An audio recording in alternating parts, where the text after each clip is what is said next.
based on what we're seeing. So I thought it'd be good to go through a game like what I'm seeing in the box, what I'm looking for, as far as checking or calling it.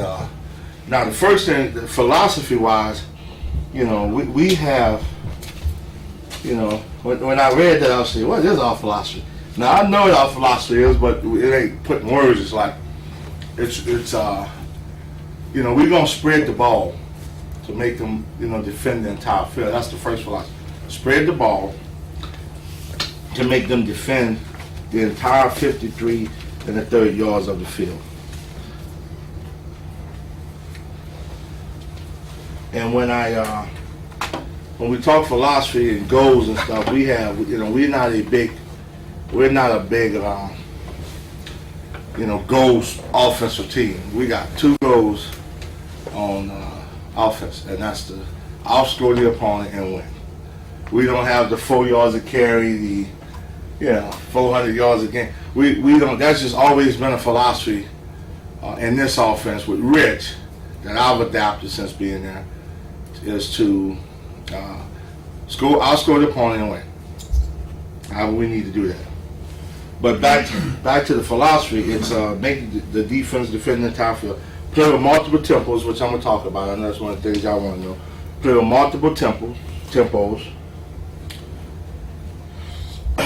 We always want to make our quarterback a dual threat. Running pass, so they have to account for them. We want to execute the base plays. We want to make it as simple as it gets, but not predictable. When you see what we do, it's not a whole lot. We have certain run plays, certain pass plays, and that's what we carry every game. And we got some little bells and whistles that go with it, but that's pretty much it. And we want to get good at something, which is our zone, which is what I'll talk about a little bit. That's basically our philosophy. Now this is not offensive goals like for the team, what I'm about to talk about. These are goals, what we're trying to do in the spread. Not the philosophy. Goals of what we're trying to do. We're trying to create mismatches. We don't put this on the board anywhere. I'm talking about from a mental standpoint. When we sit around the table and look at a game plan and talk about the offense, we're trying to create mismatches. We're trying to get the balls in the hands of the playmakers, which everybody tries to do, but we think we could do that by spreading them out. We want to be in the shotgun as much as possible, so we can add the quarterback as a 11 guy. It's like a 12 man for the defense, but to make them account for the guy.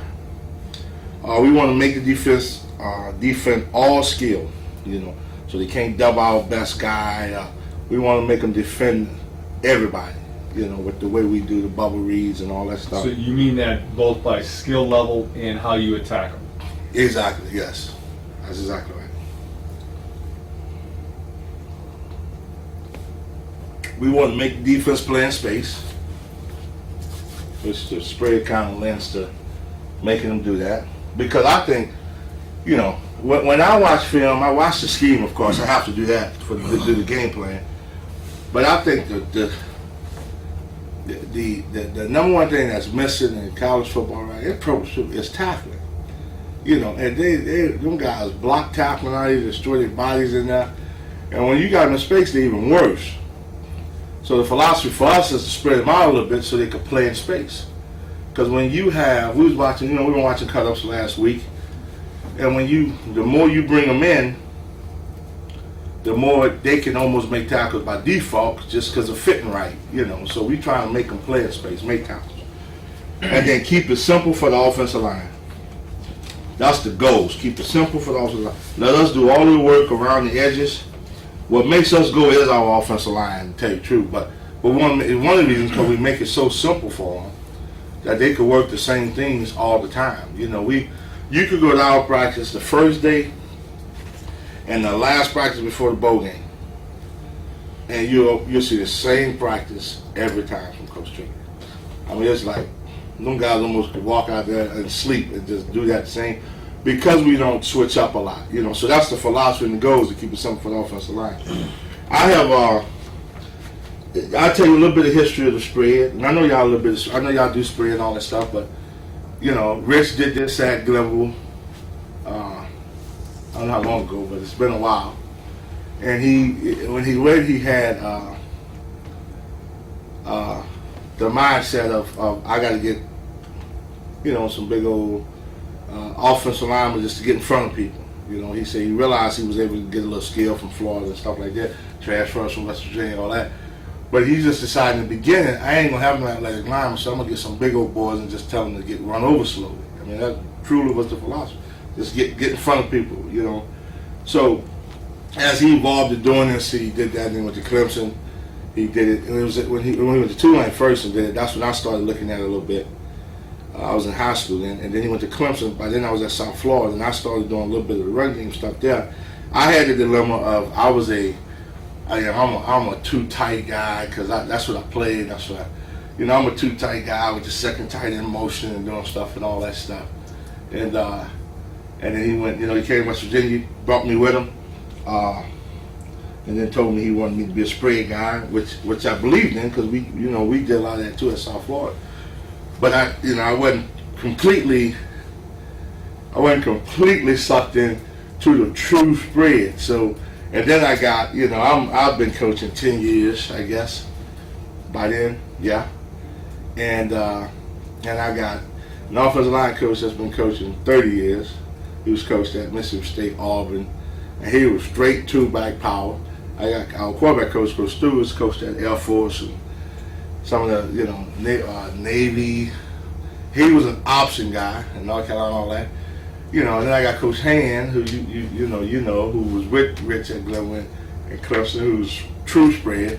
So I'm sitting around the room going, I'm hearing all of these guys talking, no, we need to be in two-back, no, we need to be in, all of that stuff. I'm just kind of telling you how, the philosophy and how it works. So the one thing the one thing I really wanted to do was the head coach pays me, so he wanted to be spread, and I wanted to be spread because we needed something that was going to give us an edge, that we could win consistently all the time in the biggies. That was for Virginia Tech, Miami left, Boston College, all that stuff. And we thought spreading people out, making them play in space and not loading the box up on stuff was the best way to do it, and it proved to be right. What I didn't want to do is be a finesse.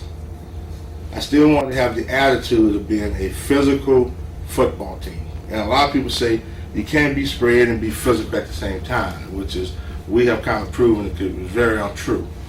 We just as physical as a team running wishbone, like the old, I think we are as physical as it gets to say we spread people out and in the shotgun and all that stuff. So the one thing I want to do is not be, finesse. We didn't want to be a trick football team, a predominantly screen team, a predominantly, all that stuff. We just wanted to still run a base offense, by still being spread. So a lot of stuff you see and you're going to see on the tape, it's base offense. I don't know about the power because they ain't one of our top 4 plays. But we still run the power. We still, we're going to run the zone. The zone is about our first 2 plays. And then we're going to run some option stuff off of that, and we're going to run the trap. But it's base football plays. We're going to run, and a lot of times what we try to do is create a 2-back offense from a 1-back set. So that's kind of what we look at when we look at film, break people down, and go from there. So that's our philosophy. Just spread them out, make them defend the whole field, make them defend all skill. Just keep it simple for the offensive line. That's pretty much it. And stay physical. That goes without being said. We want to stay as physical as you can get. And not never be known as a finesse football team. Kevin, what is your number 1 formation? Our number 1 formation is Rip Max, what we call 20 personnel. We do everything about personnel, and it's 20. 2 back, 3 receivers. That's our number 1 right now. This is 2 tailbacks. We call them superbacks. That's not a fullback and a tailback. We're lucky.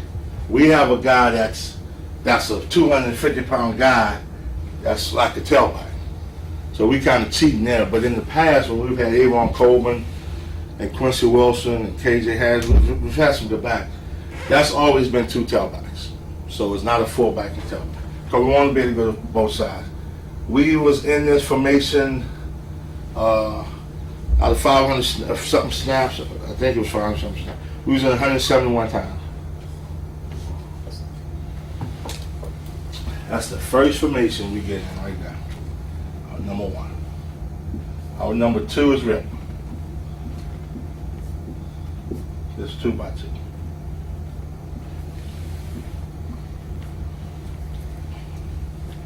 This is a straight 2x2 set.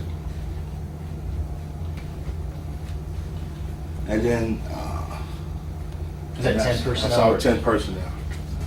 11, 10. And then 20 and 10. That's our top. That's what we've done the most. And then after that, with 80 and 79 times, which is the same. Yeah, let me base it here. Grab a towel or something. Thank you.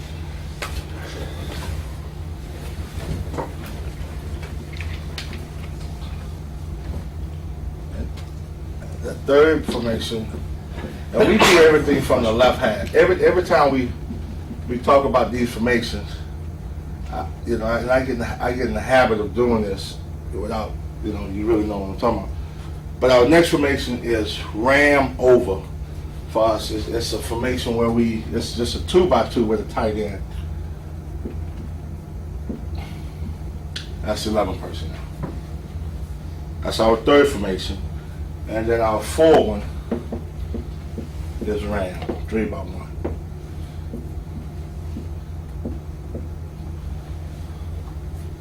It's our top 4 formations. And the reason I explain, because you might hear me say ram over, or line over sometimes, but line over is the opposite of ram over, but it's from the same hash. That's 2 different formations for us, even though it's the same personnel. Tight end boundary, tight end field.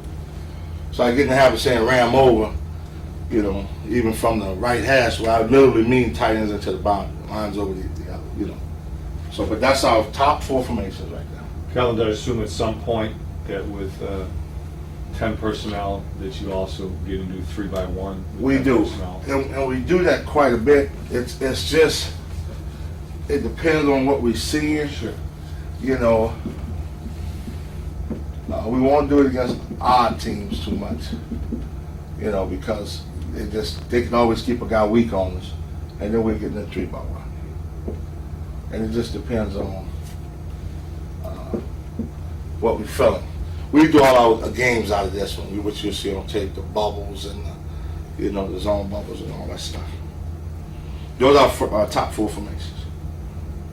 With the 20 personnel, 2 backstreet receivers by far is the one we could do the most stuff out of. We could now we got 3, people in the backfield that could really do something with the ball and where we treat it. How about if we talk about your use of motion and movement, and I'll just tell you how we think of it. Okay. And we're always looking for better answers, but we hardly do any motion and movement. Mm-hmm. For the simple reason that when we installed this 8 years ago, the people we installed with, which was the Northwestern folks originally, they believed, and I to some extent believed, that we want the quarterback in the best position to ID the defense. Right. Number one. Number 2, we really like the quick count. Right. Not the only tempo, not the only count, but if you had to ask anybody who defends us, our number 1 thing is just we're going to go up there and go on the first call. Mm-hmm. They asked us that. Northwestern visited us when we first got there. Because they had visited Rich and come, and they wanted to know why we didn't motion. So here's the basic reason why we don't motion. Now you may see 1 or 2 on here things we experiment with and all that, but it's to do triple option stuff, and we don't do it that much. We think it slows us down. Our philosophy on motion is it slows you down. Plus, as we get into some of the run game stuff, the worst thing can happen to us is, say we motion in from here to here, the worst thing can happen to us is we move them, because we going fast, we got things we looking for in particular, and I don't need a guy shifting on me, or I don't need safeties shifting on me, or any, we need to know where they are in our offense. That's why we don't motion, because they can go, they could be in an under front, and they can make a call to switch them to an over front, And it's just, that's we think it hurts us, motion, because they can adjust and our linemen need to know where they are. Now they do enough on their own with stemming and slanting and angling, so we sure ain't gonna, we don't want to help them by motion the guys, and it's frustrating to me because I used to want motion, and then I started saying, well, I'm the one backed off of it. I'm the one saying, no, it's starting to screw it up. Let's not mess with it. So for one of the same reasons, we want to go some quick tempo sometime, and we just don't have time. We want to line up, know where they are, and play ball. So our philosophy on motion is not to. The only way we would motion, and it'll be for a purpose on plays where it really don't matter how they adjust. I'm going to get into this a little later, but if we want to be in a 3-by-1 and motion him here, we'll do some of that for our, belly option stuff. But we don't even do that much. But that doesn't matter because we know how we blocking that, and they can shift and do anything they want. But we don't even get into that much. It just takes a lot of reps and time, and we'd rather stay away from it. So that's the philosophy on motion, because we ain't doing Very it. consistent with ours. Not to say it's perfect, but there's a lot of ways to skin a cat, but that's pretty much our deal. Let's talk about your cadence and tempos in terms of the one you use the most and the ones you use the least. The one we use the most is we got 3 tempos. Regular, that's just straight on the line, fast, go, check. He's gonna check it, sideline. He's gonna do his thing. We use that the most, and that's just Which one we use? the regular, just regular, no huddle offense, Right. and that's what we call it, regular, just regular. And that's just him coming up. He gets we do not personnel substitute. So we don't go, anything like a formation. We don't go from a personnel group, then formation, and then play or whatever. We go tempo first. What tempo we're in. So let me give you we get up, we run a play. Well, first place from sideline is always fast. Go out there running. After that, we the play is over. The linemen just go line up. The first thing all the receivers, running backs, people on the sideline do is look at the formation. That formation tells us a personnel group. So once we call a formation, that's telling them what personnel groups on the field. It just ties in. We're gonna do the book. So after that, we give the play. The back in our system has to know where to line up at. He's not giving anything. He's got to know from the play that's being called where to line up at. He's got to know that just from knowing the offense and all that stuff. So we get a play. The play is over, and we want to go a little bit faster. The next tempo for us is Indy. That's been that way forever. Indy. That's a little bit faster. It's just faster than everybody needs to know to have the urgency to get going. Indy. Like 8,500? Like Indy 500, yes. And that's everybody getting set. We still can check the play. It's just faster. It's just the urgency that is faster than a regular on the line. I mean, linemen getting set quicker, the receivers are getting set quicker, and we give the play after that, and they know to speed it up. And the quarterback may look at us like this on the regular tempo. You know what I mean? He may look to see what we're doing, but on the end, he's gonna go. You see the difference? He's gonna really look at us on the regular tempo. But when it's ended, he's just gonna take a peek to see if we want to change anything. And then the last one is really turbo. It's fast, turbo. And that means ain't no looking, ain't no checking, ain't nothing. Is that 2 minute or is that? No, we do it in the middle of a drive. Just, we get a play of a 12-yard play, 15-yard play. You see the lineman dragging. We go turbo, and we call a play. Now the key to the turbo tempo, coach, is when and all of these are memorized. You have 1 through 10 plays or 1 through 12 or whatever so we got Indy 1, Indy 2, Indy 3, and everybody has to know what that is. Same with turbo, except these plays can't, these plays have to be safe plays because ain't no checking. We are running the play. You know, you don't want to call a 3x1 zone turbo because they can all of a sudden, you know, be an odd front and drop a weak safety on you, so you're outnumbered. So the turbo plays, you got to take a lot of time to figure out which plays in the offense. This is what we do. We take a lot of time to figure out which plays in our offense are safe no matter what. You know, so them the only time we go turbo play. I don't care what you and what you're running, these 8 plays will be good against anything. And that's why you can't have the same with Indy and turbo. Turbo, you stay in the same personnel with those 8. No, we'll switch it. We'll go. This is what we do. We'll go. You know, right now, turbo, whatever. And now the next thing that comes up is formation. Them guys already know I'm sprinting on and getting set, but we will substitute. It's still, you know, by the time they, you know, get back and get down, we already got the play ran and ready for their official to step away. You know, this is one of the reasons they stopped they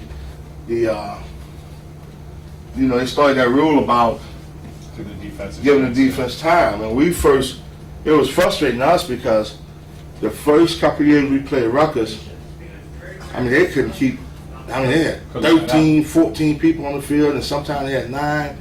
And, you know, they started complaining. So the next year, and I don't think it's fair, the next year, Oceano, he's smart though, when they changed the rule, we would be standing up right here on the ball with the play, ready to run it, and they wouldn't have a defensive guy. They would have maybe 3 guys on the field. He was smart. And he would literally stand here with all his players here and wait till about 15 seconds was left on the clock and then call the defense, and then they'll get out there and line up. And the official would stand over the ball and say, well, you got to give them ample time to substitute. You know, because the rule states it's reasonable time to substitute. Well, what's reasonable? We had that big argument with the official. What's reasonable? But he was smart. So, let me ask you something about that. Just as rules interpretation. Now, we had the same issue when they first changed the rule, and the way it was explained to us is if you're not exchanging personnel groupings, then you can go as fast as you want. That's true. So that's what you're exactly right. That's what I was going to get to. That's why when sometimes we want to go jet, a turbo, or Indy, or slow, 4-minute offense, or whatever. It's, you know, we try, you know, you can't always do it. We try to stay in this, you know, or this, the opposite line over, just for that rule. Or we try to, you know, it's hard for us, but we're trying to get this guy to be able to play the slot a little bit so we could just go to that 20 personnel all in the same drive. We still haven't gotten to that point yet because the guy we could bring in to do that, we trying to make this guy and this guy the same guy. But it's tough for us because the other guy that plays this spot is so good, you know, so we have to substitute, we got to live with that. And these guys are just, you know, I ain't gonna call them unathletic, but they can't go out there. The guy we could put there would be better, so we just live with it. But that's what you hope you can get to. We just haven't been able to do that. So, but we get away with it because we sub so fast. I mean, as soon as the play over, I'm calling the next one. You know, so as soon as it's over, we get in there and get set. Half the time, they don't even, you know, sometimes they realize we can sub, sometimes they're just trying to get a call. You know, defense coach looking down at the sheet. You know, hopefully you got somebody watching personnel, but as we complain more, they started stepping away quicker, saying that's reasonable time. So now as a defensive coordinator, you better get your people out there on the field, or, you know, you have some on size, too many men, all that stuff. So, you know, it's paid off for us now because they're starting to step away a little bit more, a little bit quicker. But if we can, we'll stay in that same personnel. But sometimes we need the other personnel in to run the play. So it's not automatic for us. It's just whatever we decide to do. Now let's talk about how much, what the differences in cadences. And for us, it's green, yellow, or red. Green is first color, all right? Or basically set, go, all right? So there are times the play's gonna go no matter what. Other times, the quarterback will look to the bench, give him 2 plays, he'll look it over, call a play, and then go, set, go. All right? Yellow, which we haven't had an easy time really making a commitment to, is just set, go, just to get, they're leaning on the first one because you're using the first cadence so much. Right. And then the third one is set, go, audible or dummy audible, set, go. And my question is, how much of just you going up and going set, go is it, and how much is the quarterback making a determination and calling audible and going to a... I was a little bit different because our quarterback don't say anything but the play and a ready call. That's all we don't have a cadence. He's the communication guy. The play's over. The first thing he do is look. He see information. He goes rip, rip, rip, rip, rip. He's just directing traffic. And then the next thing he gets is the play. He makes his code calls and all that stuff to the lineman. He makes his call. And then after that, once we ready to roll, all he says ready. The center's calling our cadence. The center looks around, get ready. When he's ready to snap, he raises up and he yells go and snap. That's how we've always done it. He set the quarterback, so it's a little bit different. Our center is the guy that says we ready to play. All our quarterback goes is ready. Now we change the indicator up all the time. We may have a this 1 week, we may have a this 1 week, we may have a this 1 week. So in any particular time, this could just mean, because last week it might have been this, but this might, they might think that's what it means. They start shifting and telling, and then we do the real one. So we have about 3 or 4 different indicators to let the center know we're ready to play. Plus he's going to verbalize ready. Once he's ready, it's on the center at that point. Right, but on each play, to let the center know when he can snap it, it's not just ready, it's whatever indicator. It's whatever indicator. Because the reason we say ready is because he could still be looking up, pointing the mic out. You know what I mean? That's telling him, okay, get your head down and see my indicator. Or whatever it is. You know what I mean? So, now, if we were to, because we have, back like the first year, we talked about it, but we really never did it. We really never had the quarterback call the cadence out. Now under center, it's ready, set, go. Ready, set, go. Now we do go into center some, more than you might think. But it's just ready, set, go. That's it.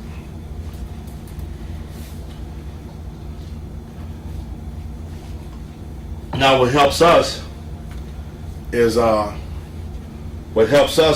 the center have a couple of things he could call out. To tell the line it ain't, on the rhythm right now. Wait to see the ball. That's how we stop people from jumping the ball or waiting for his head to come up, or we have still calls where he's just gonna do all that, yell go, and we don't even have a play yet. We have where we go. This is how we offset people getting a rhythm on the center or the indicator or anything. We may call like phantom. We give a signal for phantom. We go like phantom. Okay? That means you guys don't even have a play. I mean, the quarterback's yelling stuff out. He's doing all of this. He's doing this. He's going ready. Quarterback's going, go! They don't even have a play. All they got is information. That's how we offset. And when you're going fast, you just line it up. So that's how we offset the 2 on 2 or on 3, or, you know what I mean? And he's told to snap it if they come across. So Calvin, ultimately, when the quarterback says ready, will there ever be the set go command, whatever the indicator it is for that week, dummy indicator, will he verbally say set go? He won't say nothing past Quarterback doesn't say ready. nothing, he just snaps the ball. Quarterback says nothing past ready. So it's a solid snap count. It's a solid snap count. Okay, do you hold Except- hands when you throw? No, or do you just no. go? It's a rhythm. It's the tackles are here, and after ready, believe it or not, and we have had very minimal false start. After ready, he counts 1,001 and go. So that's about the timing of him doing that. And you see it. I mean, it's just when you see boom, they go. So the center has a couple of calls he can make to let the lineman know. The running back, the receivers, and everybody else is off ball movement. They're off ball movement. So the only 5 guys that it matters to is the line. So he have a couple of calls he can make to the line to let them know, wait guys, I ain't snapping this on the rhythm. You see, now they got to kind of peeping at the ball. So every now and again when he thinks people's getting jumps on, he make a couple of calls to let the line know, sit still for a minute. You see what I'm saying? He goes like, you know, come up with anything. You know, he just make a couple of calls. We got about 2 of them he can make. A couple of calls to just tell the line, don't be jumping here. I'm gonna hold the ball. Because what people do is they look at it and they study it, and they try to time it up. Right. And this ain't no secret. It's every time his head come up, the ball gets snapped. So now and then he pops that head up and don't do nothing. Then the other way, like I told you, is he'll pop his head up and say go and everything, but they don't even have a play. You just say phantom, phantom, phantom. That means running the whole thing. Like you ever see no huddle teams play? And I know you guys know huddle, but I'm talking from our perspective. You ever seen us play?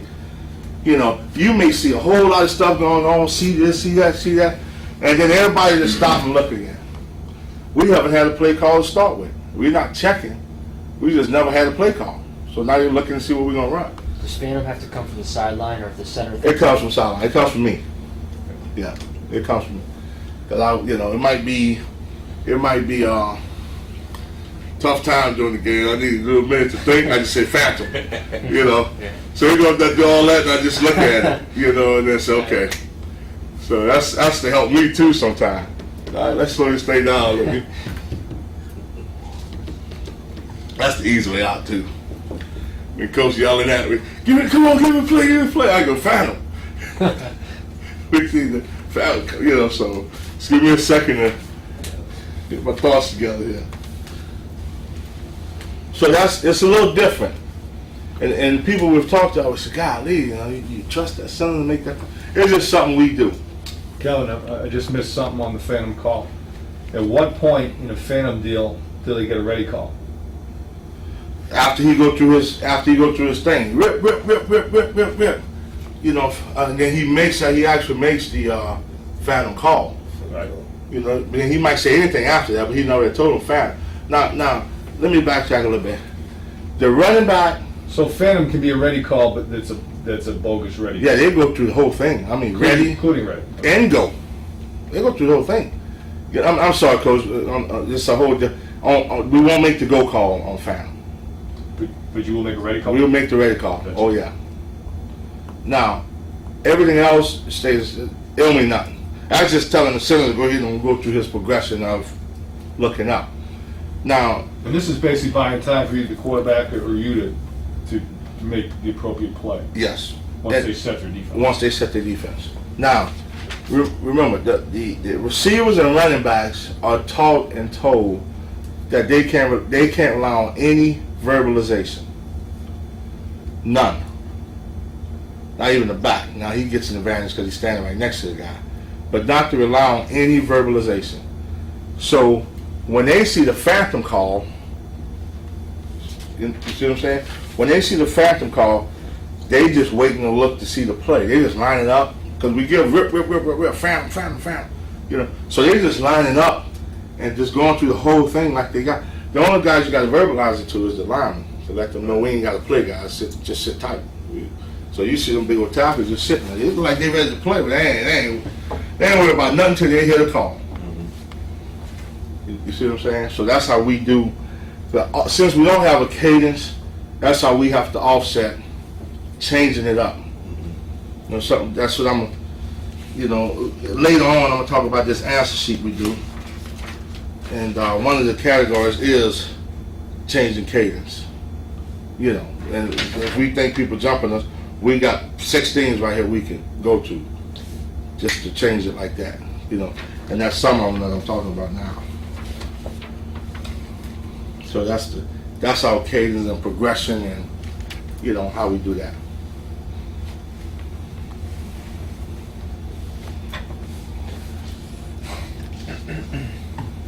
Okay, my next question is going to be a formation question, and that would be why 20 personnel slash what we call veer flex. Why is that your number one formation? For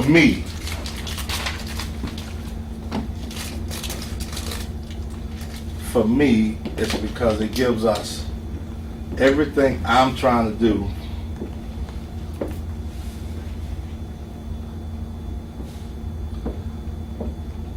with our offense. It gives us a power run game because you have to keep at least 6 in the box for this, sometimes 7. It keeps them spread out.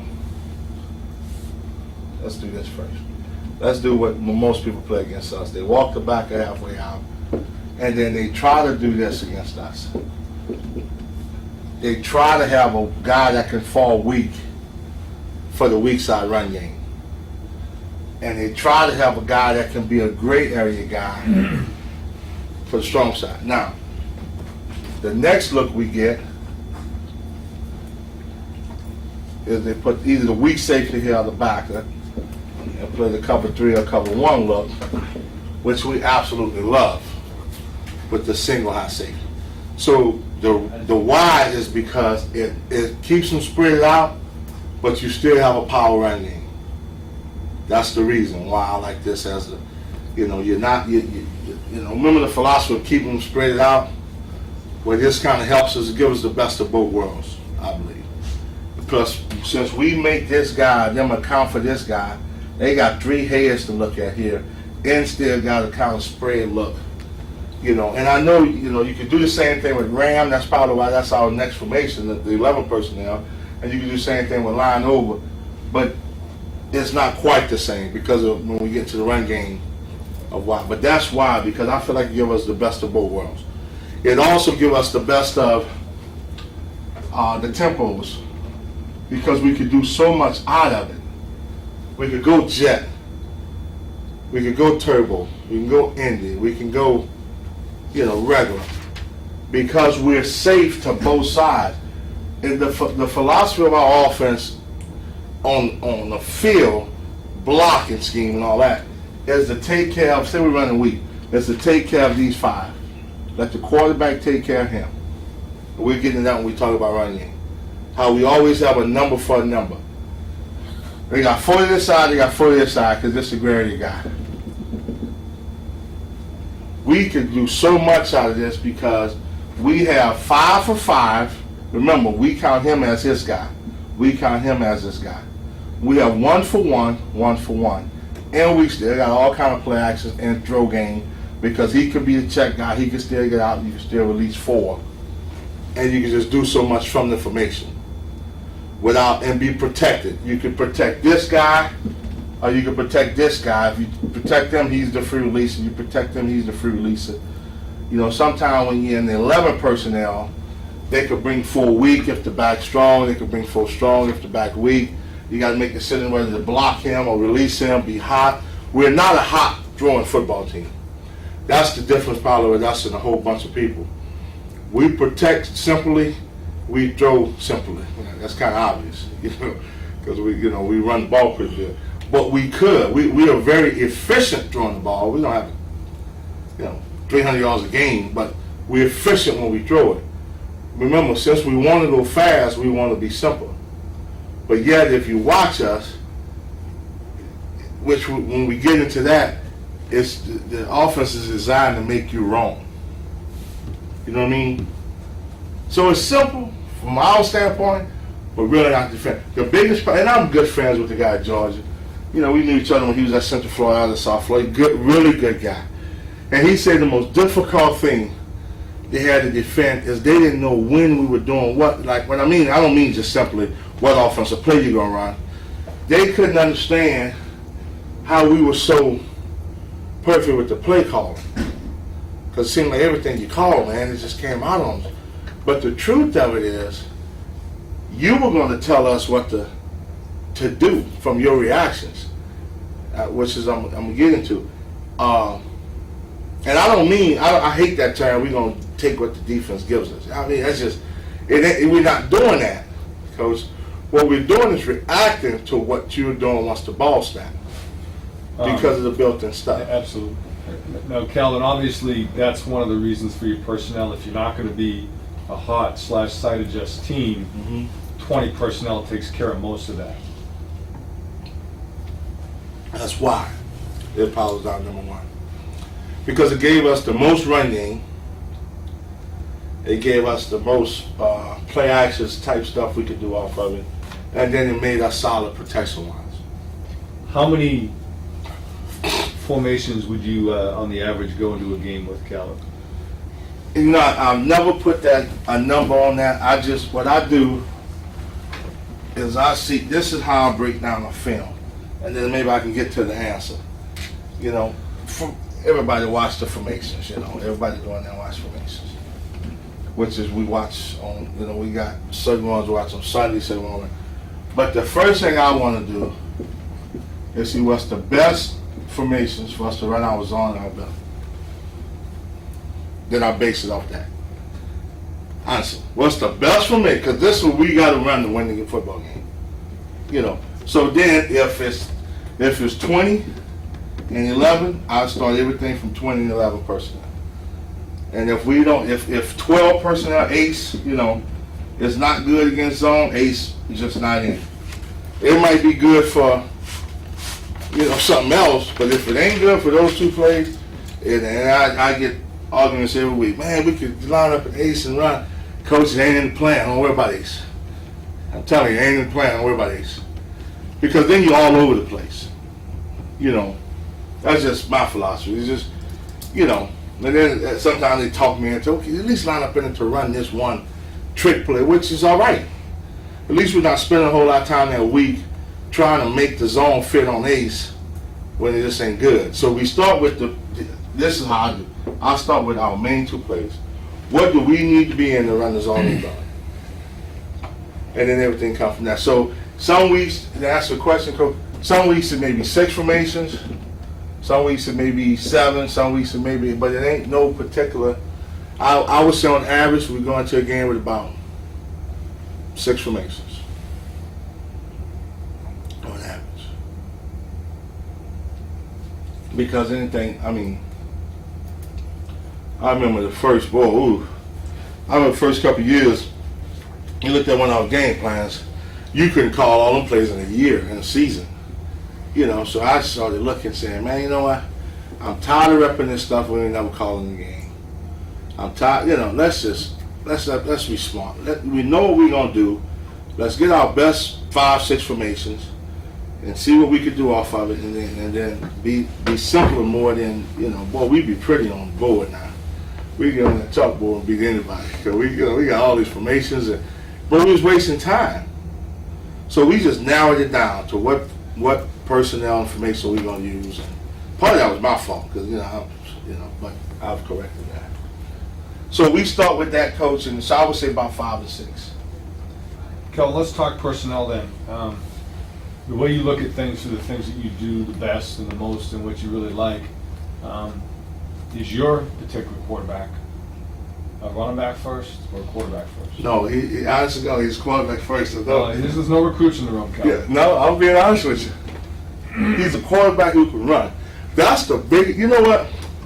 After the Georgia game, I ain't going to keep picking on Georgia. It's just the last game. It's on my mind. William Martinez go, come here. He didn't know that boy could throw like that. I said, well, I don't know how you didn't, Will. He's been doing it all year. You know what I mean? It's just, I'm going to tell you what's happening with our football team right now. I'm going to be completely honest with you. I give you the history. Because I defend myself on this all the time. We get there in 2000, whatever year that was. 2001 something. We've been there 5 years, so 2000. Because I remember when I was taking my plane trip up there, they were saying the planes was going to crash. Remember I told you I went on New Year's Eve? Yeah. And I was scared to death. They said all planes going to crash at midnight, whatever. But, you remember that? the new millennium or whatever. So we get that, and we got 5 big old horses right here, and then some very good tailbacks, and you know these guys are okay. Well, over the years, these receivers have gained our confidence more, but we really didn't have a lot of confidence when we first got there. And here we was running spread offense, 4 receivers on the field all the time, with some average guys out there, and it just wasn't going, you know. So we had to develop that run game and stuff like that. Our mindset, I guess it's my fault, but our mindset when we spread people out is to still look for the easy, quick throws, quick hitches, slants. You know, they want to load the box up on us, take advantage of it, throw against the numbers, you know, run with the numbers, throw against the numbers, all that. It's me. I just don't have the confidence yet, you know, to just, especially when nobody's stopping us running. That's what I'm dealing with. That's me. I was getting into it with the receiver coach yesterday. He said, man, we need to open this thing up. I said, Bush was 11-1 a lot, you know, because he said, we need to. I said, but anyway, that guy, our quarterback, is not thought of as a runner first. I swear to you. He's a quarterback. He just happened to be pretty dog athletic. Let me ask you, let me put it this way then. Your quarterback has to be a good runner. He has to be a good runner, yes. But I'm going to tell you this. That's, and I do believe this. He don't have to be Pat White or Rasheed Marshall, who we had previous years, to be effective. He just need to be. He just can't be Peyton Manning. Peyton Manning, right? That's exactly. That's a good. Because we had the kid that started before Pat White was just as good with everything except his run may be 12 yards and Pat may be going 80. But it's, you know, when Adam was in there before he got hurt, we moved the ball just as effectively. But the difference again was Adam may end up 12 yards down the field, where Pat might make one move and be gone. That's what the difference is. Or the Willie Dancer at Clemson, as opposed to the Sean King at Tulane. But he was still very effective in it. So, you know, people say all the time, we don't have a quarterback like that. You don't need to have one like that. You just need to have a smart kid who could make his reads and make the right decision. Because if he's making his read right, he's mostly running on air anytime, anyway. You know what I mean? That was the dilemma we had. The dilemma we had was Adam Bagneri was a kid that was hands down, at that time we thought, the better thrower. And he was very adequate running the ball. The difference was those 12 yards or those 50 yards. You know what I mean? So we was just as fine with Adam. You know, Pat didn't start that. Adam got hurt. You know what I mean? So now we got the best of both worlds because Pat can throw it adequately enough. But he also, you know, he can really go. So, no. You're just obviously going to call less true quarterback run plays. The guy who's not a great runner. Yeah, for matter of fact, I used to, what's that? Wait, say it again, I'm sorry. You're obviously going to call less true quarterback non-read runs, where it's just built-in quarterback runs. Say you're 3rd and 3 or you're on the 8-yard line.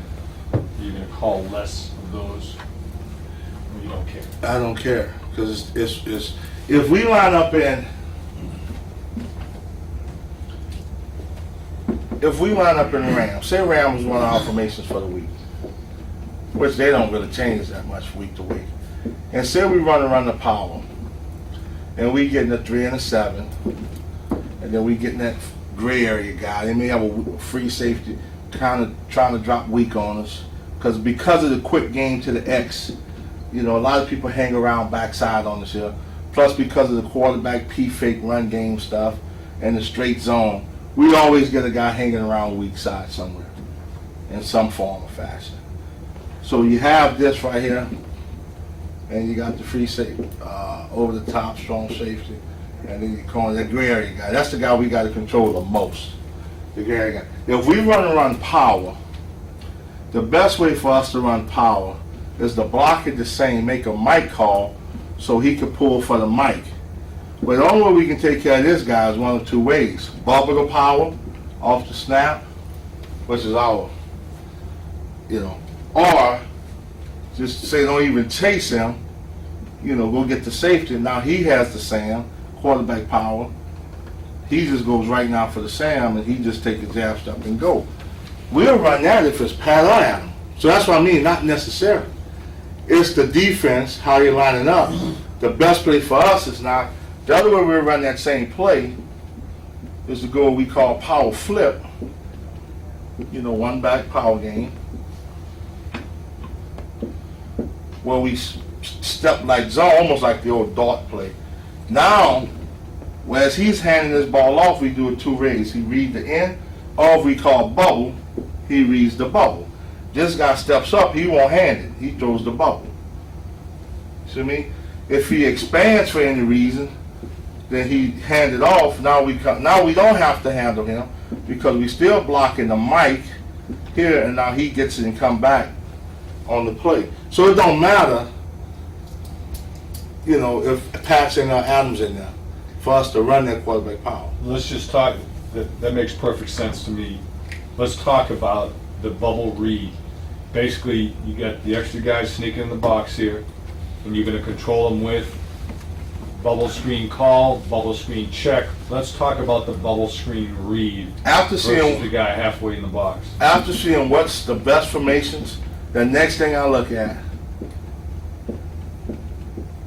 is how do I control these two guys can change the game more than anybody on the field against the spread offense, if you ask me. Against our defense, which is put in the defend the spread, and our defense, when they go straight stack, which is, again, designed to stop the spread offense and the spur, is these two guys. So the first thing I do is try to figure out how can we not let them two get away with being half defenders. We can't let it used to kill. At first it was that these guys almost stopped them by themselves because we were refusing to throw the bubble screen, again, because of confidence, and it was just half man in the box, always in the run game, so forth. So the zone read is basically just the play itself, no matter what play it is. It's basically, if you can't get to him, and you can't get to him, which he probably can get to him quicker because it's into the bottom. See, we're on the left hand side. If that's the guy that can screw you in the run game. So if we can't get to him, we might as well not even try to block him. We might as well have an outlet to play off of him. So when we run, say, zone, and we come up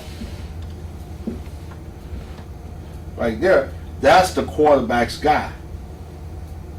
So when he gets to this point right here, he makes a decision whether to hand it off because he's stepped up the field, right?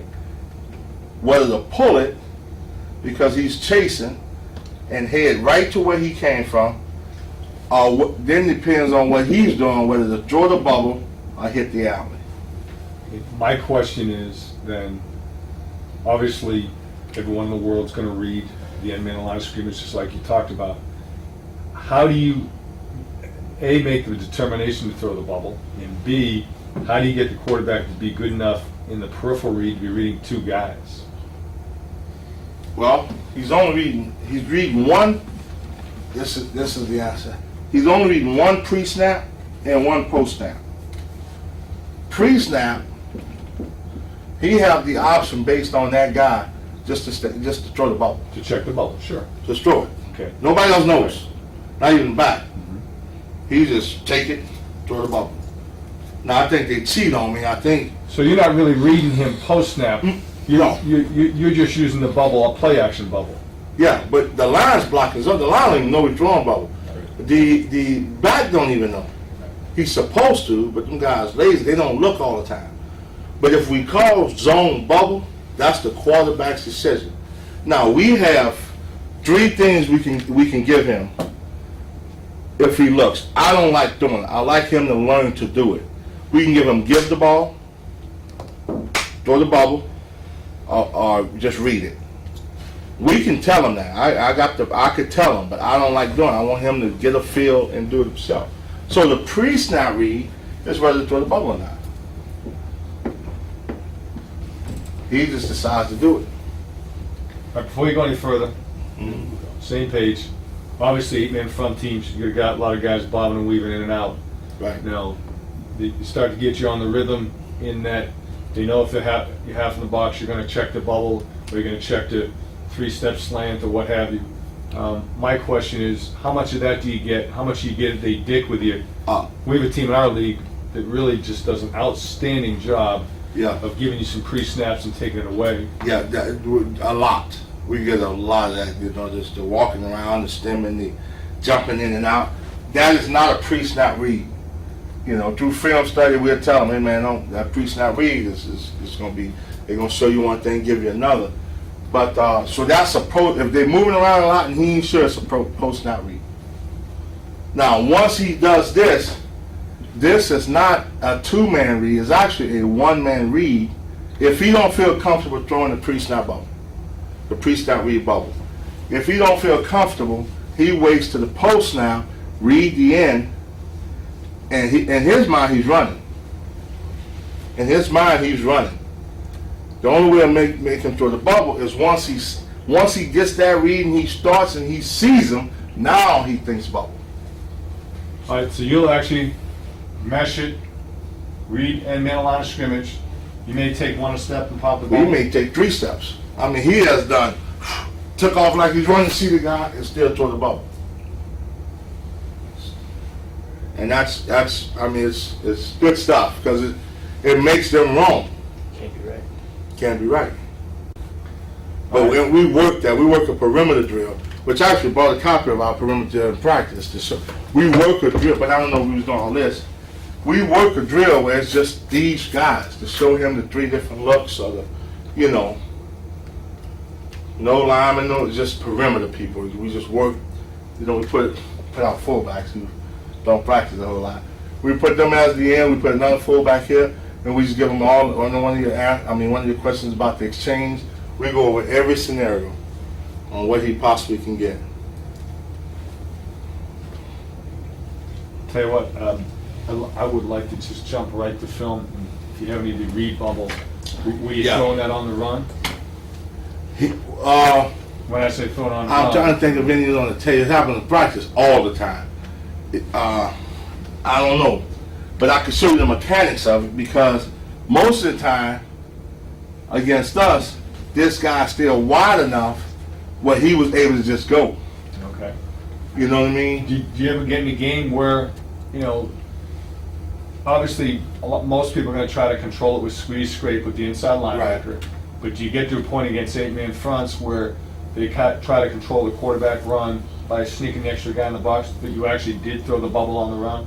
On the run, no, that's what I mean. I don't think none's on this tape. I don't know if I grabbed any of those to throw on that. It might be, but I'm not sure. Did it happen in the season? It did happen in the season, yes. Okay. Yes. Now, do you think that's worth repping in practice? You think that's... I do.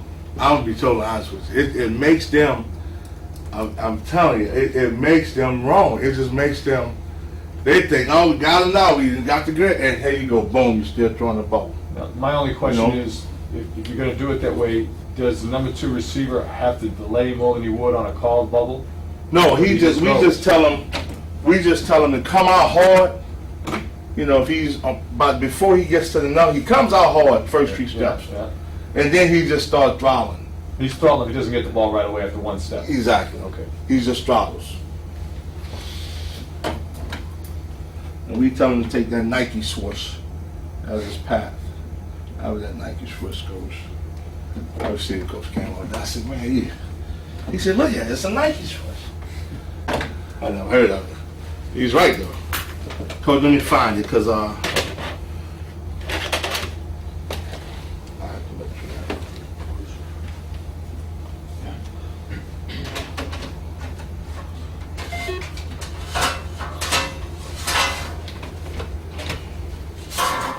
You want to look at the bubbles. Put some more water while you're getting this. The thing I want to really look at is the bubble off the mesh. Mm-hmm. I put some of those on there.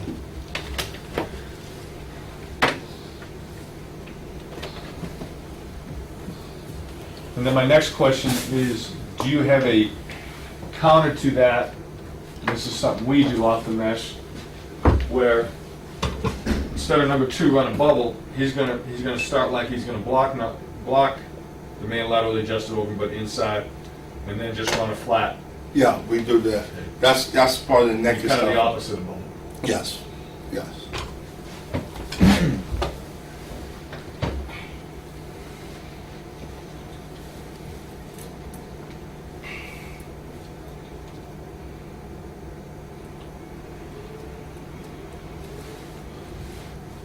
That's a different suit.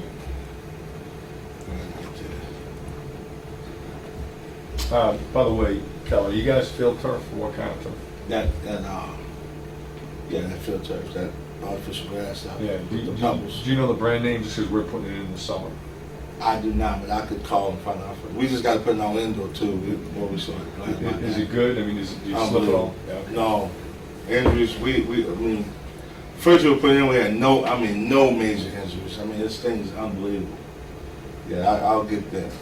Sean, you guys didn't have much slippage, right? No, it was good. Compared to Penn, we thought that your surface was better.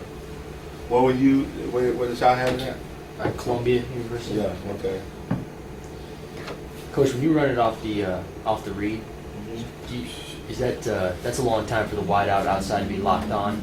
I mean, if you're not playing a man team, you can't run them off. I mean, those guys, do they struggle with holding that block outside for that They long? do, except if it's cover 2, if it's pressed, the receiver ain't moving much. Yeah. He gonna take a 1 step and just kind of hang right around the hash. So when he do catch it, he's just up the hash. Gotcha. You know. Number 1, Kelvin, correct me if I'm wrong, but you're not going to see much cover 2 when you're doing throwing that. No, it would be. Number 2, you're going to see a bit of robber, so he may be 9 yards Right, deep inside. exactly. That's exactly right. And the other thing we do with it is sometimes to change it up, instead of making a bubble call, we make a different call and crack it with the Z and do the same thing with the bubble. Mm-hmm. You know, it's game plan. I'm gonna leave the guy catching the bubble one-on-one with a corner. Right, exactly. Yeah, I got you. I had put all the screens on one tape that I was going to show you why we run certain screens because of our linebackers' eyes on zone and belly. So we can come back to these screens.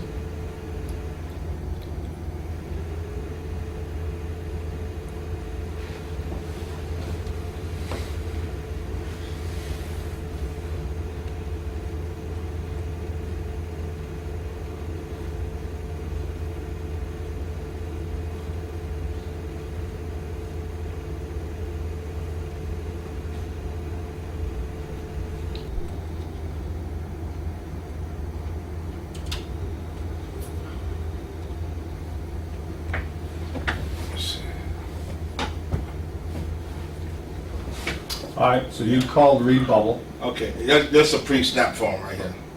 He got the option to hand his ball. Yes, I'm sorry. We call read bubble. Now, is this read bubble or just play action bubble? This is that's what I'm trying to figure out. I'll tell you from up front. Let me see. No, this is straight belly bubble. We run the belly play. The line's blocking a belly. They don't care what's happening with the receiver. But this right here was a pre-snap form right here. Let me see if we had one before this one.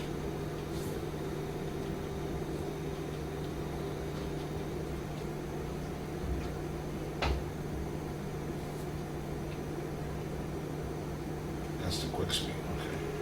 So this is the first one. Yeah, right now his mindset is on the gray area guy, the gray area defender. That's the guy we got to control the most here. Those are the old. So his pre-snap reads telling him right now, I'm gonna pick this ball up to a ball. The back's gonna go through his steps just like he's getting it. I mean, he don't know if he's getting it or not. I tell him to expect to get it every time. This is a pre-snap, throw the ball.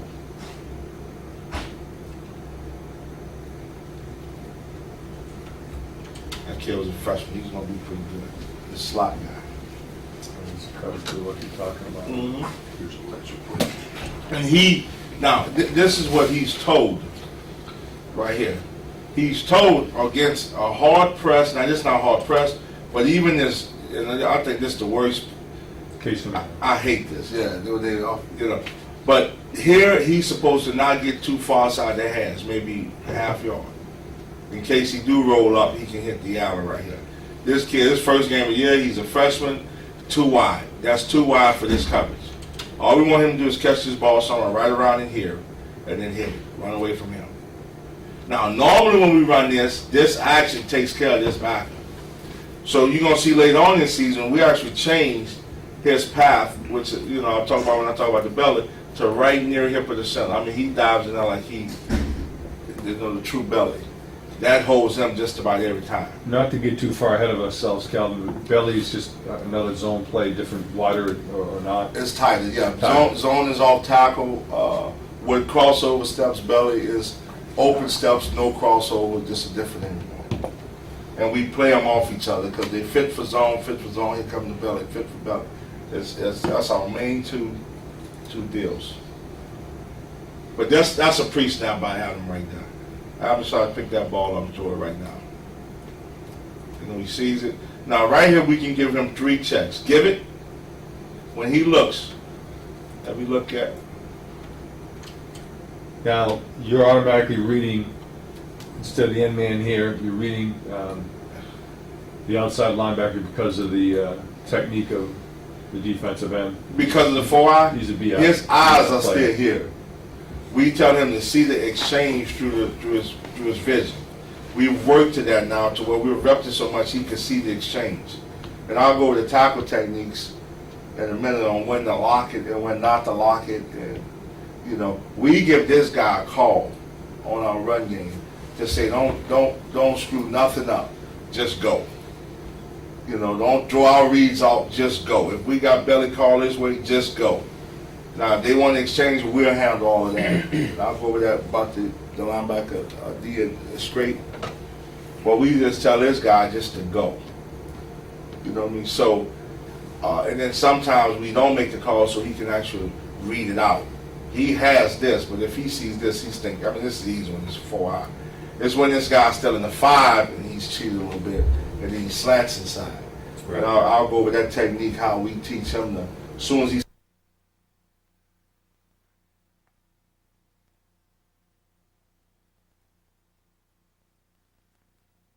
it's a little bit of a gray area form. It really is, because this guy, he done got it. We're in the middle of the field and he should be split a little bit more. Yeah. But he done screwed it up because now this guy on the snap can run right now and play man. Mm-hmm. Plus he got pressed up here. So I'm almost confident. I hope that Pat didn't make this a pre-snap read. Pat need to read this out. Right. And see what this guy's going to do and then do it on him. So let me see what he does here. See, Pat made his mind up. He made his mind up to throw it. See, this guy's too close. And now, we still get a little bit out of it because he made it got missed. But in a perfect world,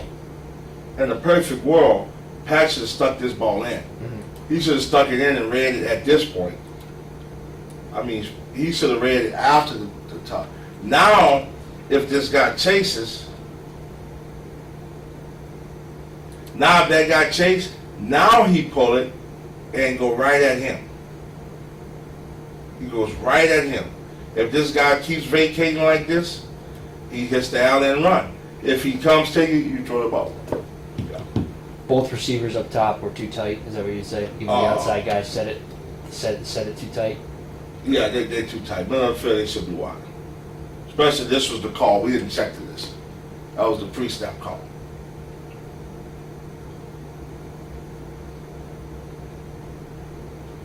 Different stadium, huh? Yeah. They just put this in, didn't they? Yeah. Yeah, they just put this in. That guy's a nice guy. I feel his name D'Angelo. He seemed like a really good guy. Seemed like it. See, that should have been a read right there. That should have been a read on him. All right, let's just talk about. Let's say that should have been a read. Yeah. But he still may end up throwing the bubble based upon. Yeah, because at that point right there, when he take off to hit this lane, right, that guy may have come to him. then he still just throws the ball out. It's a good rule for college that your lineman can be all downfield as long as you throw the ball behind the line of scrimmage. You know, you couldn't do that if, you know, the rule was you can't be down the field, but, Once he attacks the line, are you asking the quarterback here to flip his hips and get going there, or is he just really tossing it out there? Or he's is he just not really tossing tossing it it? out there, yeah. See, because it's easier both ways. He's a lefty, but he just starts and just throw it. Yeah. A right-hander just gives Just it get to it him. out there. Let me ask you a personnel question. You've got a kid, whether he's in your program or recruit, that's a great runner. 4.55 guy, 4.6 guy, 6'2", and he's a good thrower, but not a great runner. You say, I got to get that guy on the field? No question, yeah. Yeah.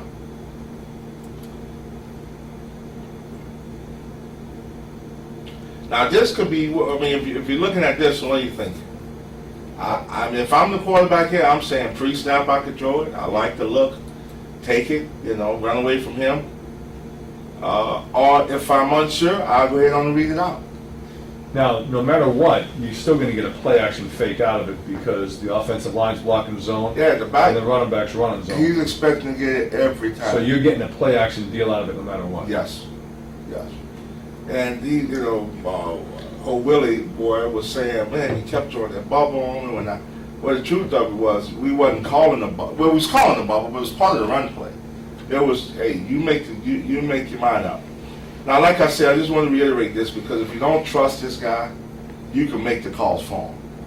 You can say give, which automatically means read, you know, or you can say bubble. You can tell him which one to do, you know, or you can give him read it out, you know, meaning all three of them. You know, I trust Pat, then I just let him do it.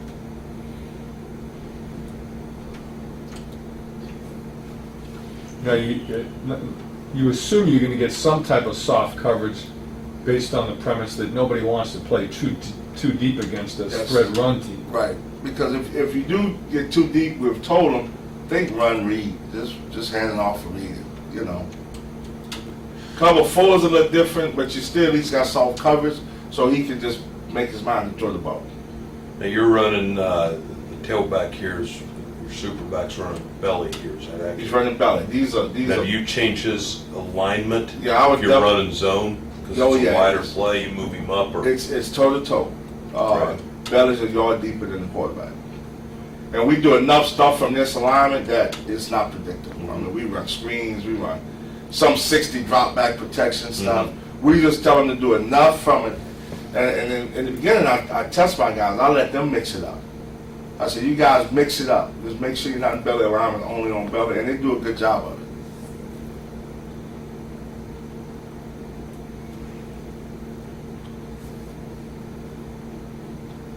Now, this should be zone. It should be zone.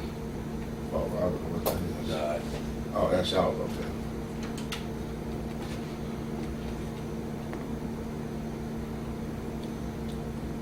You can't see this. I don't know if he read it out or did he just drew it. Okay, there we go.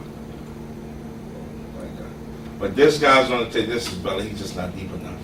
Okay, this is just subtleties here, Calvin, but you're saying he just threw it, but he ain't going to go much more than one step and throw it on this one, right? No. Now against our defense, I'm gonna tell you when you get it the most against odd front teams, where it's it takes a little bit more time for that guy to get. You'll see him come downhill a little bit more versus our teams. I would assume odd front teams give you more problems overall. Overall, it does. That's why we run it. That's exactly why we run it.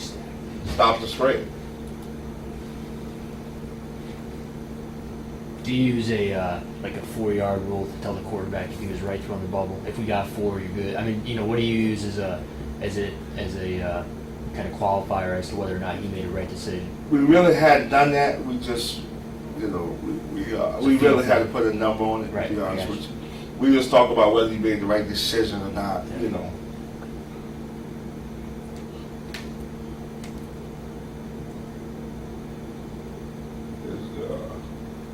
Oh man.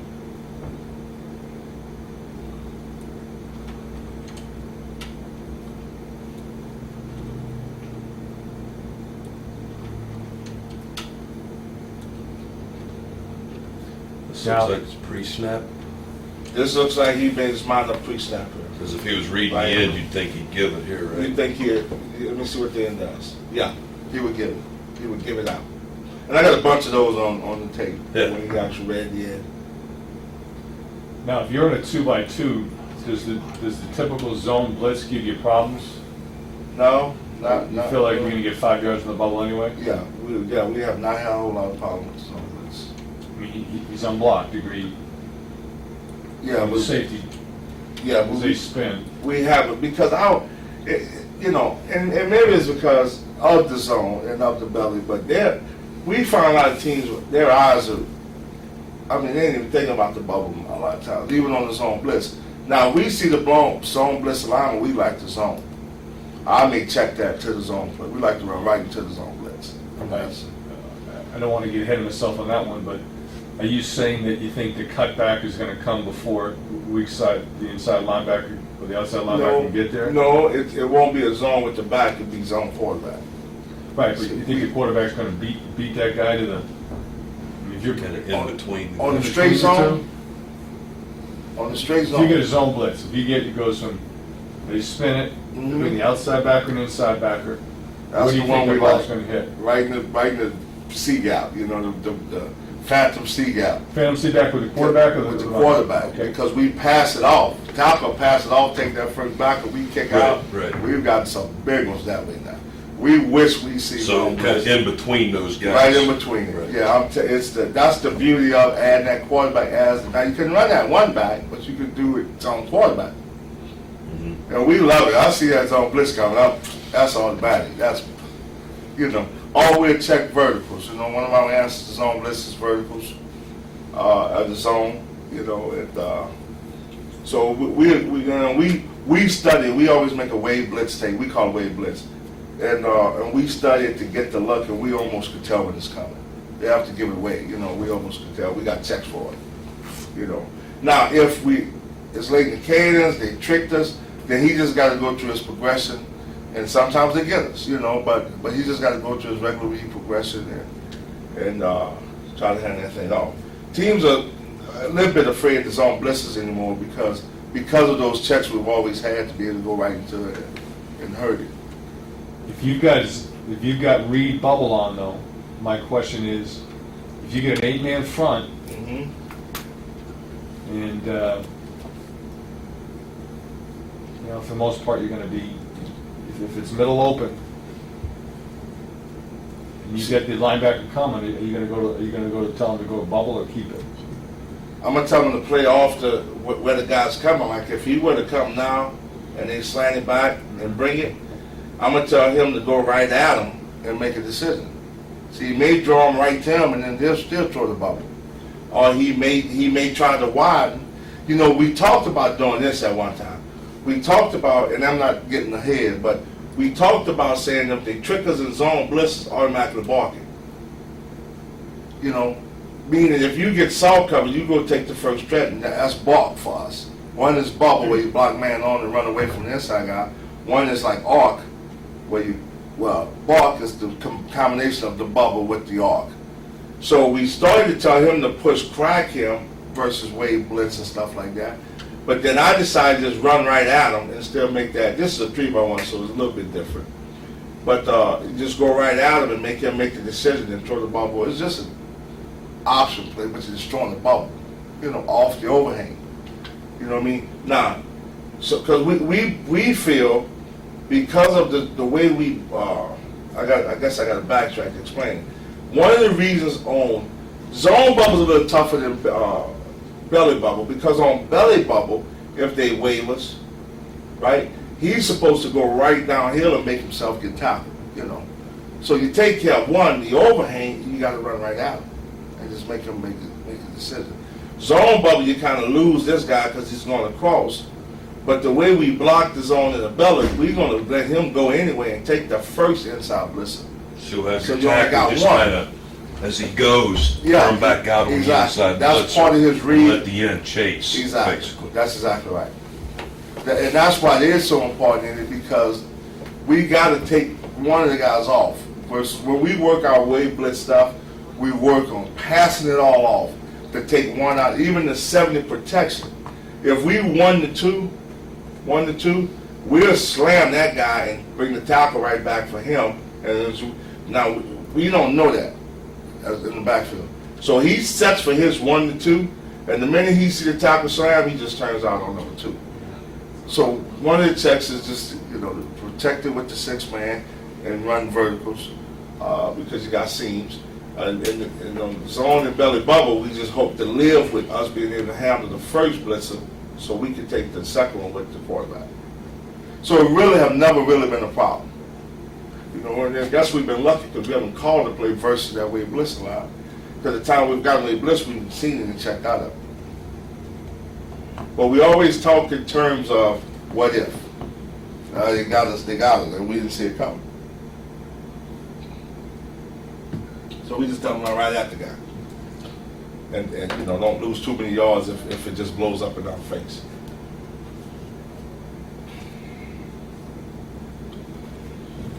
Now these are all three options. I mean, he can hand it, he can run, he can throw it. Can you run it back once, please? Okay. You say you think he pre-snapped or post-snapped this? I think he pre-snapped. Pat's a very, and this is on my way now, but Pat's a very confident, sure. I would be in the meetings go, Pat, you pre-snap this, golly, this is a little tough, guys walking down on him. But Pat's a kind of cocky kid. He was a coach. That's one-on-one with Darius. I knew he's a very smart kid, and he knew, because I'm gonna be honest with you, right here in my mind, I'm thinking ain't no way he's coming. I mean, ain't got nobody on the top of him. So I thought Pat was wrong, and I told Pat, I mean, you got to read this out right here because ain't nothing telling you this guy's coming. He's on him, so he can, he's just running his hip and get him. There's nothing over the top that's telling you, so you got to see the whole thing. When this guy was here, yeah, I could see you saying, okay, I'm going to throw it. But the minute you saw this guy walk down, ain't nothing over the top of him. It ain't automatic that he's coming. So you better read this one out. I want him to read this one out. Again, if he read it, he probably would have handed it because he ends up squeezing. Because it ends up the field. Right. That's exactly right. And I tell these guys to run the play as if you have the ball. I mean, you make your same read, he probably got low for that. But these guys have to run the play as if they have the ball. His read's 1-2. He should be running it like a 1-2 read. Because we got to get these guys. I mean, they got to think we run the zone every time, or the belly every time, these two. Plus this, and this is what I show Pat all the time. By him not reading it out, he stopped quicker to go back. If you just buckle it in there and ride it a little bit, just not a lot, just ride it a little bit, then do it, then he's out of the pitch even more.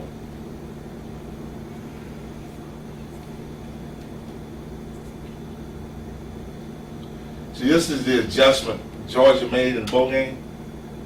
This is the adjustment they made. They started keeping them kind of in the gray area, but they just started running him down. Now I wish, and we already talked about this, we add a play action off of this bubble zone now. Because, golly, look behind that. I mean, Just got to run the post. yeah. The study we have seen tells you this. It tells you that with two high safety, you got the curl every time off this action. Single high safety, you got the seam every time off this action. Every time. All you got to do is show this. If you run this enough and show it and then start adjusting like this, you can do that action right there and do anything you want with this guy. Calvin, my question is, why is he even throwing this if this is a read? Because in his mind, it's a pre-snap read to throw the ball. In his mind. Not a good read in this case. Right, no. And that's what I mean. I'm trying to trust the kid. That's what I mean when I say you could dictate it. I could have went read, now he has to read it. He's got to read the end and then go to the next steps. I could take that completely out of his hands. And all I got to do is when he looked right here, and I could have helped him more, but I want him to grow a little bit. Like right here, I'm looking saying, read that shit out. I'm sorry. read that out, you know, right? But when he looked right there, see him look. When he looked right there, I should have been going to read it.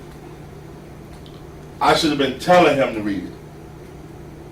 Take that decision out of his hand on the pre-snap read. So that's what I mean when I say you have options to you control it. And I should have been saying read it. But this is similar to the one you just saw. Yeah, there's nothing He made the telling right him. read, so now he's saying again. Yeah, you know, I mean, there's nothing.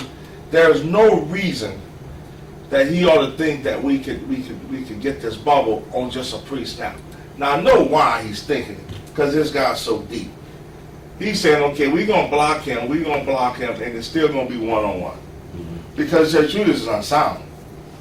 So the kid's not completely wrong. In his mindset, he's saying, okay, we got the block, soft coverage, it's at least one-on-one.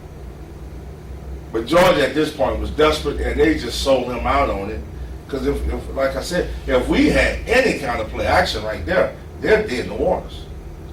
So that was just a, that was just so bored going, I hope they ain't got nothing off this that's gonna hurt us. Because anytime they saw that, normally he work over the top and try to go get the ball. But they just made the mind up to hang and let him just run down here. I wish we had play action off of it, but we didn't. So, because you see what I mean? In the kid's mind, he's thinking numbers are right. Angle block, one-on-one with him. Was he thinking there? Do you think that he was getting the same blitz? That's what I thought. And that's maybe Oh, why yeah, he drove. yeah. Oh, exactly. Then He- you might be same right. look, same formation. He's like, they're going to bring the same heat. You might be right. Yeah. But I should have said read it out. Gotcha. I should have told him to read it out. I just hate to handcuff him all the time. Like, let him grow and be a,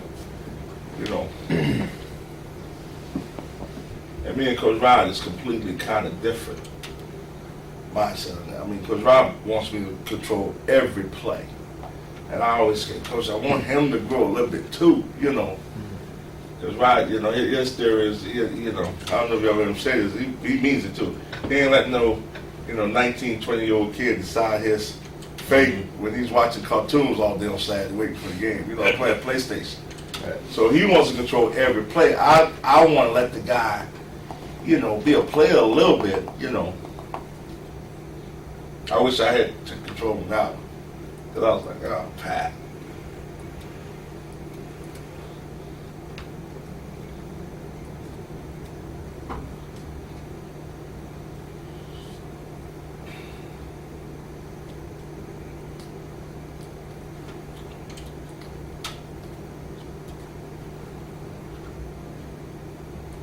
Strictly pre-snap read. Looks like, yeah. I think all the ones I put on here was pre-snap reads, yeah. I didn't think about it. Because he should, remember, he don't even know, and we're going to get into this zone later, because they're blocking zone. I mean, this is clinic zone almost, the way they're blocking it. That's just how it's supposed to look. That's his read on zone. So remember, these 6 guys right here don't have any idea that ball's being thrown in on the ball.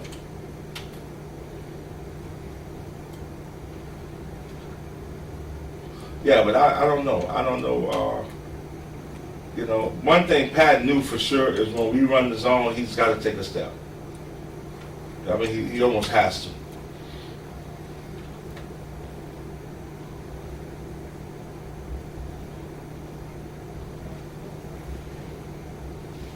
These guys are just blocking. They're blocking zone all the way.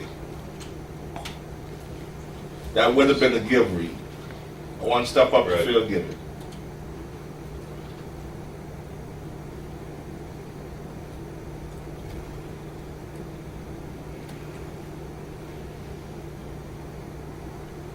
This is spring quick access. That's probably the same thing. Yeah. I got some more on this big thing. This is the main thing, Coach. I got a bunch of stuff on. So, You mind if we switch gears, Calvin? whatever you want, bro. Go back to the meat and potatoes, zone, run game. Yes.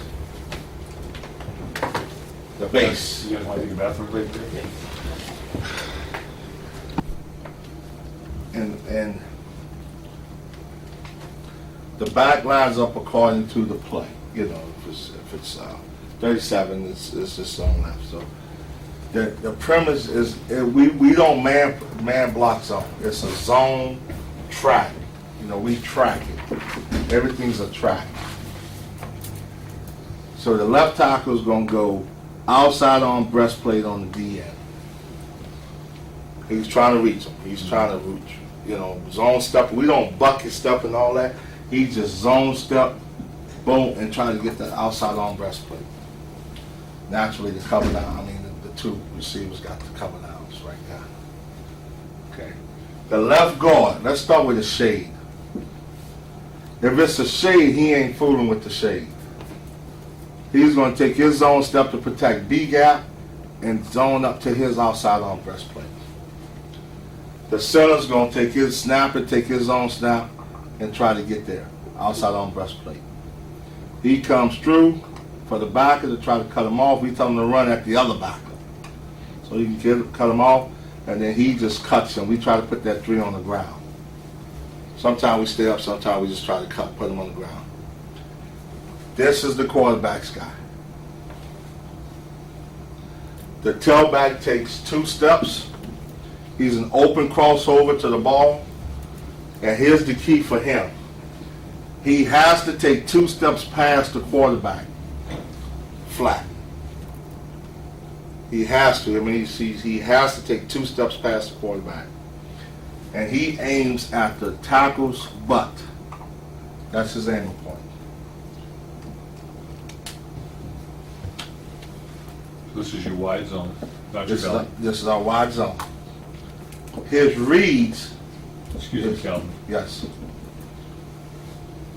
Any point is the butt of the tackle, you The said? butt of the tackle. He's trying to run down. This is what I tell. Run the heels of the tackle down.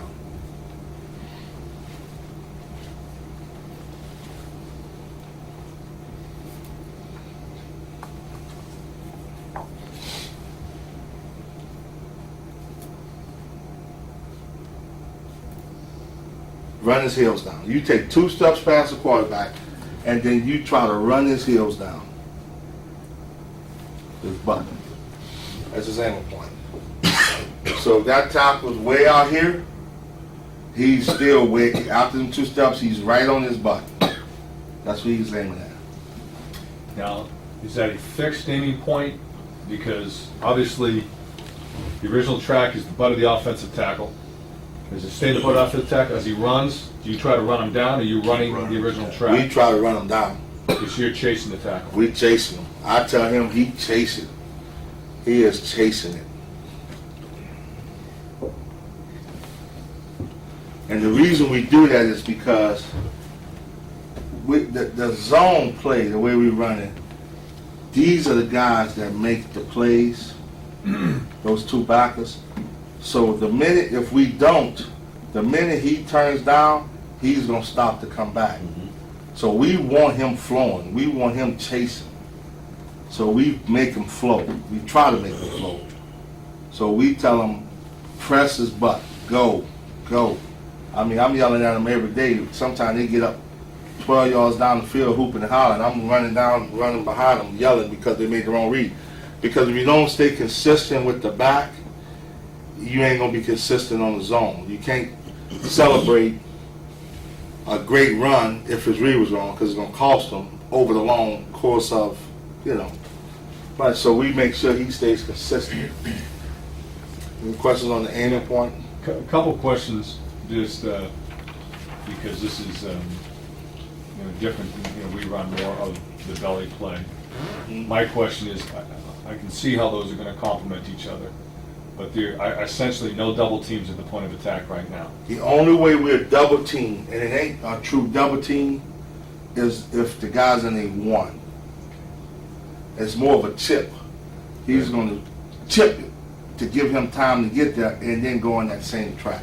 When you get a guy that's, let's say, a gap player, Mm-hmm. right, he's not a shade on the nose, he's not a 1 on the guard, how much of a problem is that for a shotgun center? Not much, because we spent a lot of time on this guy holding it, chipping it, and then going on that same track. That's when he gets off the center, the guard has to get there. Now, So sometimes if it's a good player and it's a gap but not a shade on the guard, you Mhm. still tip it? oh yeah, Okay. yeah. And one of the things that helps is that, we 18-inch splits, no more, no less. We don't get the wide splits. So the guy almost always on the center. Even if he's in a one, they wide. So that helps us because we keep tighter splits with the guards. 18 The splits with eight- just the guards? Yeah, 18-inch split. We get 18-inch splits across the board. We'll change that up like on some option. On certain plays, he'll cheat out a little bit. But on the zone and belly, it's 18-inch splits across the board, no more. And Coach Trick talks all the time in terms of one of the reasons, people that's trying to run our zone has the problems is they split too big to start with. So that's what leaves the gap player it hard for the center Right. because he's just got too much room to cover. That's why we don't go through, it's 18-inch splits. No more. So he's right there. The one technique of the shade is right there.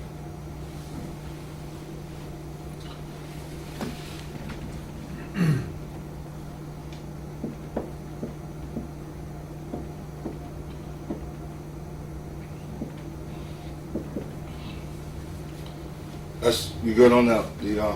The read is 1 to 2. It's really simple for the back. He comes, he takes 2 steps past, and his eyes on the snap goes right here. That guy.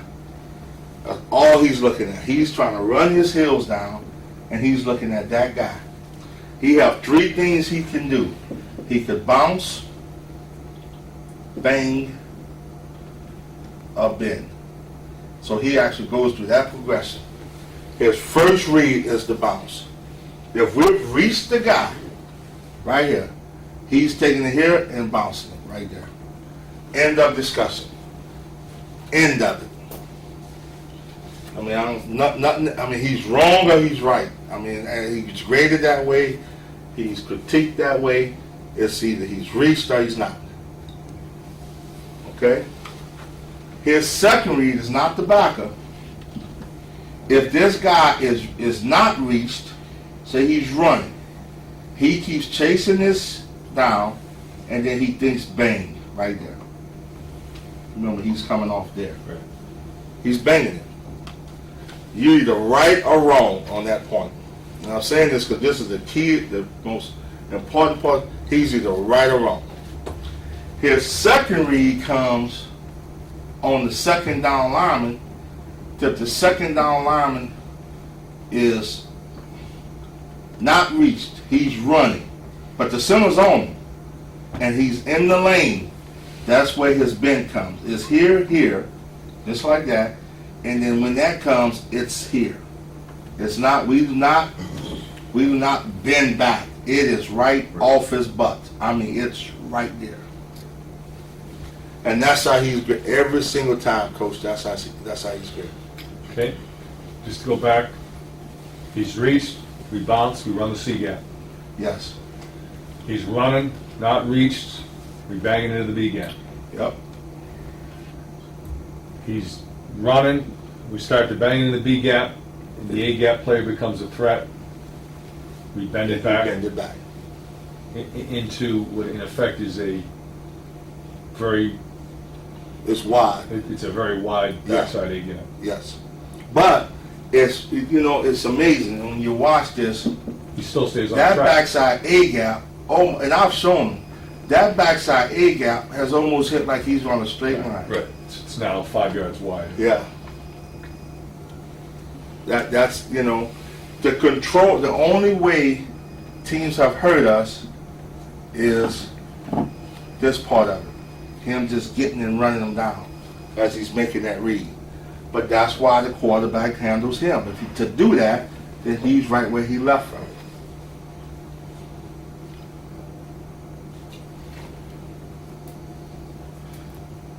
Now, here's the deal.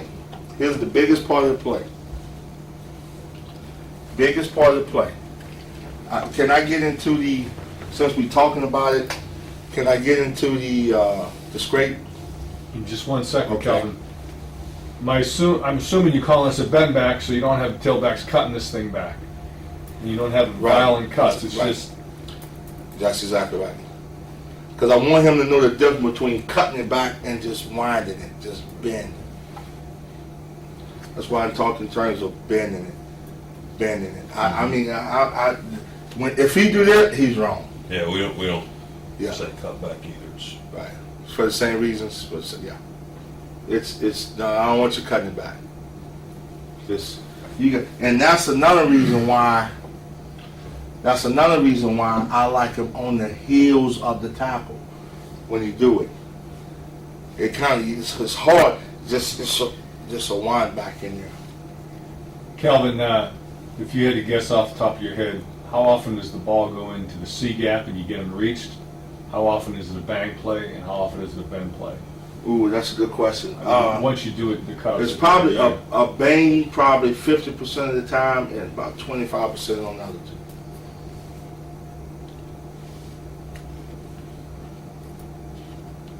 Because what you get a lot is it's bounced because of this sometimes. To stop it, a lot of times teams do that, even front side. But the way, that's why we don't man block it.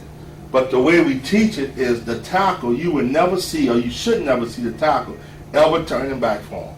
Once that guy crosses his face, I have nothing to do with him.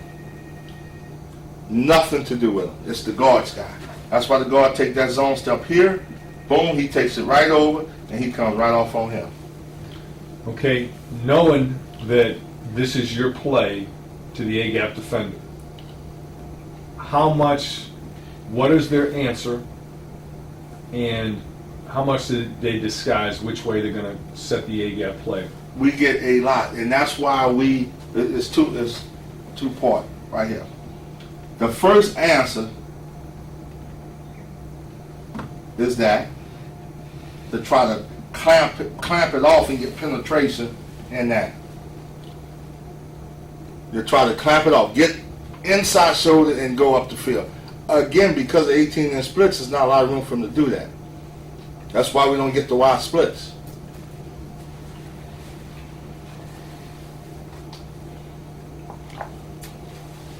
The second answer, that's the first answer.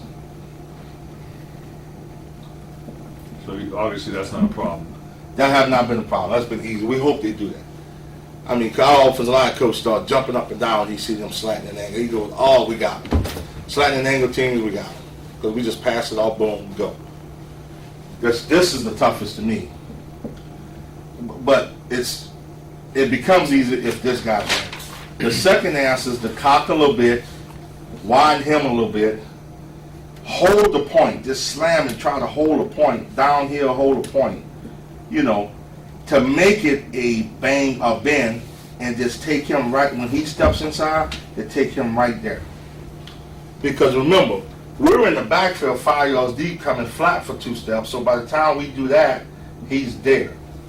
That's the second answer. My only It's question just is, scrape it. yeah, Kelvin, is it squeeze scrape or just scrape? It's squeeze scrape. All right, the linebackers. Yeah, linebackers here. Okay, good. Yeah, that's the second answer. What is your number one answer to squeeze scrape? Okay, number one answer, lock the tackle. That's the number one answer. Read it out. We don't give the call. Remember, we give the call. Remember I said we give the call to the tackle, that I'm reading the end, just go.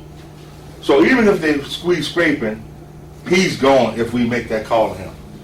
Instead of saying just 37 by itself, we say 37 something. You know what I mean? 37 go or 37 read. Whatever. You don't want to say read out loud, so you give him a call. Just that you're only talking to the top. Don't worry about the end. I'm reading them. Just go. So we see a lot of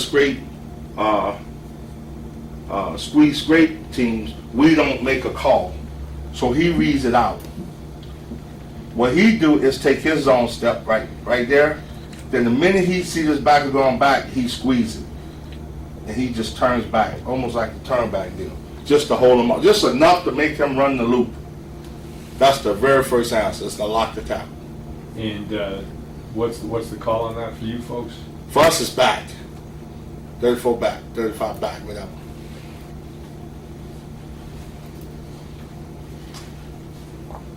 And we've changed that because it used to be, we didn't like it though. What was it? I done forgot it. But we used to have another term for that. Oh, it was just locked. It was just simply locked. 35, that's what it was. It was 37 lock. It's telling him to read it through the backside tackle. Which also tells the guard that there's a possibility that the back of them widen. You see what I mean? Mm-hmm. So there's no reason to be running in here on air. So he comes tighter. He still takes his own step through him. You see the difference? Now he don't have the full backside slut or scoop or whatever you call it. You know, now that tells him now I'm on the 3. It's not man still, but I'm tighter to the 3. It tells both of them something. It tells them the tackle's not coming with you now. Right. And it tells the guard, I ain't got to be hauling the butt to the 8 guy. Both of them are really taking a cutoff course where they're going inside, just Exactly. kind of forcing those guys to And go around. the difference is, on zone, remember, we open and go, Right. right? On that, it's more of an open up the field. That's the only difference. That's the 2 first answers here, and the second answer is, the first 2 answers, and the third answer is we lock it. You ask me what's our answer to it, we lock it. So for the backside guard, how does he absolutely know? He's looking also, he's peripherally reading the backside scrape linebacker as well. Yeah, when he take his step, his zone step, he sees it, he comes up the field instead of continuing to go. So all you need to do is run the hump. Just one step, run the hump. He can't make the play. Okay, question is, in the real world, how effective has that been for you versus squeeze scrape? I don't put a percentage on it, but excellent. In the real world, excellent. Unbelievably excellent.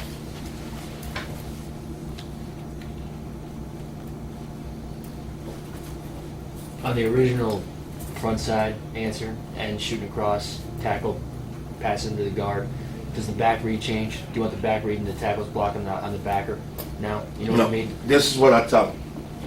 No, it does not change. This is a bounce read. The minute the end go inside, it's a bounce read. Okay. Because he's reached. Yep. Theoretically, he might not.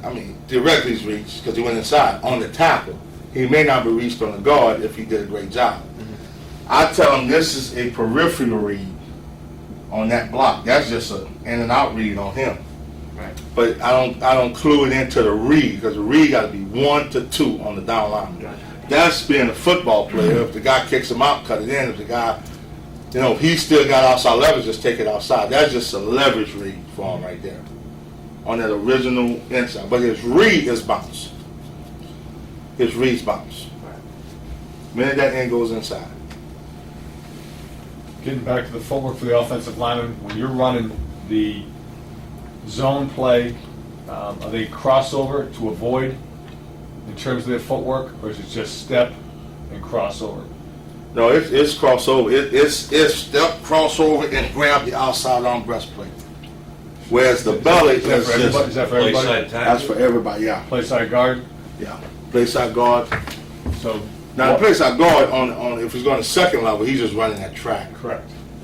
But basically, everybody's taking step wide, Yeah, wide zone step, then crossover, hard crossover. trying to get to the outside arm breastplate. So, for example, the backside tackle, the way you're looking at it, Kelvin, he's treating that no different than the front side tackle in that I got a wide 5. It happens to be Yes. called a 3 technique, but I got to reach the ass of this wide 5 now. Backside? The backside, I'm saying if you put that in the same context, the right tackle, I got to get that guy reached. That's the I got to same get him him reached. going That's there. exactly That's right. him going there. Yes. Or, like I said earlier, he just tries to cut him. Just try to run through the inside leg and cut him. Because we want to put that guy on the ground. Backside. He's got the hardest block, correct? The backside tackle? Yes. Yeah. But again, and I'm overemphasizing this 18-inch split, he don't have very far to get to him. He's almost right there on him. You know, he does have the hardest block. And that have not been a big problem. This guy have not been a big problem. Okay, based on the premise that everybody in the world knows you're going to run your zone play to the A-gap defender when they set the defense, what is your biggest compliment to dick them to make it look like we're running this or we're running something else? Or put another way, how do you change up so you don't become so predictable that you run to that A-gap defender all the time? Well, the first answer, and that's the first thing I did when I got there, is Coach, can I hold that for Yeah. 1 second? Yeah. We do it on occasion, depending on how good the three technique is. I mean, we played in Boston. We was just talking about Boston guys, them big old dudes. You know, we do on occasion. On occasion, though, and this not even part of the offense. It's an adjustment. Tricky me. We do on occasion stone him and just bring him on that same track. We do that from time to time. You know what I mean? Because there's two things to think about versus the three, and I've always said this and it shows on film, versus the 3 and the 5 backside of the play, it's harder to squeeze scrape.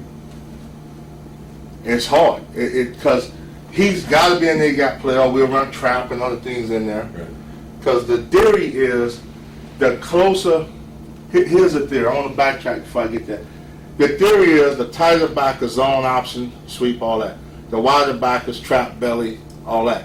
So they give... Kelvin, forgive me, but I just want to write that down what you said. I know it's common sense, but go ahead and say The it. tighter the back is, off tackle, you think zone, sweep, option. And they all the same blocking schemes. We start every year off with, we put in the zone schemes. Zone schemes. That's zone, sweep, option, and belly. For the line, it's all the same except for one little thing here and there on the zone and the belly. So it's harder to run a straight backer because he's got to displace to do it, and now you're giving up belly and things like that. So the tighter the backers, we think sweep, boom, boom, boom. The tighter the wider the backers, we think belly, trap, quarterback ISO, stuff like that. We played, UConn, which you used, I think you said you used tight backers. I had them backers in there, and we ran quarterback sweep all day at option. They can't move laterally. It's just, this year they changed. They backed them up, they ran, we hit zones and belly zone. So that's the word. Boy, I look at, I'm up there and I said, the backers are widening, and then we go to the other stuff. So that's it. Tighter and wider. That makes perfect sense. Right. So, in a sense, because you specialize in this and you run it so much, you have a good indication by alignment when you're going to get squeezed straight. Yes. You have the indication right there. If I get spooked and say, oh, they're squeeze escaping, and we already didn't lock it, we already made the other call for tackle, I may change it to belly, because I know they might get us to the squeeze scrape. But what I was going to say was one of the first things I talked about was that we couldn't rely on the one in the 5 to run the zone to all the time. We run it both ways. So to get to that second part of that question you asked earlier about them stem, how much do they stem? It don't matter to us now because we will run into the 3 and the 5. If all of a sudden, because what they do is they play with you, they give you that, then right after all's done, all of the fake dummies, all of that is done, right at the last minute they shift. Right. And so that's back when you used to go, opposite. The minute you opposite, they switch. Opposite, the minute you know what I mean? So what happens is this. You start doing that, every time you move, they stem. So we just said we got to get good at running it to the 3 and the 5. So my question is to you, when you do your cut-ups at the end of the year, what percentage goes to 3 and 5? I'm going to say if you're doing a great job, it's still only 20%. Ooh. I didn't study that. What would you guess? What would I guess? 15%. And the reason is this. This is why I think the reason is. Because teams started learning with being able to control it from the box. Teams started learning, okay, say you put your back into the boundary, okay? The first thing we look for, okay, say they put the 3 and 5 away from the back to make it tough for you. Say they just made it tough for you. Because it is tougher to run to the 3 and 5 than the 1 and 5. But we have nothing changes. Outside 1 to 2 read, outside on breastplate, outside try to cut him, chase him, come up through here, and it's the same play. Nothing changed for the line. But what hurts them is if they start trying to do that, they're really hurting if we run in belly. Because belly is slam it, do the same, make it look like zone, cut him down, and read that one guy. So teams are scared to start doing that. That's why the belly and the zone complement each other so well.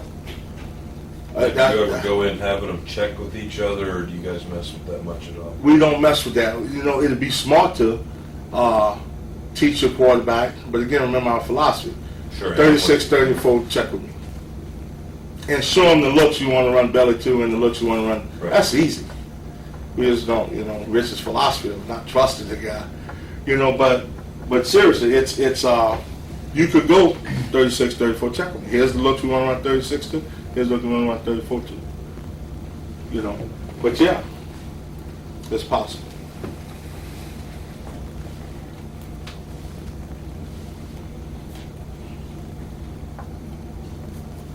Well, that makes perfect sense. Those are good, real good answers, straightforward answers. Yeah. Can we watch the zone play and then talk about belly after that? Yes, that'd be good because actually that's first on his zone. And then Two different tapes. Yeah, he's taping another one now. The one that was in there. The one on Screens and stuff. Okay. They're watching this taping it. You might well take belly right after that. No, This belly's is long. already It's all on the right. same Oh, it's deal. Yeah, and this is I just told G to look through it. But Hey, here, Calvin, question for you, just because they do it so well, and I'm not as familiar with the wide zone play. That's what we're interested in. You spend much time with the Bengals? Because, they do it as good as any with the wide play, don't they? No? all of our background is Denver Broncos, Alex Gibbs. Gotcha. That's the 1-2 read. That's the zone. Trickett and Alex talk on the phone almost every day, and it's Alex Gibbs, Denver Broncos. So that's why, and it's kind of it pays off for us because we took Abram Coben, who's all-time big leading rusher in the Big East Conference, replaced him with Quincy Wilson, replaced him with KJ Harris, replaced him with a true freshman this year, and they all been taught the same thing. You think about Denver, it didn't matter who they put back there. And Alex talks about, make it's right or wrong. It ain't no in between. It's you make the reads or you don't. And we got a lot of these cut-ups, a lot of these stuff. It's you make the read or you could be wrong. A lot of people hate to tell it back. They're wrong. Coach, I saw daylight. I don't care. Let me give you an example.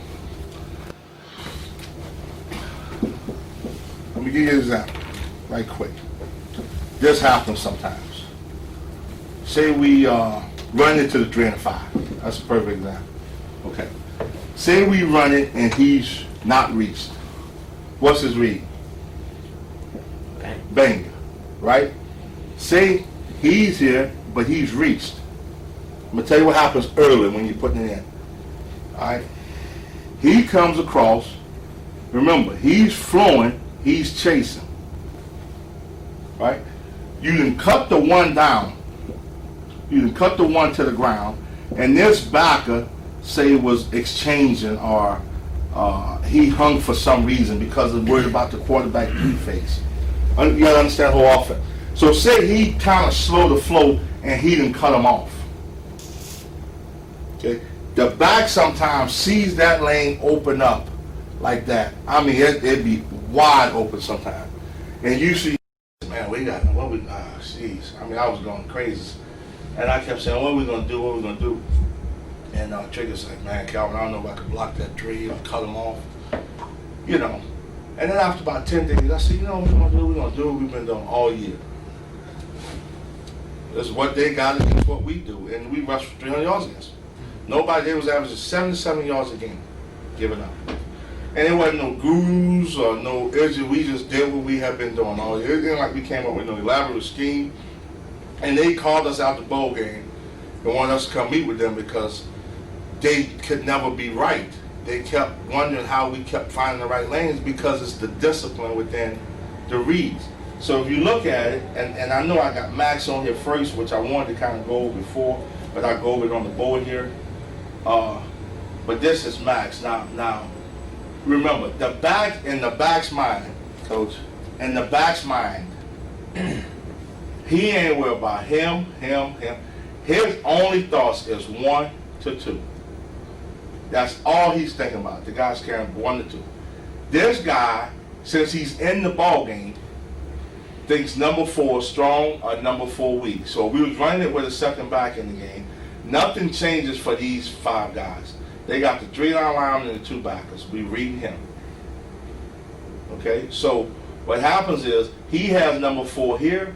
If we run it that way, he has number 4 here, meaning him or him, whoever drops. His read is as if he's carrying the football. He takes a zone step, and all these ain't gonna be perfect, but he takes a zone step, he reads number 1 to number 2. When he take his step right here, if this guy's not reached, I don't care if this guy runs 15 yards up the field, he's inside. Because the back ain't going like that. He ain't going, because his read's telling him to bang it. Calvin, so if he is the, quote, lead blocker, he's going to read it just like a tailback. Just like he's carrying the football. He's going to work his way to number 4. Just like he's carrying. If this guy is reached, he's outside. Because that's where the ball carrier's going. It's that simple for him. He has the ball. Now let's take this guy out of the picture. And let's move him right there to rip. Let's move him 2 by 2 right here. And say we run in quarterback zone. What is his job? As if he's carrying it. So that's how we able to still run the ball with numbers. If we wanted to run the zone play, he just got number 4. Let's take him and put him here in 3 by 1. And we want to run the zone quarterback.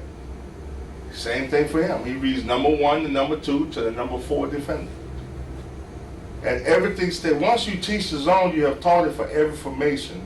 You're running it. That's how we do it. Let the lineman handle the 5. The 3-line lineman and the 2, we handle all extras. With the belly triples or zone reads, or zone bubbles or whatever.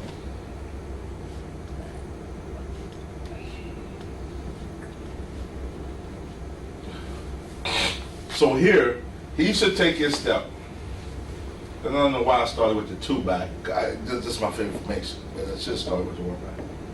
But once he takes, see right here, we know it. See, this is a Wade Blissler. And it's had shown on every one of your film. Right here, this is a Wade Blissler. Cocked in, 1 technique, over the top of the slot. They may not do it, but it's still a good play. This was another play that was checked to the zone because we like running the zone right into the Wade Blitz. Right here, he's doing it right now. Boom, boom, boom, boom. Got a shade. This is everything you want in the zone blitz. They come watch the left tackle, just pass it off to the guard, take the next lineman. That's not a great block by him, but he know he has number 4. His first read told him, I'm outside. Once he see his eyes was on the first read, you can almost see. This is true freshman. These are 2 true freshmen right here. This kid's out of North Babylon, and this kid's out of Philly. But there's 2 true freshmen. All he did was, and he just take a little longer than some of the guys that's been doing it a while. He put his eyes right on this guy to start with. Calvin, I asked you a question on alignment. Backs and the quarterbacks in terms of Toes at 5. Toes at 5 for both, Toes at 5 for anytime we're in the 20 personnel, it's toes at 5 for both. for both running backs. Yeah. How about quarterback? And it's toe to heels on the tackle. Quarterback is toe to right in the middle of their feet. And we do that so you won't So they're force us exactly- down. Remember how we got to come past them 2 steps? Same plane though? They're Same plane. 5 yards. Yeah. But we tell him to cheat back a half a step, the quarterback. So we can come through the handoff. Won't press him down here.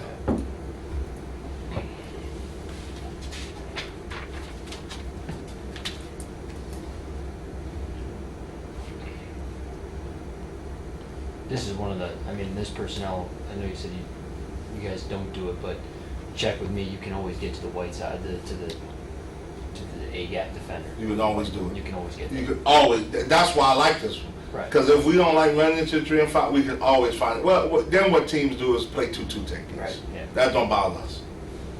That do not, because the way we don't man it and zone it off, 2-2 techniques don't bother us.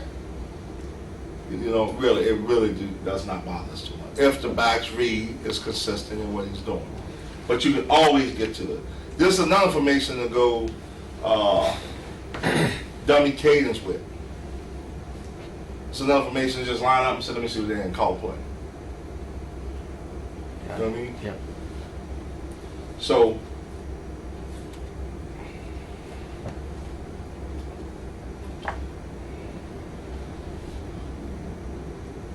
but if you see it from the end zone, it's as simple as the 1 and 2 read right here. If this guy would have went outside, he would have came up inside. He would have. He ain't gonna fool with the nose here. Right. He's gonna go right now. He's going on this track. He's gonna come through here. We're gonna read. We still reading this guy. It's still a read for him, but this is the easy one. It's on blitz. He's out of there. Yeah, exactly. Now the other way, and we used to do this against Boston College. I was just talking to coach about this. The other way we did it both ways.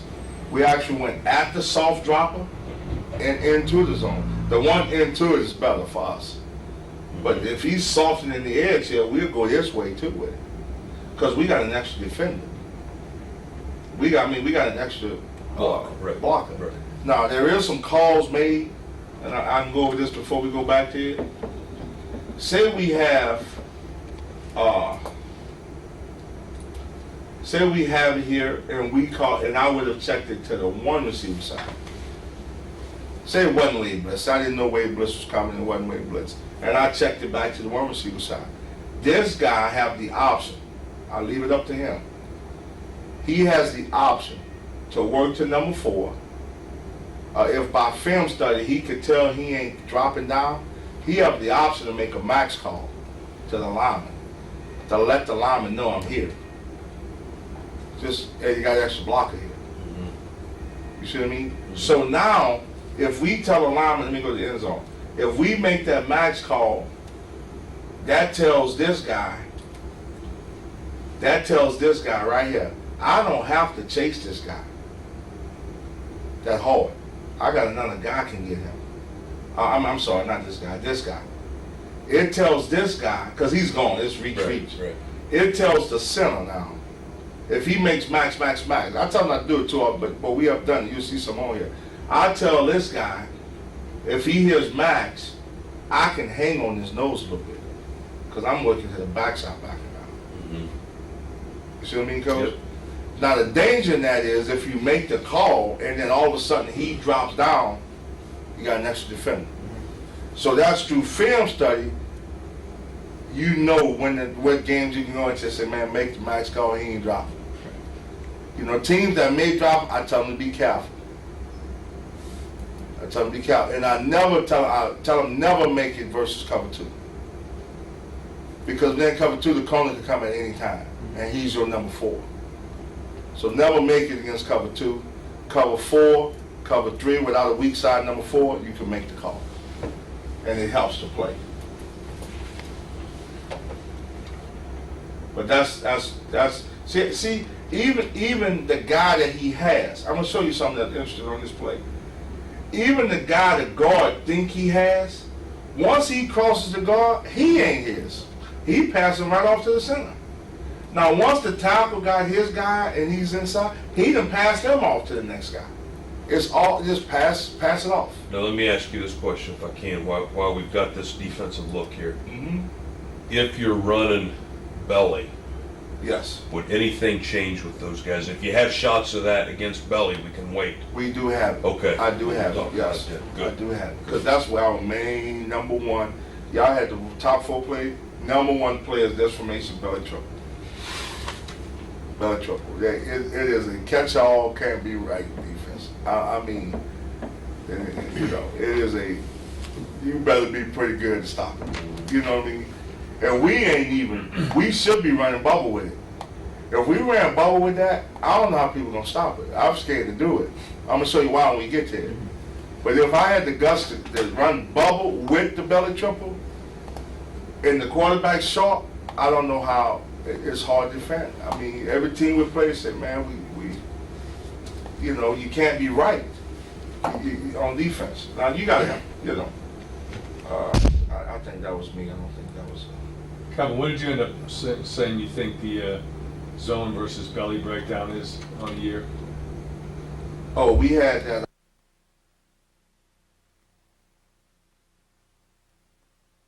It feeds off each other like unbelievable. It really do feed off each other. Now we never really ran a true stretch play. We put one in this year. That's under center 2-back stuff. 4-minute offense. I got a few of those on here too. 4-minute offense in the game. We're trying to run the ball. We run a true stretch play. We don't run. It ain't like the zone in the belly. We might have ran that 20 times all year. The zone in the belly we run quite a bit. Now here's the same look, I think against Rutgers, same look. Remember, the back's thinking what, 1 to 2. I mean, his read is 1 to 2. He's thinking number 4. If we ran this way, he's thinking number 4. Nothing different. This is another way teams try to do is they try to play with 2-3 techniques or 2-1 techniques and get to the over and under. Well, we like that because since we not manning it, it don't matter. We're gonna block who's ever in our gap, you know. But they try to go to one technique. This wasn't very smart because they just giving us the lanes, you know. And now the reason this is almost a lock position for this tackle right here. Left tackle. The left. He have no B gap defender. So why chase in there? So you're going to see him start, but then he's just going to take whatever comes off his butt. That's nothing to go to. Right. You know what I mean? So you're going to see him start, but then he's just going to wheel back, and if the guy was tight enough, he would have grabbed him. But front side is just pass it off, you know. The guard passed it right to where the center gets him. The back is an extra guy. You know, in a perfect world, the guard would have passed him up and scraped on up to him. But, or the back would have done it. You know, passed him off but we don't ever really work down when the back passes somebody off. But so they both just thrown the guy, takes the angle inside out right there. And that's what I'm talking about the wave blitz. It's not the true wave blitz, but that's the alley you're going to hit most of the time. You know, because we call 2 different wave blitzes. One where the both back is outside, and one where they keep the end outside and bring the safety in the back or inside. But it's all the same. You just pass it off and take your track. Personnel-wise, Calvin, feel like you like obviously bigger backs, guys that can block. Well, I used to think that until I had 2 small guys back then. They did an adequate job. Aaron Coleman was 789 pounds, and still was. He really did a decent job. These guys, Jason's a big boy. This boy, Steve, is about 100, and he sucks at blocking, but he just gets on people, just getting their way. You know, he's getting knocked around, he's just getting their way, just fitting up on them. He's got to get better with that, you know. But that's what I meant. That's when I said earlier I got lucky. I got a 250-pound kid right here, right now, that can carry it like him. Not like him, but he can carry it, and he blocks like a big old true fullback. He was 250 pounds. But I got lucky there. This kid just walked on campus and walked on, you know. But Jason's a big kid. The other kid I was starting for, Jason's a 200-pound kid, 195-pound kid. They're not trying to knock the guy out. They're just trying to get on. Now, Jason could block for a freshman. He was pretty good.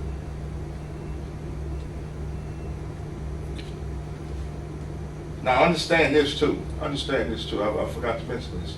And I might have some on here. With Max now, we still a bubble this now. Because remember, we ain't worried about him blocking the overhands.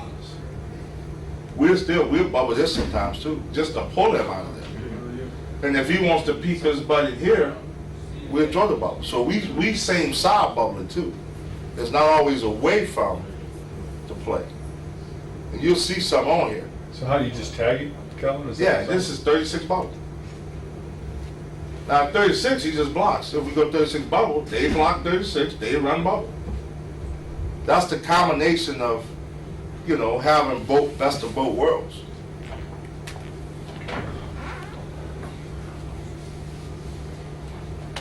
And based on what they do, you could game plan whether you want the outside guy cracking or not. Like in this case, Yeah. this look right here, you want him to crack. Like in this case, Yeah. we'll go 36 balk. Right. That's why I look to see if I want to bubble it or balk it. Yeah. Right here it'll be a balk. Cover 3 is balk. You want to balk cover 3. 36 balk. Crack, run the plate, enter the bubble, the balk, Yeah. with him one-on-one to come on. But it goes back to the goals. You want to be able to run the zone no matter what. Then all that other, the bells and whistles are just gravy, it helps you. But I don't know if all of that other stuff is that effective if we wasn't even running the zone. If we was getting stuffed every time we run the zone, they would say, we'll play the zone with the minimum amount of people and then play these perimeter guys. You know what I mean?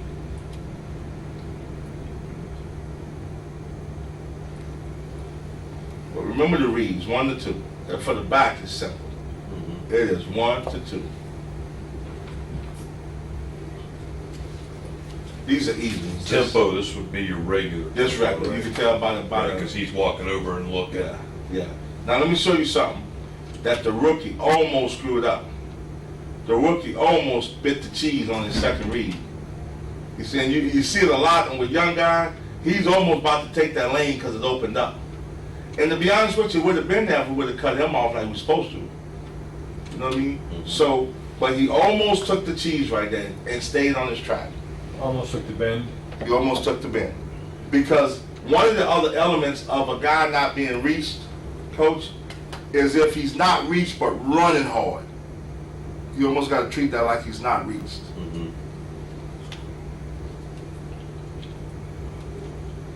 Here's now here, right here. Number four for him.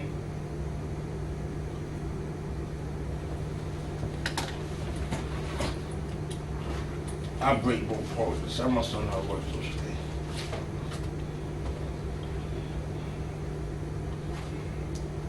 Number 4 for him is here.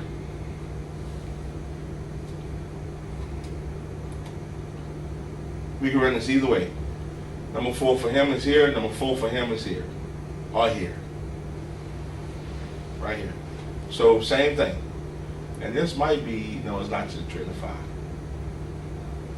Now, this when he walks up here, right here, who becomes number 4? So when he walked down, how was that? When he walked down, backer now. 1, 2, 3, 4, he became number 4. He's the safety now. He's the safety now. Safety's the backer. They're gonna stay in the core. They're gonna block the first 3 down linemen in here, right here. So he just passed it off to the guard. Reed's easy for him. Here's Reed's made. It's a bounce. It's a bounce. He gonna pass it off, come up to the next level right there, and that's your lane. He's got to be the same every time. The minute he goes inside the tackle, will not chase. Don't take the cheese. Don't take the cheese. Let him go. Let him go to the guard. Now, my only question is for you, Ron, and Calvin is, boy, that's a tight track by the right tackle here. Yeah. Well, this is. Let me go over this with you so you can know. The minute he had an outside guy. I'm sorry, I He's should have said thinking this. blitz, right? He's thinking he's coming inside. Right, okay. So he's making an So I don't want to go wide. So he makes an overcall. Right. Makes an overcall to the guard to say, come with me. That's why they know right now they're going to go through on that track. All right, so once you make an overcall, that center knows I got no help. Exactly. That's exactly right. An overcall will always trump a tip. Exactly. That's exactly right, Coach. He makes a call. Oh. He's telling the guard, come with me. Right. Because I think this guy gonna slack. Now that's just to alert him, and that's because he might, the guard may have a one technique on where he's trying to chip and go up. Right. So that alerts him, come with me, take a flat step and come. Right. That alerts him right there.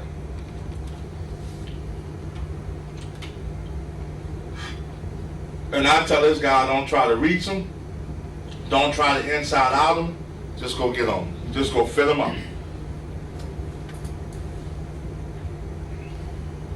So run, no cuff, go gut. Right. Now here's a perfect example of what I'm talking about. Here's the exchange. See how he's chasing and he's exchanging, so they got us. But I'm convinced that it's harder to chase from a 3 and a 5 than it is a 1 and a 5. Yeah, I'm just convinced. It makes him run the hump a little bit more.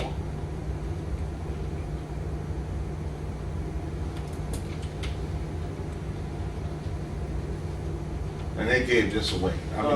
They gave this scrape away. Remember I said anytime they're in the under front, or it's the over front, because that's His linebackers so wide. he's wide. He ain't in his A gap. He's in a C gap. But my question to you is, why is the quarterback giving it here? Because he knows. Well, first of all, he just got alerted to the straight backer, so he knew this guy's unblocked. Now, we had already made the call to send him through no matter what. Now, in a perfect world, the call would have been taken off and he would have took that tighter step and he would have just high-walled this guy.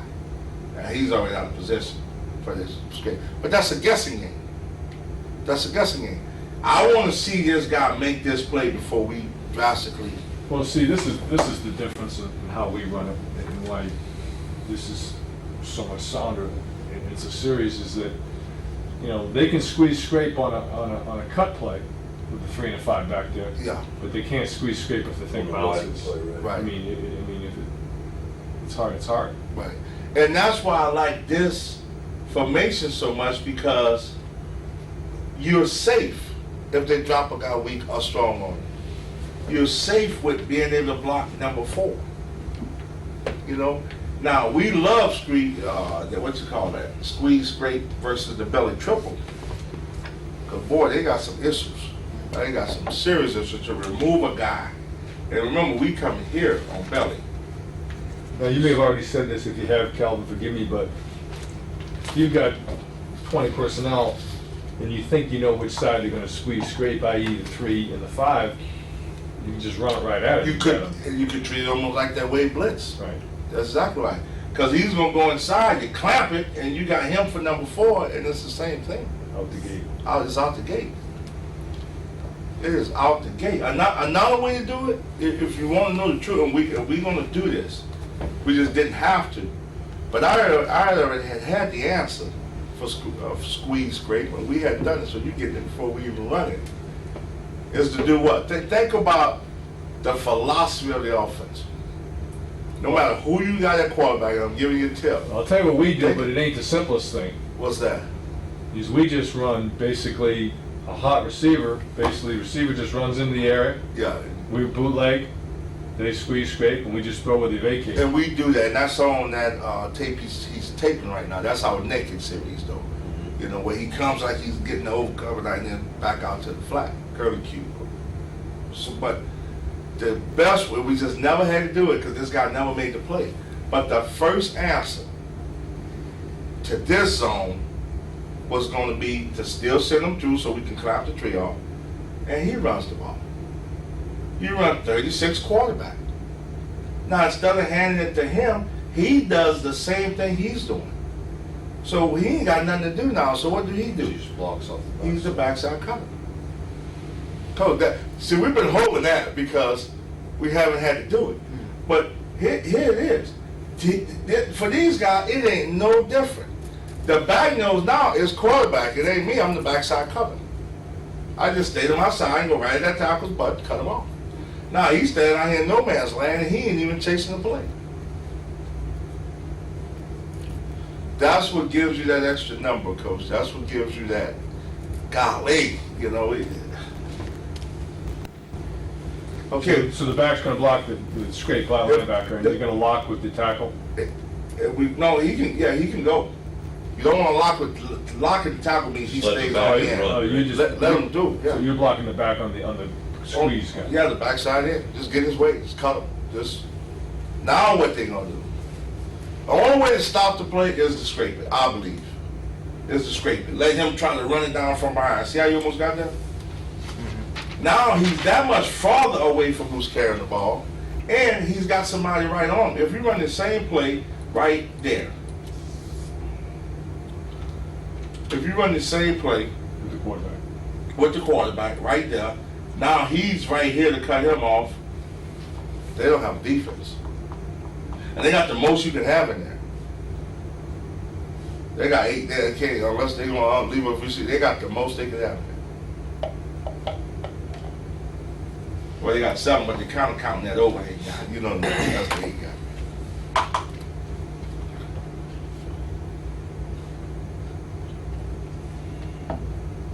Now, in that particular case, you end up getting a double on the B-gap player there, or are you just going to keep going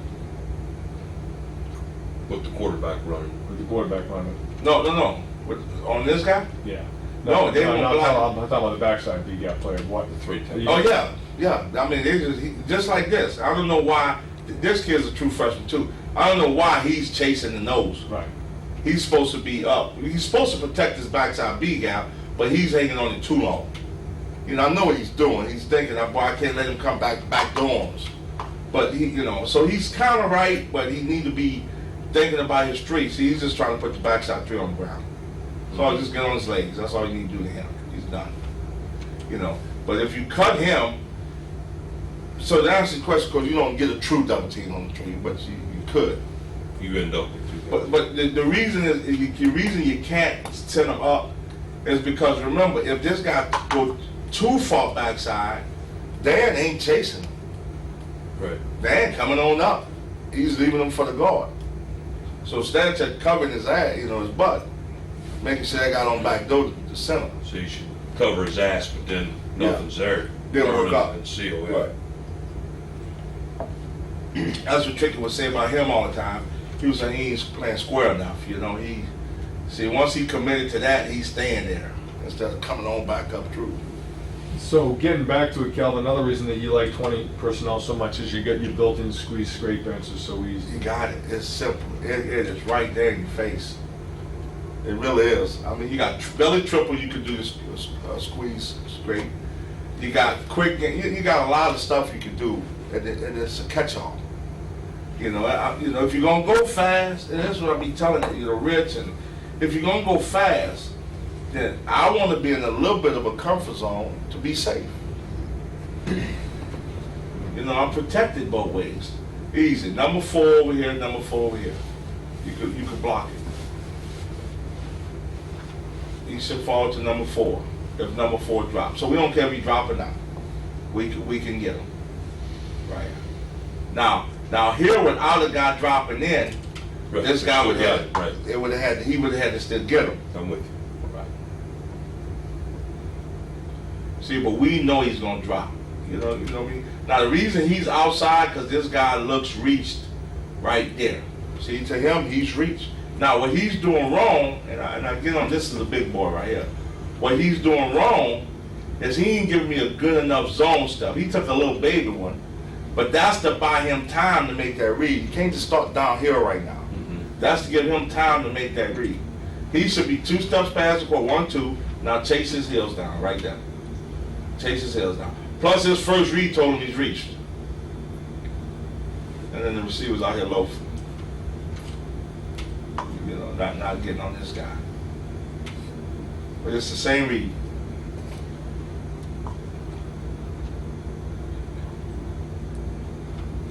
They scraping it there.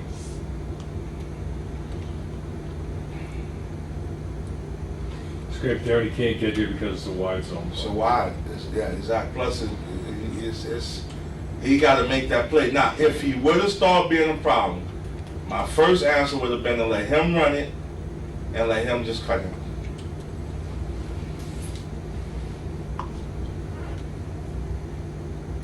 And to tell you the truth, we went into the bowl game because we liked the matchup on the strong safety.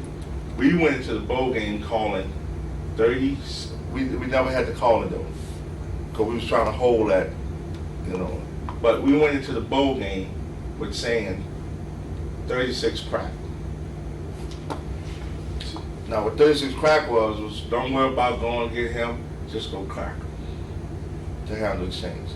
Now they would have had us here because they exchanged with the guy waiting here, but it still would have been one-on-one with a perimeter player. So on the snap, instead of him trying to get him, he would have just came straight down the line to crack the exchange back right there. And we knew from film that he was going to always sink in a little bit because of his course and the action running away from him. Kelvin, are you saying you want the quarterback to keep it because you know you got a crack block in the back? Well, it still would have been a read. Like, Right. yeah, with Still a the read. right with if we expect an exchange, okay, this is I'm just giving Exchange you. means squeeze I'm screen. just giving you. Yeah, that's what we call it, exchange. Like D and linebacker exchange. So we said, let's just crack. Let's crack the exchange. We don't need the backside guy. You know what I mean? So on the snap, he was just going to run right in here and just be in position to crack the guy. So now the quarterback puts his eyes just on the read. So when we get to this point right here, boom, that's a pull read for him. And he would have been cracking him when he took back off at the quarterback running. And he was sinking so much, it still would have been a foot race or one-on-one. But that's just little bells and whistles that go with handling the exchange. So we had the cutter we could have used, we had the exchange, and we never did none of it because the guy never made the play. But we wanted to have the answer for it in case he was making that play. Like Florida State, he would make that play. That guy was faster than the backs we had. The DN. Do you think you can make a running back a good zone runner? I think so. And you know what? I've been asked that a lot, Coach, because we've had guys that could not run the zone. Have never run the zone. And the reason I say I think you can make them run, I think you can take an average guy and make him good run because you telling them what to do. You can take a smart kid who's intelligent enough to say, all I'm gonna do is what the coach tell me to do. The difference might be, again, 7 yards as opposed to, okay, I'm going 80. That's the only difference.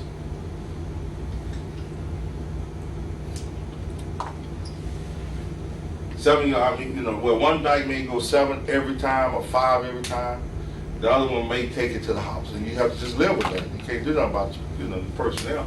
I had Quincy Wilson who wasn't gonna go 80 yards, but he was gonna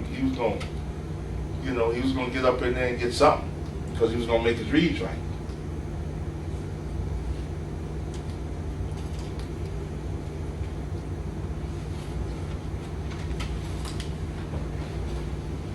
So you know a team's going to squeeze scrape, you're still going to force that DN to make the play before you're going to.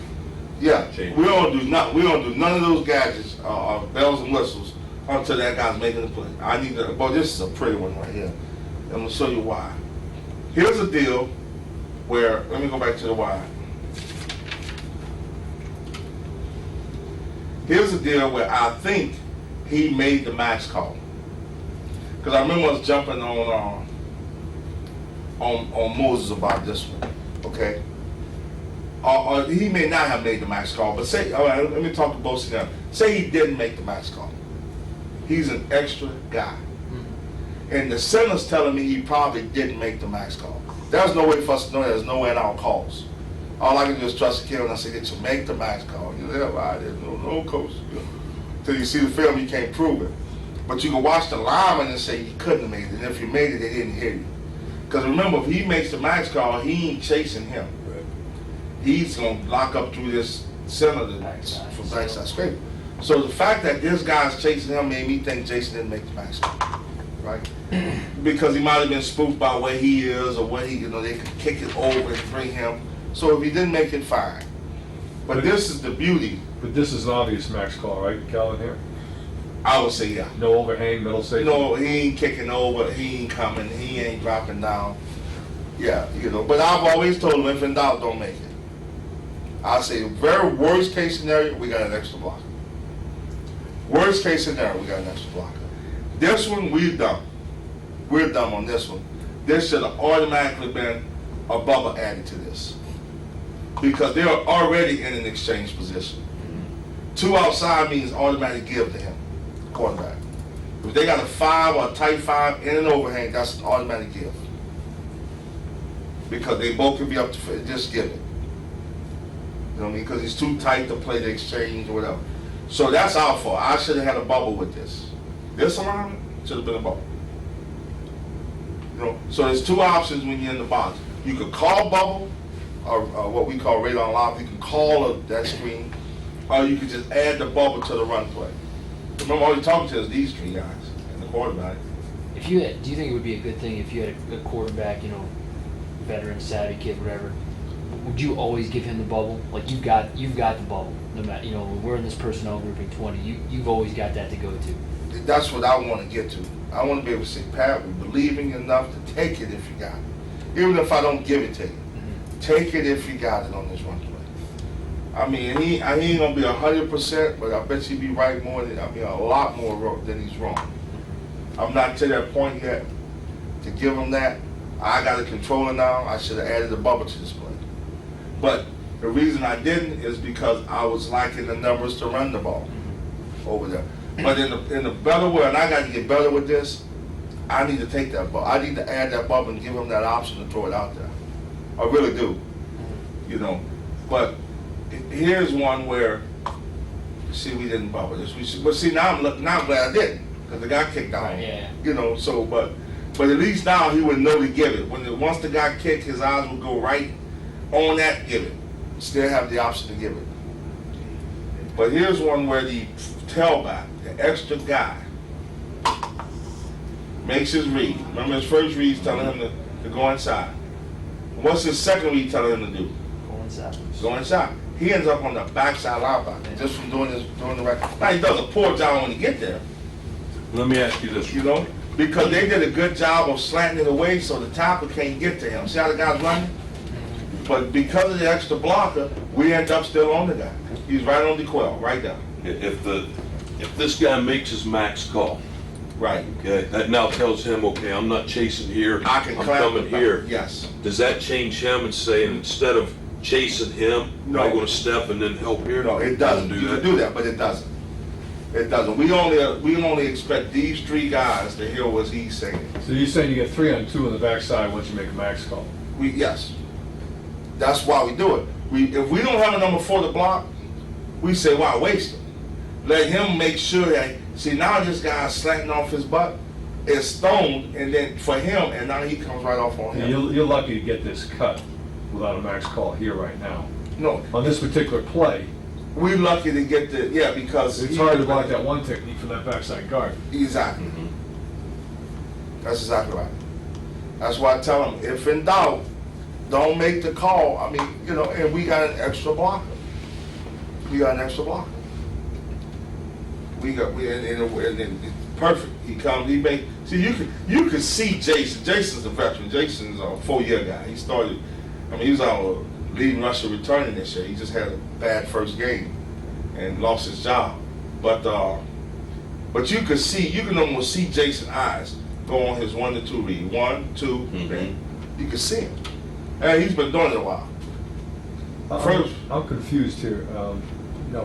Why does he come all the way back, the back? Because of his second read. Okay. All he's doing is coming. He's just following his reads. He's the running back. That's what he would do if he was running the ball. That's exactly how he would run it if he was running it. First read, bang. Second read, not reach, bend. That's exactly how he would have ran it.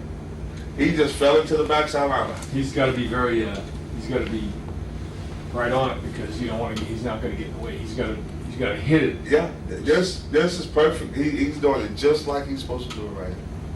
Just like he's carrying the football. He just do a poor job on the block. But he's really expecting to come off on 35. But he see Dan keep chasing that, so he just replaced him. You see, in the perfect world, Coach, the max call would have been made, and Dan would have been on 52, and he would have been fitting on 35. Which is still get your bases covered, you get extra guy. Yes. Would the center, if the max call was made, would the center be able to give you a little chip on that one? Yeah, he would, because Right. now he knows I ain't chasing the front side Right, linebacker. yeah, I got you. That tells him I ain't chasing the front side linebacker. They got a guy for him.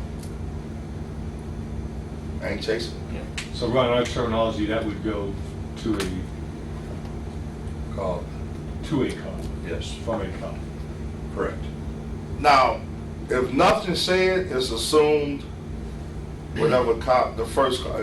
If nothing said, he's assuming I'm full zone. I gotta go. Right. The only thing takes him off is something he hears from us. And I leave it up to these guys. I teach them the looks, when to make it, when not to Right. make it, and when it can be a little bit in the gray area. I'll tell you what's tough on the defense is, as I just look at it, is you don't know how you're getting combo blocked. Right. Where the help Because the is, back's in the equation. Where's the help coming? Yeah. You have no idea. You have no idea. It's really, yeah, but it don't affect the backside. Now, the backside got to go. Backside got to go. Even if it was made, he thinking I still got to cut this one off. Right. He was going to be surprised when he sees Dan stoning for him. Now he can get on him, Mm-hmm. you know. Now, Dan's smart. Dan may make a little something to him to let him know. Dan's smart enough to go, hey, I'm with you, or something. Mm-hmm. Right. You know, but I don't hear all that, you know. But these guys are, you know, this guy's pretty salty right here. He's pretty good. And he probably telling, this boy's a freshman, so he's probably telling, Right. hey, bro, I'm Try to with help you. him out a little Yeah. bit. He don't care. He's gone. He's got to go.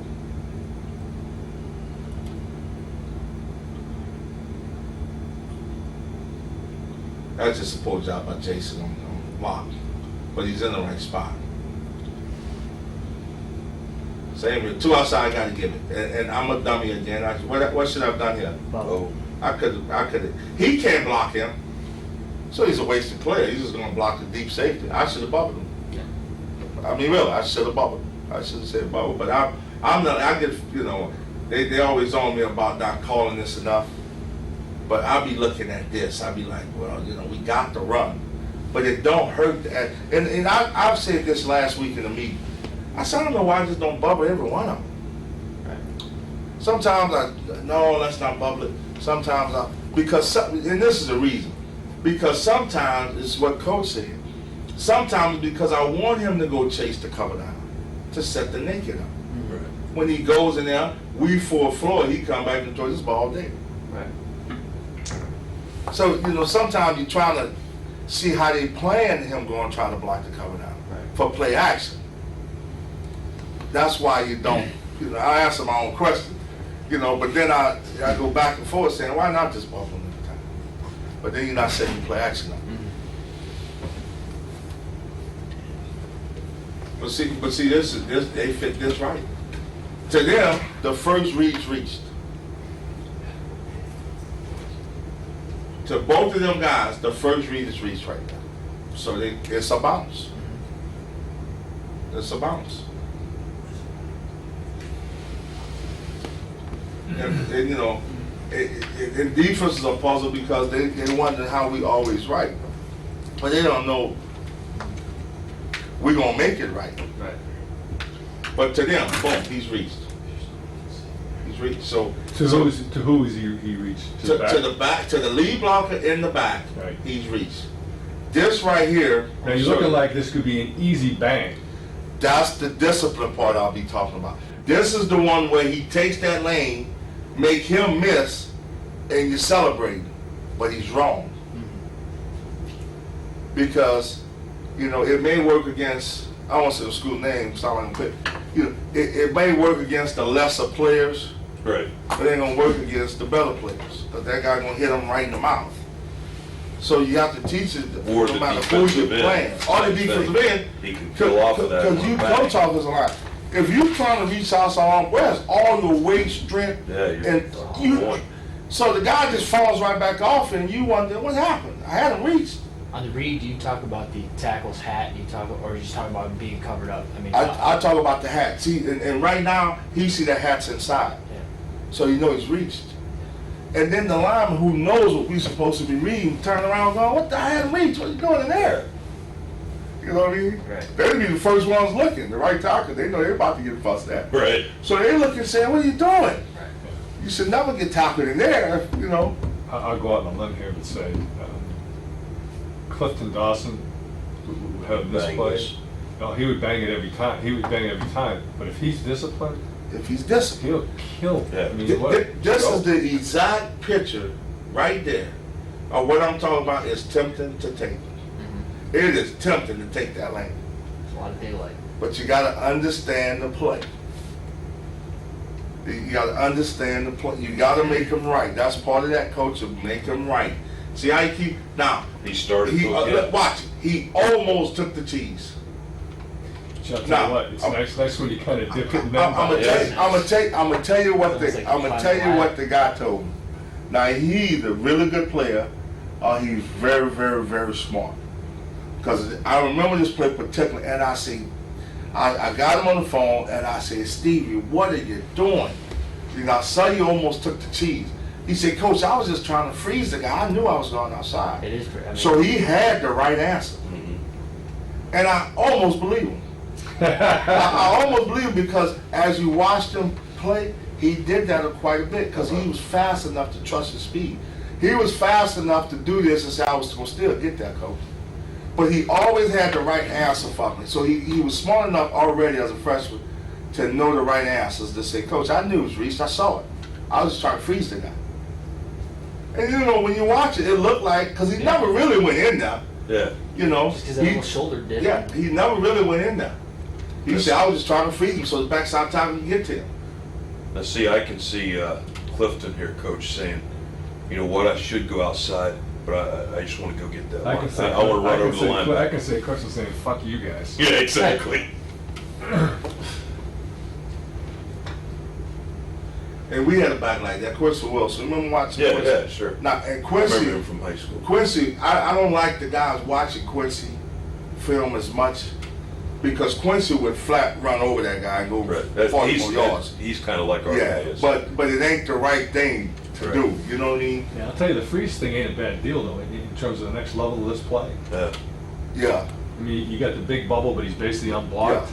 yeah. If he get back, you know, if he's fast enough to get back the way he's supposed to be going. But see, number 4 is dropping. Now this is a no max call all the way. I mean, this Right. guy He is making can't you max nervous, this, spooky. You think he's dropping. I don't know what it looked like from the wide, but the guy's moving around enough to make you not want to make that call. Right. You know what I mean? Now this is another good one because I remember this one, most recent game. This guy's number 4. Can I kind of just talk about something you said that makes perfect sense to me from a running back standpoint is, you don't have to have great instincts for this. You're telling his ass exactly where he's going, and there's not, right now, there's a lot less gray area than I thought It's a there'd lot. be. No, it makes it simple. You want to keep it simple. Only time I tell them to use their instincts is after they did what I told them to do. After they get past that first level. After they get past that first, now be a football player. I don't try to say, we do have one rule, run north and south and react to the danger of being tackled.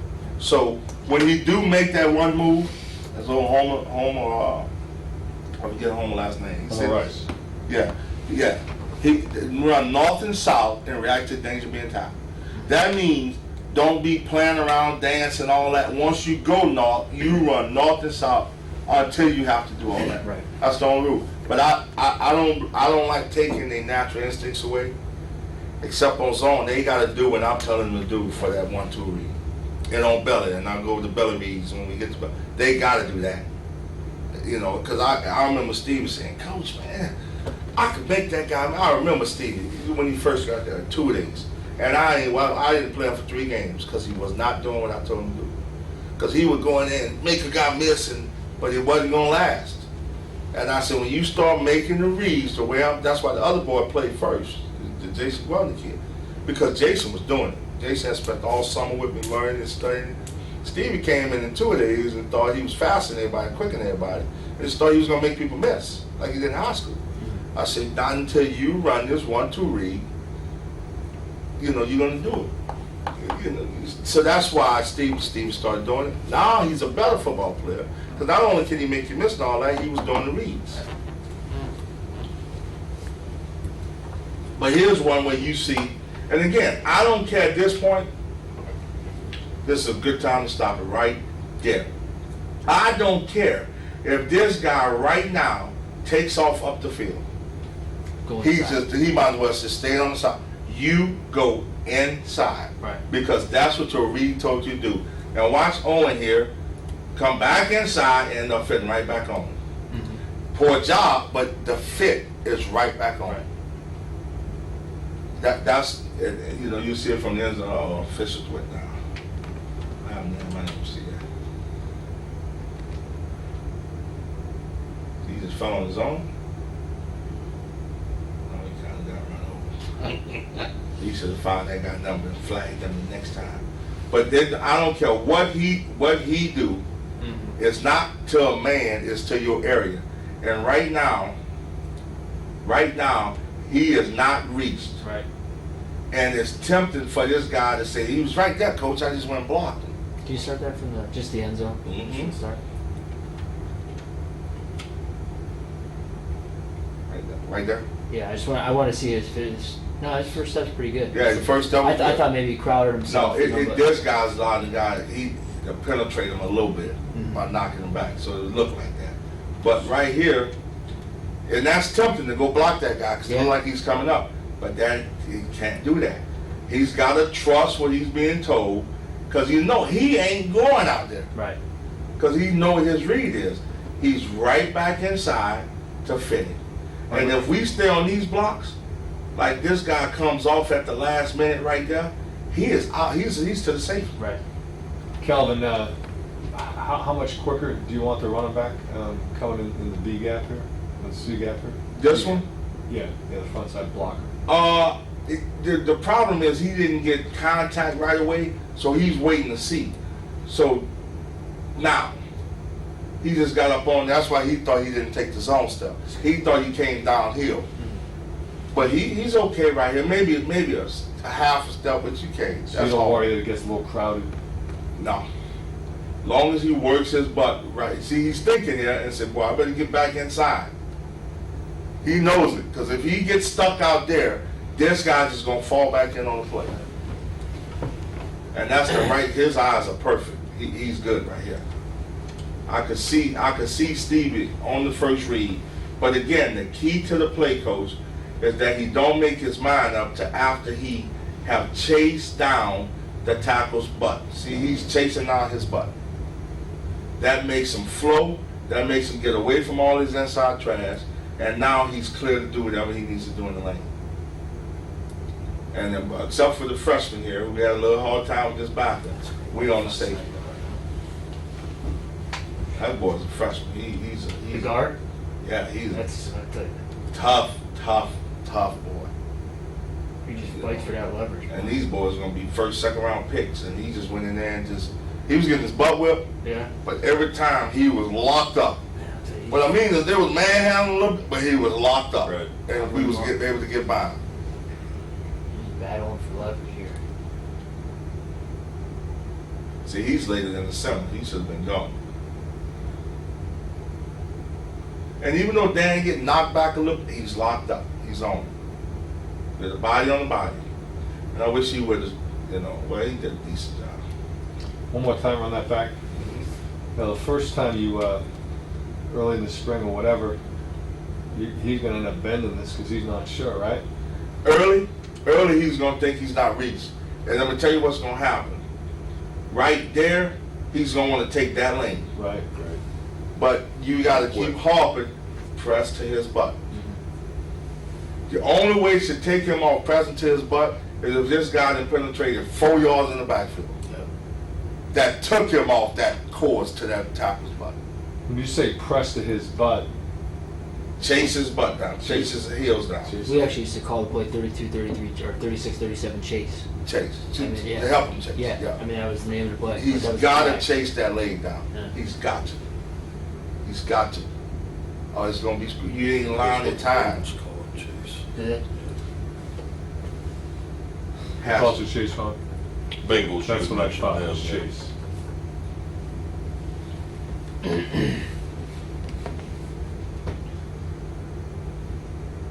Now this is the 3-by-1. Now let me tell you what happened. Now this is the bubble with the zone. So he's got an option. He's actually reading this one out. You can see it. He didn't predetermine it, even though maybe that guy spooked him. He's reading. This is a tree. He's reading it out.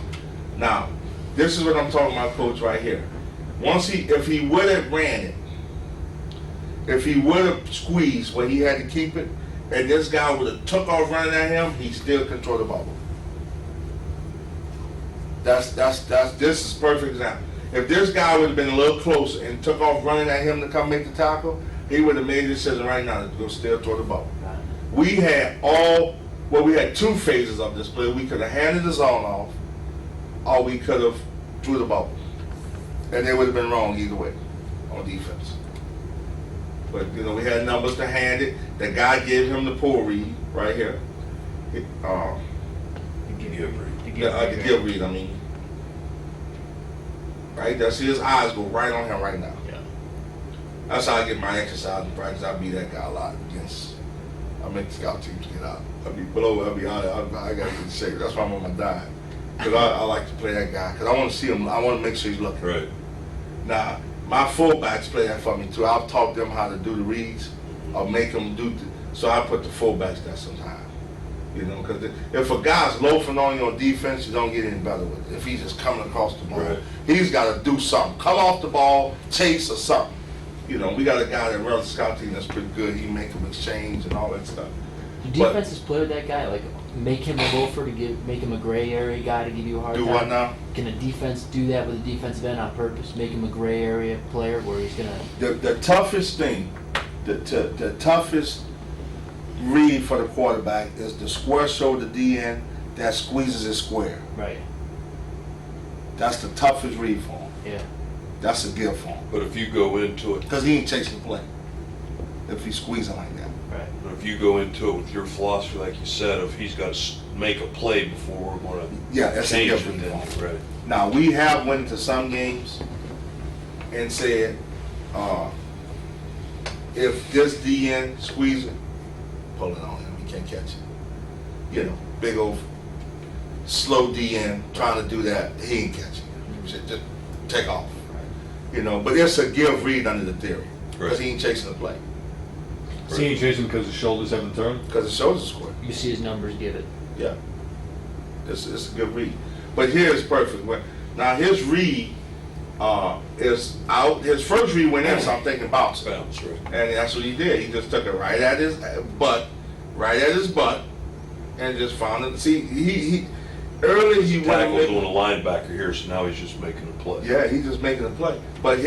But the black thing I liked about what he did here is he still tried to be disciplined enough to chase his butt before he made that play.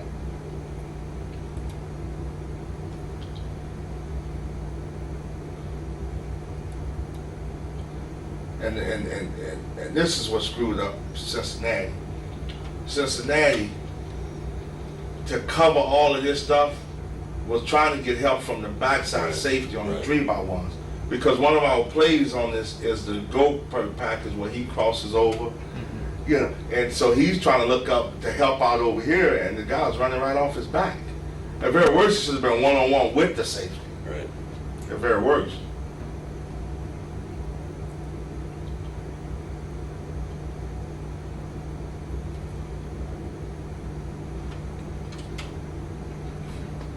Good job by tackle, not chasing it. Mm-hmm. So just don't even chase it. Now, I'm gonna tell you something on this one. This may have been an overcall.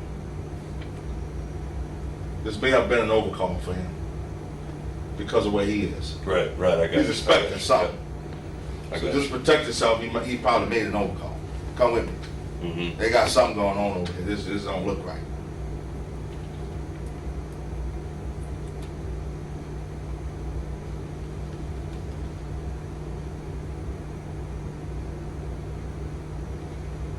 This is Pitt.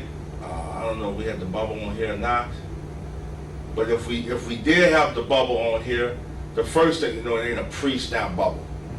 Because the guy's he's not enough in the gray area. He's right here and up on. Got numbers to give it and just read it out. This is the perfect example of when it may be a poor read, but he's in position to come get the quarterback right now. So it may be a poor read, run at him, and still throw the ball. This is the perfect alignment for it right here. Single high safety. Remember what I said earlier? And we haven't done this yet. We're going to probably do it. Single high safety. Look at the seam every time you bubble, because he's got to play out to the bubble. His eyes got to be on helping with the zone play. His eyes can't be on this as much. Look at the seam.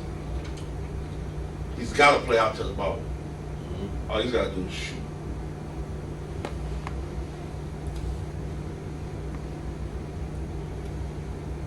One to two. Don't worry about him. 1 to 2. Now, here's a perfect example of No overcall now. no overcall, because nothing really spooked him. Right. But here's a perfect example of him hanging for a second. Because the guy's not true in the shade right here. Right. So he's going to hang to allow the sun to come off a little bit and then go off on this guy. Second read. This is a second read. Not reach. Not reached. Not reached. The only thing Stevie could have did better here for me, and is don't hang so much to this. Hugged up. He still should have been chasing that. Right, to chase hit a little it bit more. there. Because it does two things. And where I can show you film after film after film, where it affects him Right. more than these down linemen. Because the more he chase right here, the more he's committed to trying to fit there. The minute he turns up, he tries to start coming back. So help your lineman out by chasing a little bit more. See, this one, he ain't chasing good enough. And hit it there, as opposed to closer to here.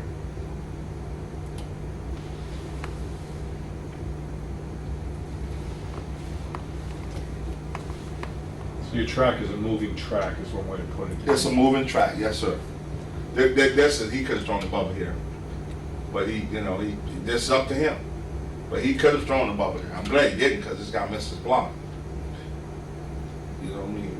Right there, he missed the block, but he could have thrown the bubble. You're sure right about the vertical seam problems. Oh, coach.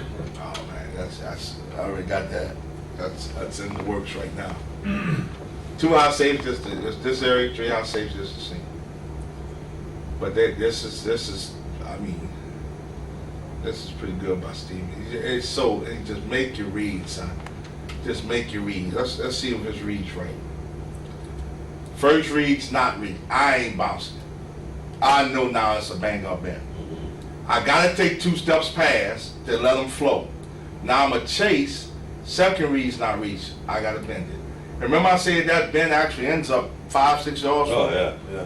Looks like it's cutting back. It's really not. It's just he's off the leverage of what's happening, and that's his lane. One more time, Coach.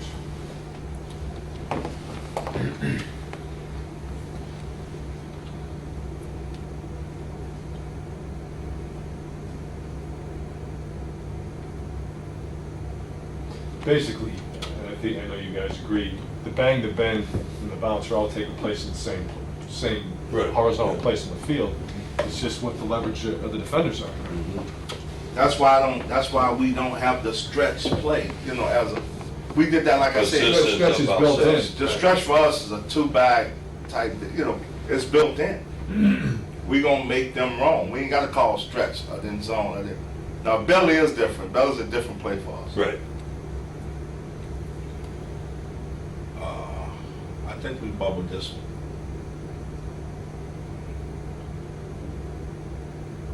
Yeah, we bubbled it. He could have thrown it.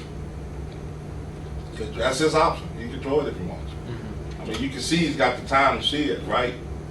He's got the option right now to pull it out and run right downhill. But he put his eyes on the read. The read said give it, so he gave it. And in his mind, the guy was reached. Hey, Kelvin, it's a little bit of an awkward thing, but when you're throwing the belly off of that, I mean, the bubble. it's kind of an awkward throw, isn't it? You know, we I mean, if you run off the mesh, it's just a pop, but I mean, if you start to run it, it's a little bit.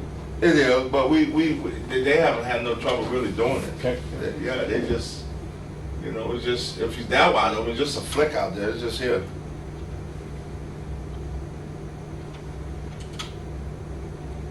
Teams start playing you like this, 3-by-1, to throw the split end side slant here. I mean, do you start, we're looking at that kind of stuff off of this? Yeah, that's the goal. I mean, that's the whole philosophy of no back. If you get single one-on-one, throw the slants, throw the hits, and all that. It's hard for Georgia was different. They stayed in two shell for some reason, but it's hard for us because we almost always, because of our quarterback runs and P fakes, have a guy dropping. Yeah. So we scared to throw slants at single receiver because the guy's dropping so Yeah. much against us. It's hard to imagine anybody staying in a 2-shell against you guys. But you know what? We went to, and we argued for a week. We kept, they kept saying, Calvin, man, we need. Ain't no way Georgia's gonna stay in this 2-shell against us. Ain't no way they're gonna stand. I kept saying, for 12 games they've been in this 2-shell. They have won the SEC conference. They ain't coming out just for us. And I believe that. I say they're not coming out of the 2-shell just because they're playing us, but they didn't beat everybody else playing it. And they did. I was sitting up there even in shock saying, golly, they're not coming out of the 2-shell. We just ran the ball. And another thing we did against Georgia, which, it ain't part of what we was going to talk about today, but they tried to play what they call a trap 2 alignment. He was the defender to the 2 side. Now, 2x2, you can really see it because they both was the number 4 to both sides. So we just P-faked it and threw it in the hole right here. Yeah. I mean, it was out in the backfield. He's trying to play the run, and we just did the same action and threw the ball to him right here. That area. Yeah. But to that back, that guy was reached. Even though he penetrated a little bit. Now let's see. You obviously you use the word discipline all the time. Patience is the other one. Patience to the hole, but not through the hole. Patience to chasing it, but once you see it, go. Now this is another example of him. It's very tempting to take this cheese. It's very tempting to take the cheese. See it open up? It's very tempting. But to him, the guy was reached. He's reached because he's not running. Right. Yeah, right. The guy's reached to him, so he continued. He just took it. If he told you right there, if he stuck his foot in the ground and went inside, would you tell him he was wrong? No. Let me tell you why. That's why you chase. If right here that leverage changed on him, Right. if he plants his foot and take it, Right. he's not wrong. Okay. Because he did what I asked him to do. He took 2 steps past, he chased it, and now he sees the leverage have shifted on him. Your job is to make him right. Mm-hmm. So if he would have planted his foot and went, and guess what? Would have had a big play. So that's what makes it so 3-dimensional. You make them wrong. Again, a faster kid, I'm gonna tell you this now, a slower kid puts his foot in the ground right here, and he takes that because he ain't getting that even that quick. A faster kid thinks, oh, coach, he had a reach, I knew he wasn't coming off on him, I'm gone. And as long as he made his read like he just did, he's right. I mean, I can't. We have it any way we want it here. I mean, that's that trap 2 alignment by him. He's actually in the trap 2 alignment. He was going to be the run defender right here.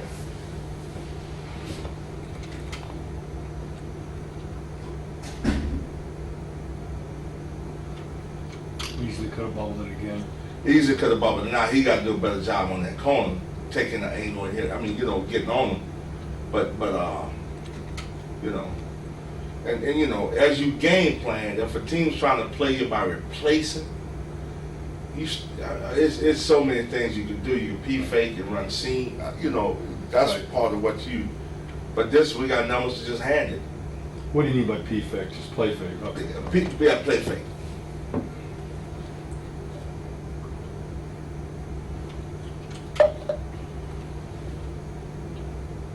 See, Georgia was the team that squeezed a lot. Georgia Boston College played this too. They squeezed and came back on boots and stuff like that.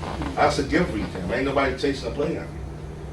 Even in the two shell, they're screwed against the seams. Agreed here. Yeah. Well, yeah, but the thing I believe, me studying it, is they're more screwed in the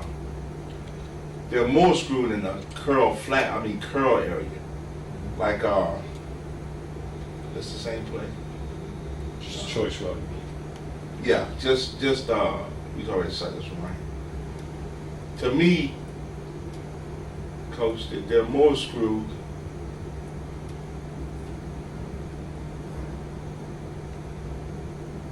in this area, right here, versus a two shell.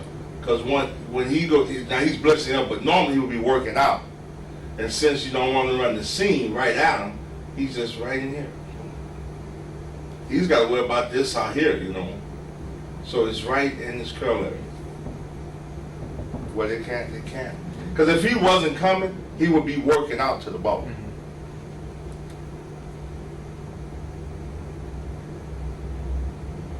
The big bad All-American right there. Big blue. Big blue. See how Stan Tech held the one off just a second? Because, I mean, not to leave the center hanging.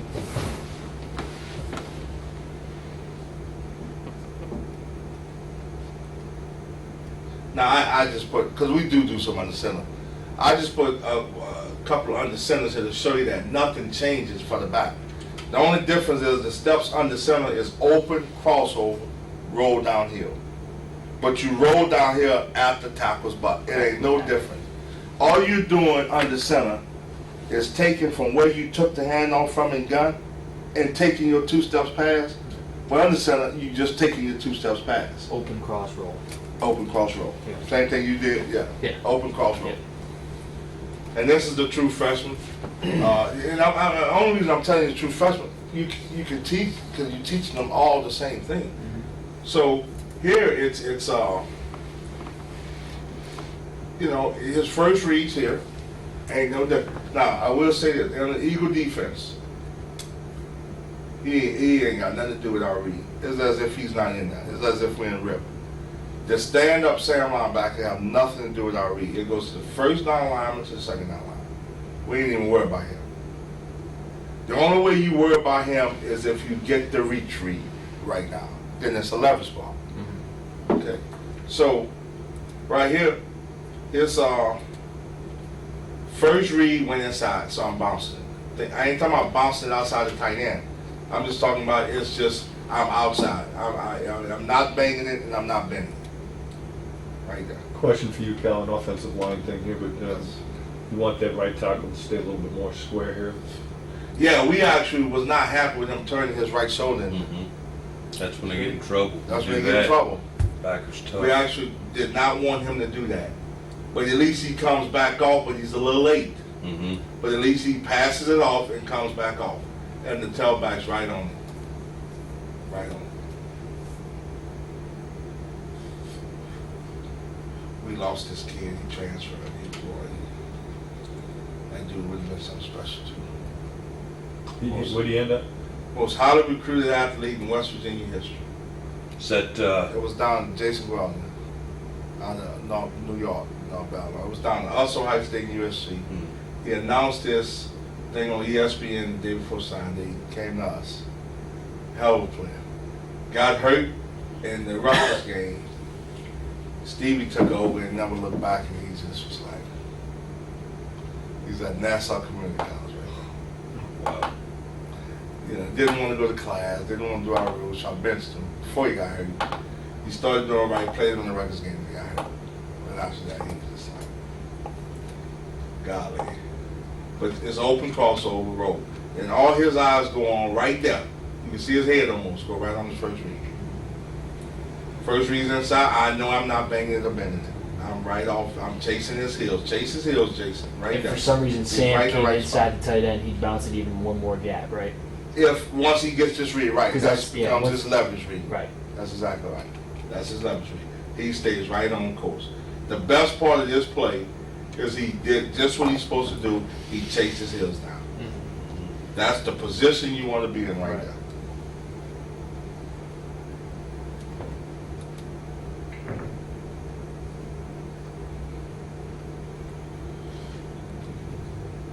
Now this is 3x1 ram line, nothing changes. Here's where you go 1 to 2. 1 to 2, right here. This is another form of, this is their wave blitz, a zone blitz. You know, Right. and we like running right into the zone blitz, because watch left tackle pass it on. You get this one copied, right, Ron? Yeah. This is nice. Left tackle, don't take the Mhm. T's, Garrett. Stay square. One arm Yeah, bench. don't take the Boom. T's. Yep. Boom, right off to the back. Press it. See, don't lean too quick. Press it. And I think he did a decent job coming 2 steps past the quarterback. Let me see. 1, 2. Now go. All right, let me ask you a question here about the left guard.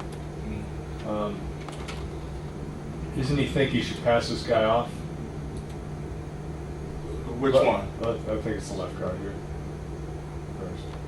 Let's move it. The end comes all the way inside. Now, if he's 2 men removed, you're gonna lock on? 2 gaps removed? I mean, technically he crosses his face, but he's 2 gaps removed. Yeah, but he gonna pass it off when he feel the center with him on his hip. Okay. Now he probably feel right here, and the center gone. The center's up to the next level, and we have 2 gap passed it off before, but he know I better lock up right here.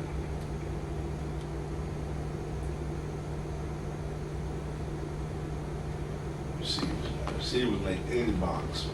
It'll be. This is not a zone. This is actually an under center stretch play.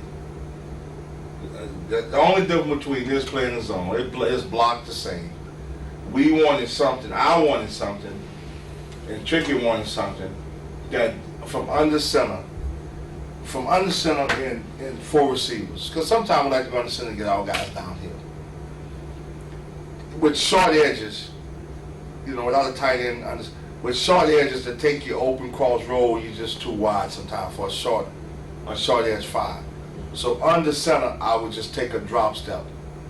Instead of sending them like this, take a drop step, make your same read, same aiming point, and just come downhill at it. And that's all this is. Still a zone. Still see the same thing. It just puts them more downhill because you got that short edge 5 technique, right? So all you're gonna do here is to the line is zone. Same thing. Mm-hmm. But all I did with the back was drop stepped them and took them on that same angle to chase the tackle's heels down. Still making this 1-2 read. So because of the short edge. Yeah.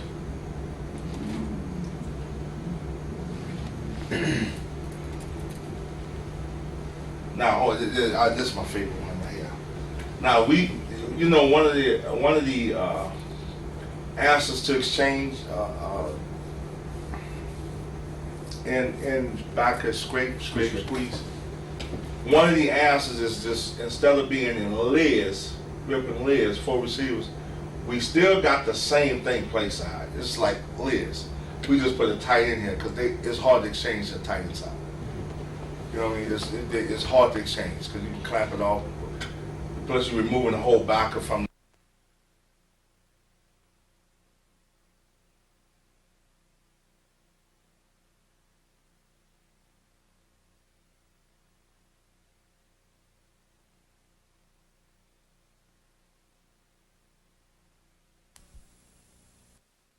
The minute I see them start trying to stack or move a little bit wider to play the zone and play the speed option. Anything inside trapping.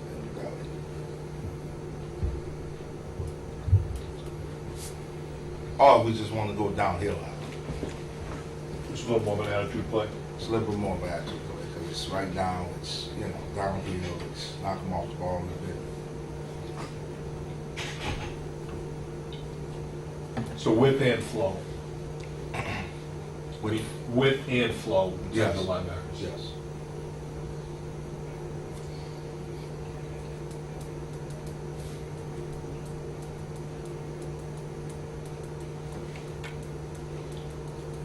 Think of any coaching points.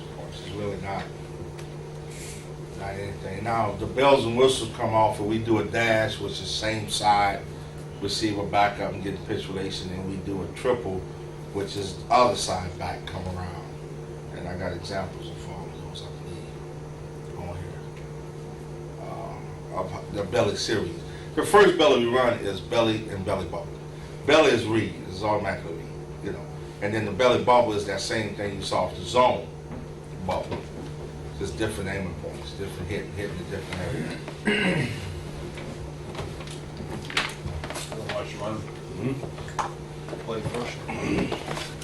Good, thanks, Coach. Of course, my daughter's birthday tonight, where she want to go, pizza.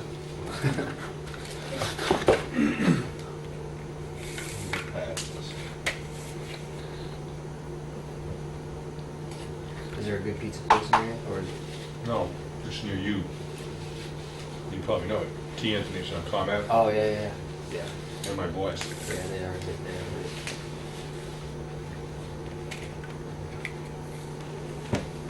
Best pizza in the country. It is pretty good. This is zone read, this is in pulling.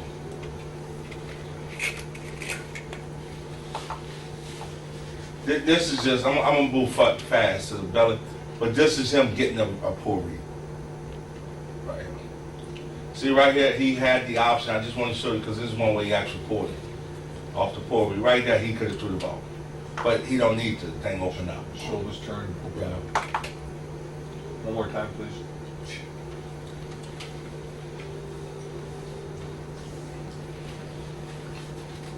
You get a little excited thinking Mike Cook running this series, don't you? Yeah.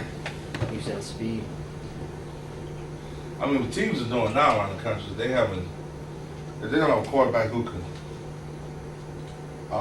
if they don't have a great athlete who can do it, they are putting in series for that great athlete to do all of this stuff. You know, Rutgers doing, everybody's doing it now. So. You're right, everybody's doing it.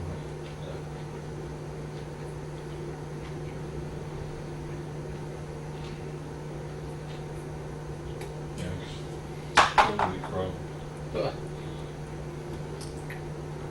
You know, that's an easy read. You can see the guy just, I mean, he's coming right now.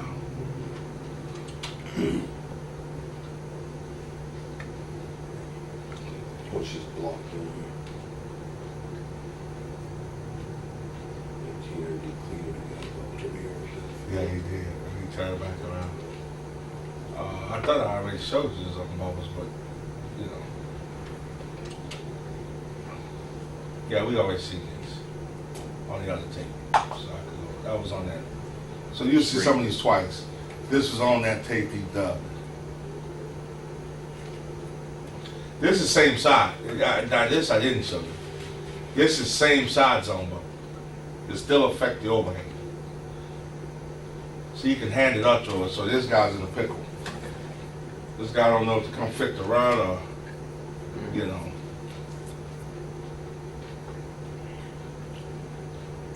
No mesh in this particular case. Well, you know, You get a little play action anyway. I think they cheat. I think the quarterback kind of says something to the back so he won't come knock the ball out of his hand. Okay. You notice he ain't as flat as, you know, he goes down a little bit in front so he won't go knock his elbow or hit his elbow or anything. He kind of just said, blah, blah, blah. He just tell him. This is between them two. You feel like you're getting a play action effect over here. Yeah, because it is. Because of the way, see, these guys' eyes and all their eyes, they're on this. That look like zone coming right at them. That's what affects them.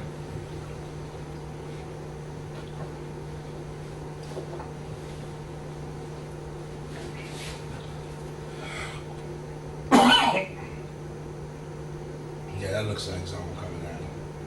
This is the balk. I'll put an example of the balk, soft corner. And he don't get to block it, but you'll see why we do this. With the soft corner, instead of letting him chase. This is the answer to if you don't have the bubble and it's got a soft corner, just balk it.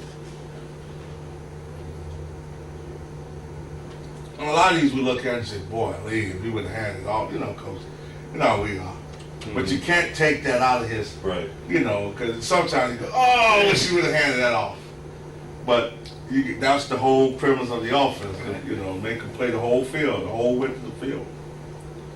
And you can't be jumping on 11 on Adams saying, okay, this starts with the belly triple instead of belly. Okay.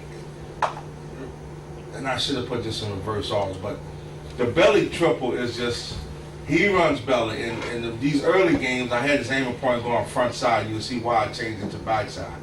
Because I want to affect the end. But on the belly triple, it is simply everybody up front runs the belly, including in the back to the belly call. The other back knows to triple it back around. And we still read the end the same way. So even if they exchange this, we ain't that worried about it, because it's still pitching off the exchange guy. Right. As long as you get the overhang with the block with the back. This is our number one play. This has got the most yards for us. It's I think very difficult to defend because you just got all three plays built into one. You know, the pull, read, and then still an option off of it. You know, his aim point right now would be right here. It used to be the front side here because I kept it consistent with the under center, but I changed it. It's much better if we aim right there to get him pushed by, to make him chase it, and then put him in the pickle. And that's a true read for him right there. Well, let's talk about the read, and we dabbled in this, I think we ran a little bit against Columbia, Sean, but my question is, quarterback, it's basically once he decides not to give the ball, meaning we've got a squeeze. Yes. If it's squeeze, it's keep. If it's squeeze, scrape, it's option. If it's squeeze, anything is option. Squeeze anything is option. It's option. Yes, it is option. Let me put it a better way. If it's squeeze with nothing there, it's keep. It's an option play, but it's keep. It's keep, yes. It's pitch if we get any type of threat to the quarterback. Exactly. It's the same as when you run at him and throw the ball. So yes, it's the same as just keep and then the option and overhang. Calvin, how many times would you have run this in the course of a year? Close to 12 games. How many times a game do you think he ends up average get called? Or gets run, I should say. 10 maybe? A game? Yeah, we ran this a lot, man. We ran this play a lot. It's a good play. Considering we didn't run it the first, you know, not very much the first couple games. Considering that, we ran quite a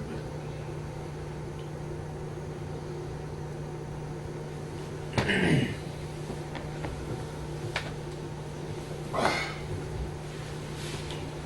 I'm trying to think because I want to be. I bet you 8, at least 8. I don't have the number on here, but I bet you at least 8 times a game. All right, let's talk about A couple times a quarter. Let's talk about the option backs course, path, technique. He's told, that's a good question. You know what he's doing. We already talked about him. He's told to run through the heels of this guy. Because you know after the fake, and they get a little deeper than that at times, which makes me uncomfortable. But he's told to angle through the heels of this guy, and then our pitch relation is 5-by-2. We want him 5 yards outside, away with, and 2 yards behind the quarterback. 5-by-2. So it's his job to get himself in pitch relationship. So I don't care how he gets there, but I tell him to aim through the heels of the other back. It's almost like you almost want to run in the bubble that you talked the Nike swoosh that you talked about Yeah, at the start, exactly. and Then get in that pitch phase, Yeah. which is a 5-by-2. And you know, that varies because sometimes he gets bubbled wider, sometimes he gets downhill right now, but it's his job to get in that pitch relationship. Right here, he's thinking we blocking him, or we should be blocking him. And that's the guy who you're going to be reading off. If he's a little wider, you might be expecting a little bit of an exchange right here. And so if he exchanges, this is going to be your option guy right here. If he squeezes where you have to keep it, this is your option guy. If he's wide, you give it and we should be hitting that lane because remember he's going inside. All right, let's talk about perimeter blocking here if we happen to be going to the two receiver side. To the two side is block the overhang, the gray area guy, base, and he's just a free player. He's a free player. We don't never free this guy out. He's being blocked. Single receiver side is just blocks man on, cornerback, or we started to, if he backs up like cover 4 and he moves in, we contemplate and let him block the most dangerous threat. If he backs up and he feels just blocks it. Yeah. All right, so essentially, we're always optioning a linebacker and not a secondary defender. It could be because sometimes this guy is so much in the gray area. The more he's in the gray area, the more or less they are to exchange. That's why they put him in the gray area. That's the feeling we have. So he flows for the play. That's his exchange area. And sometimes he don't get there in time, so maybe he becomes a pitch man sometimes. It could be the strong safety. So what do you, let's say you're running triple to the left here, Calvin. Okay. And you get a zone blitz here. Zone blitz, we've hit some big ones on that. I don't know what got it in. Zone blitz, a lot of times we end up giving it. He gets a give read.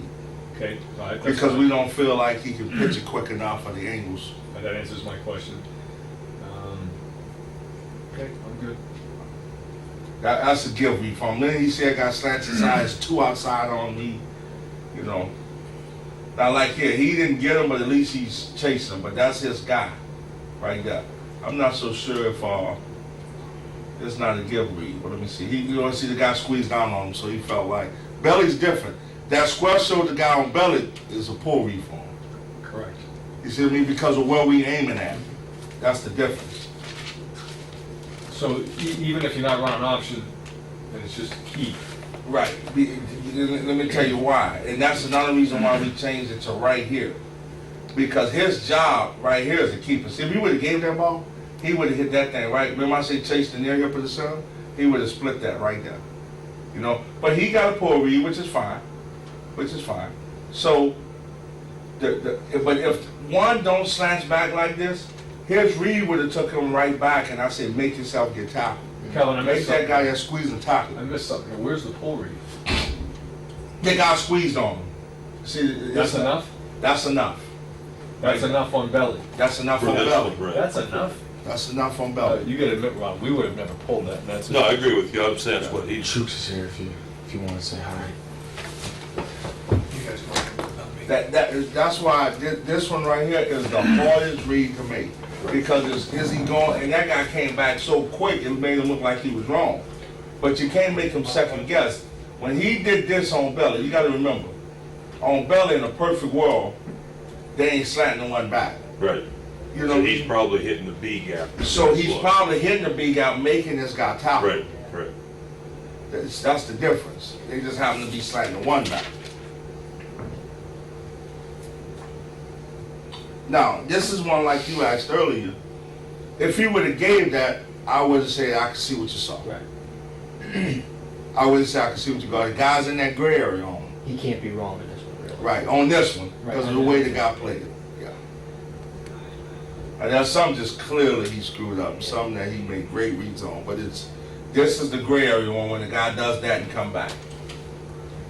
Does that. But typically, if the guy is playing this technique, we'll rather run the zone. Because he ain't chasing. And we got all these blockers front side to do it.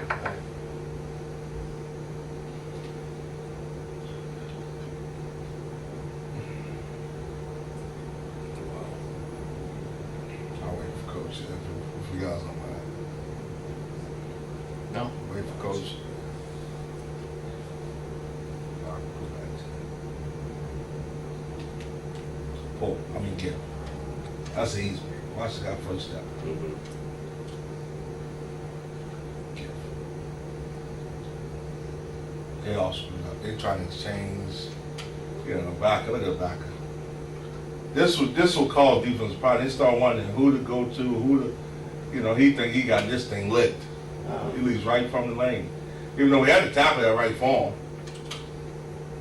Well, that was the thing I was going to ask on the squeeze scrape. If you ever wind the tackle back out to block that. line Yeah, up the street. Bella's different. Yeah, he could do that. Yeah. It's not easy, is it? No, but we had that long discussion. We had about a 30-minute discussion on that the other day. It's easier on Bella in zone Mm-hmm. because of the crossover stuff. Remember on Right. zone, he's gone. Right, I'm with So the wheel back is a little tough. On Bella, he's not, so he's right under his feet anyway. Mhm. That's exactly the conversation we had the other day. And Trigger said it's much easier on Bella than zone to do it. Because I I'm not agree with chasing that. the guy. I don't mind the guy flowing on Belly. Right. So I just get on his shoulder and push him by. Whereas zone, you trying to go cut him off. Right. That's the difference. So it's much easier to do that on Belly than zone. The wheel back. Mm-hmm. Yeah, I agree with that. And you know what I've said all the time?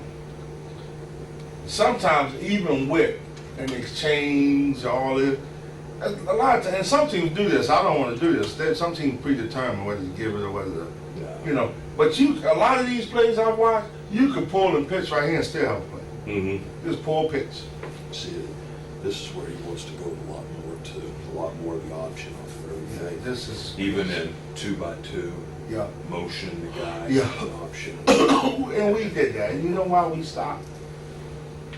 It was a personnel thing. If we had good, I mean, we do now, but they all were freshmen. What our first three of the first 4 slots were for high school running backs. 3 of our first 4 slots were high school running backs. So we could do it now, it'd be in great shape. Because them guys used to doing all this. Right. But before we didn't, because to take the backs that we had off to do it with them didn't make any sense for us. So it was a personnel decision.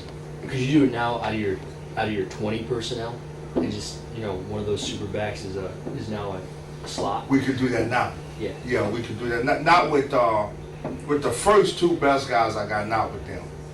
With everybody else I can. Because as a matter of fact, that 24 kid who I said lost his job after the first game, it became very obvious to him that he wasn't going to get it back. I mean, he went from second to third to fourth in like a 3-week span. So he walked in and said, Coach, I know it's going to be difficult for me to get back in. I'll play H. And that's what he plays now. But he could easily move right back to the max back because he's played it for 4 years. So that's the kind of guy, ideally, the kind of guy you want to be your H should also be the max back. In the perfect world, that's who we want to be the max back. If we was in rip right here, Could you go over that again? if we was in rip right here, every pass play we have, every assignment we have, this guy and this guy do the exact same thing. So it really don't make no sense for us to sub to play this or rip. It's just this guy ain't a very good receiver or best running back, so we have to live with doing that. Mm-hmm. Yeah, sure. But in the perfect world, this guy and this guy is the same person. Same thing. I mean, once he learned this, he have learned this. So, and this is your main tailback right here. In the perfect world. We sub because these guys are just better than these guys. This guy was a 2,000-yard rusher in high school. And we recruited him as a running back. That's why. And when he got reported for the summer, he came to my office and said, Coach, man, my first glove was receiver. I said, well, why are you telling me this now? We would have recruited, another tailback. But he asked to be moved to receiver. And we like kids playing what they want to play. So I said, well, we could use it in the slot. Because we was also thinking of motion and doing all that stuff. So this is a former tailback, high school tailback, rushed for 2,000 yards. He could do it. And the H we got starting right now was a 1,900-yard rusher in high school. He just stayed hurt this year, had all kind of that. So we finally got what we want in the slot. We got former tailbacks. And actually in preparations for the bowl game, this Jeremy Bruce kid he had learned all of this stuff. And he was ready to roll, and he got hurt like a week before the game. And he didn't even play in the bowl. But that's what we wanted here. Guys so Stevie could have stayed right here.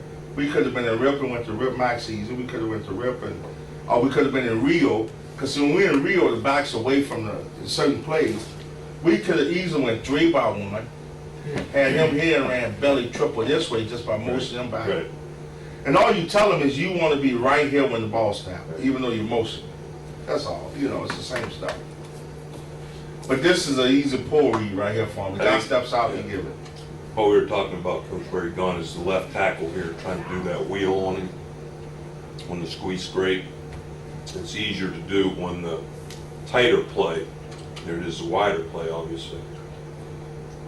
Because he's not crossing over. Right. Right. And then the other thing we talked about is that last play with the, could have been a pull read, was because with an A-gap player, a lot of times this play is going to hit in this B-gap with their aiming point being here. It comes And back. if that guy doesn't jump outside, it's going to hit in the B-gap. That's why the, But this is one way you tell a quarterback, if he would have gave it, he's right. If he would have pulled it, he's right. So your quarterback, you're basically saying, a lot of times you can't be wrong if you pull on this play. On this squeeze. Because the square squeeze is the toughest one to go, and it's his interpretation of what he thought. He's Coach, belly- he was too tight for me to get back out there. Coach, he was too in the gray area, so I just gave it. Do you always have to have belly with option then? No, if we don't run belly with option, he treats it. This guy, they block belly. He treats it as finding number 4, just like the zone. If we don't triple this, okay, if we call 34 right here, and we don't, the triple is only talking to this guy. If he don't get the triple, he thinks 34, I'm just a lead blocker. I just run zone. I just go over here and get number 4 and be an extra guy. Number 4, front side or back side? Front side. It's just a straight belly read. That's all it is. If he, it's just like being in, to him, it's just like being in, it goes hand in hand with what we were just talking about. He's just the rip guy. He's just like we was in rip, running 34 weeks. If you call 34, he's got number 4 strong. Yeah. But the block quarterback, the the corner quarterback in was this still case. yanking though. He would block the corner in this, exactly. He would block the corner. Corner can't, that's his number 4. And the quarterback, though, if it was Still locked in, read. still read it. Right. Just doesn't have an option man now. Just don't have an option. That's exactly right.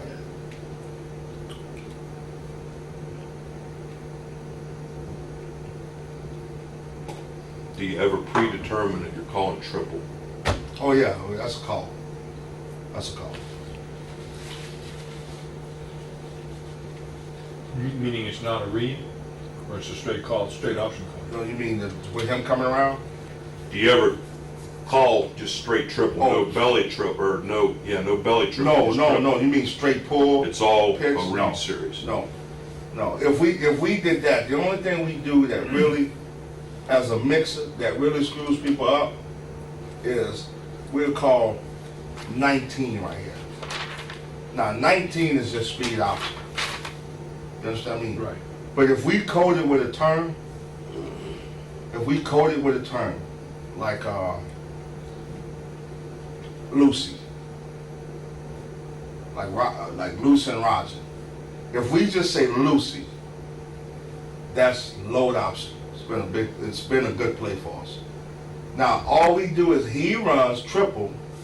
He just don't do the belly part of it. He's the low guy. He goes around the end and block him, and we run option. But this is the same by these two. See, I mean, he goes inside to block backside. We block that. It's really good. Really good. Really good. So when you know you want to run option, you're going to call speed option. Speed option. To get yourself to it. Speed option. Now, on the speed option, and I know I'm getting ahead, but on the speed option, that's talking to them two. That is my speed option. Yeah. He ain't involved in the play. He's just a backside guy. He just not let the guy chase it down. Remember, they all block zone 19, and he's just the backside guy. Same way as that zone read, that zone quarterback. If he's away from the play, I'm just a backside guy. I just block off the backside edge. Kelvin, when you want to run speed option, I'm just assuming here now, tight inside linebacker, a guy sort of half in the box but very blockable. Mm-hmm. Is that one of the times you want to run speed option? With to tight inside? To the split side, okay? Tight inside linebacker. Actually, a guy half in the box, gray area, but very blockable. Yeah, we're running. That's what we're running. If we in this, we're looking for the A-gap linebacker. The linebacker's closest to the ball. Because of this, it's hard for him to get that. Straight speed option.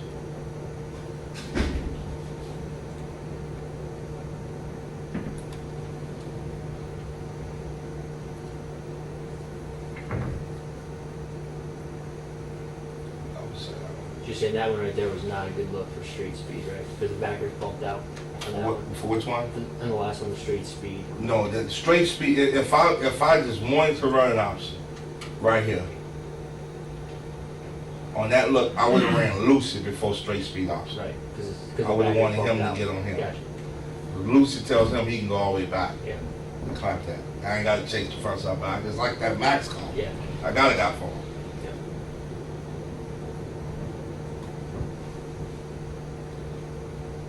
But straight speed option wasn't even, the Lucy wasn't even in this game plan. We was gonna run the straight speed option, which we did a couple times. Can you run that back one more time?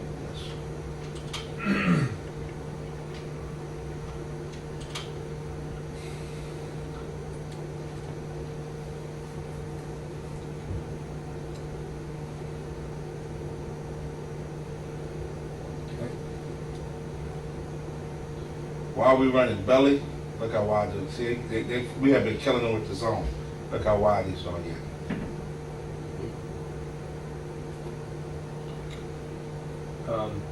Question I was going to ask here.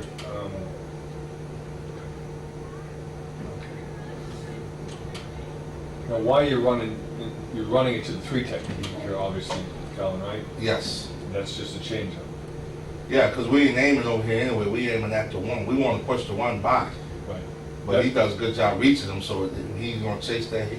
He's up in that center. So my question is, when you're running belly, are you more apt or less apt to run it to the A-gap defender? No, it's 50-50. It really is. It's 50-50. It is 50-50 on that.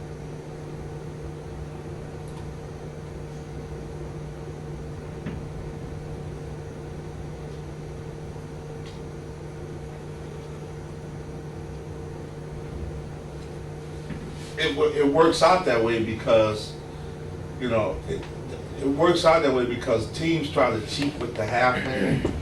So most half man defenders gonna be to the 1 and the 5 because they feel like they got an extra guy with the alley player, put him in a position where he can't block him. See, this is what I was talking about earlier, and I just don't want to do it. But to bubble him on this triple really puts him in the bind. Do I have pitch man? Do I go chase the bubble? I just haven't, this guy scares me. That's why I've been holding off on it. But I keep contemplating adding the bubble with this, but that might be overcoaching, You're going to add the bubble if you can't block him? If you feel like you can't block him? Yeah, just to put him more of a bind. But that might be overdoing it, because right now, if he pitched this ball, if he had to pitch it, look at the angle he got on the block, and we still running.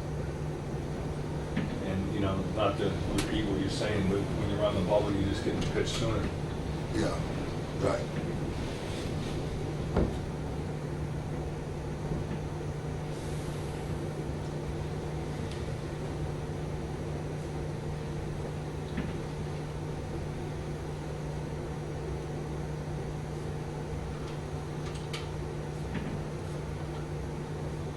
Now here's one, and this is where the rookie gotta get a little bit better understanding. And this is the next phase of taking them to reading this. Whenever you get a B gap blitzer, it could easily be a poor read because there's none two outside. That's almost like the end squeeze. Right. Because even if you pull it, it's still just one guy to option off of. You got enough. I mean, you're good. Yeah, we good. You're going to pitch off Once the that end. once he disappears, there's no exchange. That's the tackle taking the end down or him chasing. So did you tell him really this pitch key is the first thing that shows up outside the tackle? His pitch key is that, yes, I mean, exactly right. whatever it is. Whatever that- shows up, that's why I doesn't say it matter. could be a safety, a linebacker, or it could be in. Right, it's the first thing It's outside the your first thing attack. outside the top. That's exactly right.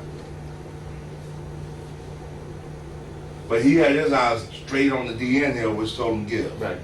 Which told him give. But he could have easily pulled this ball and pitched right there and golly. You know what I mean?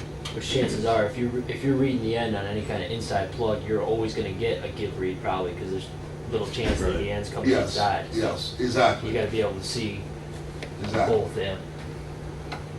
Hello, How you doing, Coach? how you doing? Hey, what's going on, Gary? Good, good. Good to see you. I want to interrupt. Good to see you, Gary. How you doing? Great, yourself? It's Calvin How you McGee, doing? Hi, good. Offensive Coordinator, West Virginia. That's me. Gary Doherty, how are you? Good. How are you? Sean Ryan. How you doing, Sean? You mind if I sit in, Coach? It's up to Coach. You will go with us, or? He's a high school Oh, it's coach. Kevin? Yeah, I'm sorry. Kevin's, I Kevin's think down Kevin low. great. worked it out, Yeah, yeah. sorry. You're very welcome. Yes.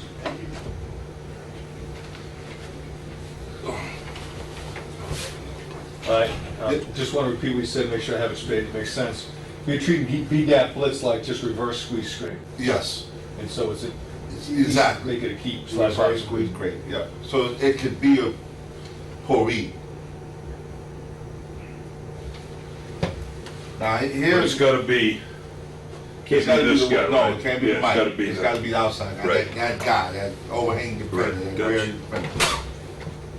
What's gonna be the overhanging the federal? blitz. The blitz guy. It can't be the It can't Mike be walking. this guy. It can't be two still left here and the Mike walking there. Gotta be some type of under, it's a little under, over under. Now here's one that I told you, very seldom do it come on front side, but this is him making his key read, staying in his point of attack, and it just kind of falls right into the B side. He ain't looking for that. It just kind of falls into it. He's been disciplined enough to get right in here, in his spot, and now that just opens up right in front of him. Right. That's just being a player.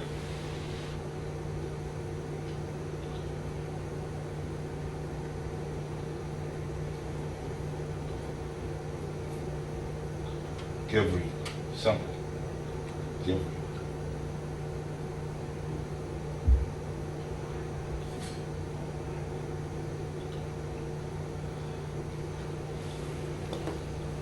Now, who adjusts their depth here? Looks like the running backs, right? Well, yeah, we had 6 yards. They on get the deeper, not the quarterback gets tighter. No, when the ball is, when the formation is called and the play is called, they know based on the play whether to get 5 yards or 6 yards. This is the formation that if you only line up in it for this play, I'm not picking on Temple, but we played Temple a few years ago, and it was almost embarrassing.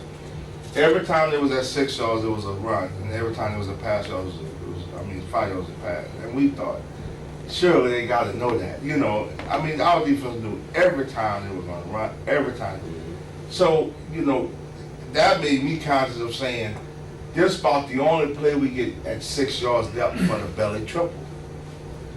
So now we got a whole bunch of stuff we do from this depth, drop back screens. So now it's back to guessing game on what we run, you know, because you can't just. I miss this part, Calvin, that it's a different line, I can see it now, but Yeah. I miss that. You can't get away with it at toes at 5? Well, the problem with toes at 5 is you can't get them downhill as much as I want them. So the minute, is a starting point now, the minute they see the quarterback up and the back's back, why are they thinking outside zone / why are they thinking zone? Why aren't they automatically thinking belly for one of the zone plays? Because of all of the other stuff we do from this alignment. But you don't do zone from this line. We don't do zone. They could think belly. They could think straight belly, but we do speed option. We hope they tighten up. We run speed option.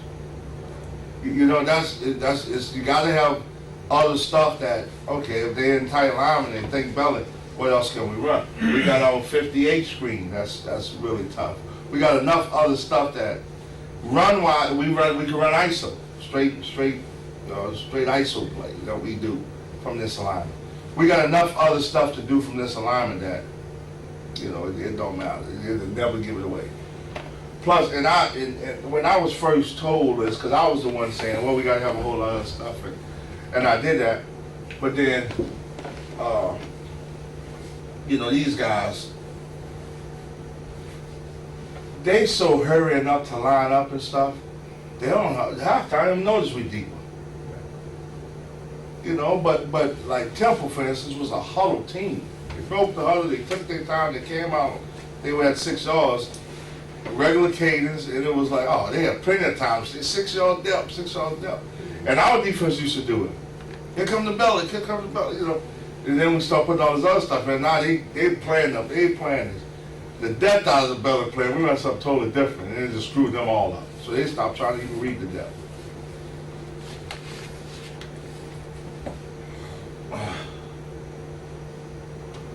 This is one of the reasons why it keeps scaring me to add the bubble to this. Because if he's in position to block, you still got to play.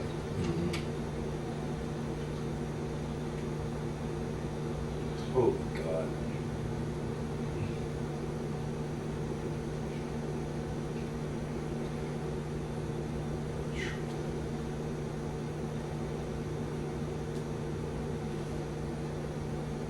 Poor, easy poor reform. Huh? Now, another thing we tell this guy, it is not a ride. This is not veer off. It's, if you get a poor read, take it back into your stomach. Don't touch the back. You know, if you notice right here, he pulls it back. There's got to be, he can't stick it in there and ride it and pull it. It's a, you keep it there because it's the back's responsibility to come through the handoff. Watch him stick it out. It's the back's job to go through the handoff. If it gets snatched back, you just run it like you have it, but you don't. Cal, let me come back to the 6 yard, 5 yard deal. I mean, is that, you know, That's the principle, big point, yeah. in principle bugs me. Mhm. In the evolution of this thing, I mean, obviously you can get up there and run zone from 5 yards. We do it, not that we love it, because we say the same thing. It's a hard cut for the running back. But just no way to marry those two together. The 5 yards? Yeah. But yeah, it's the way, because we've done it. I just personally think it's better with us coming downhill at the belly triple. And for my fact, the first few we watched was at 5 yards. And it worked just as good. It really did. And you might see some more, because them guys forget sometimes. Watch as we go up. You'll see somebody at 5 yards. Here's the answer. We just decided not to do it. We did it all last spring. Here's the answer. We had that same discussion. We were going to tie this in to the zone. You know that same max zone? The only difference was going to be instead of handing it off under, he was just going to turn and give it to him there. You could easily do that. If you sell on 5, this is the truth answer. You could do it at 5 yards and it'll probably be just as effective. The only difference is your back won't have as much momentum going downhill on the belly part of it. It's the only difference. That's, you know, it's getting downhill to go. To make that end squeeze and tackle. When we had 5 yards, we found that guy making arm tackles more than if we was downhill and him trying to reach for it. We were running right through the arm tackles. Like if this end would have was a little wide and you gave it because you got the give read, he was able to make that play a little bit quicker than if we was downhill at him right now. So we backed him up, changed the end point, boom. And this is the way we did it at first, to tell you the truth, the first way. Then we went to 5 yards for that same reason. And it made more sense for us, so we added more stuff from him.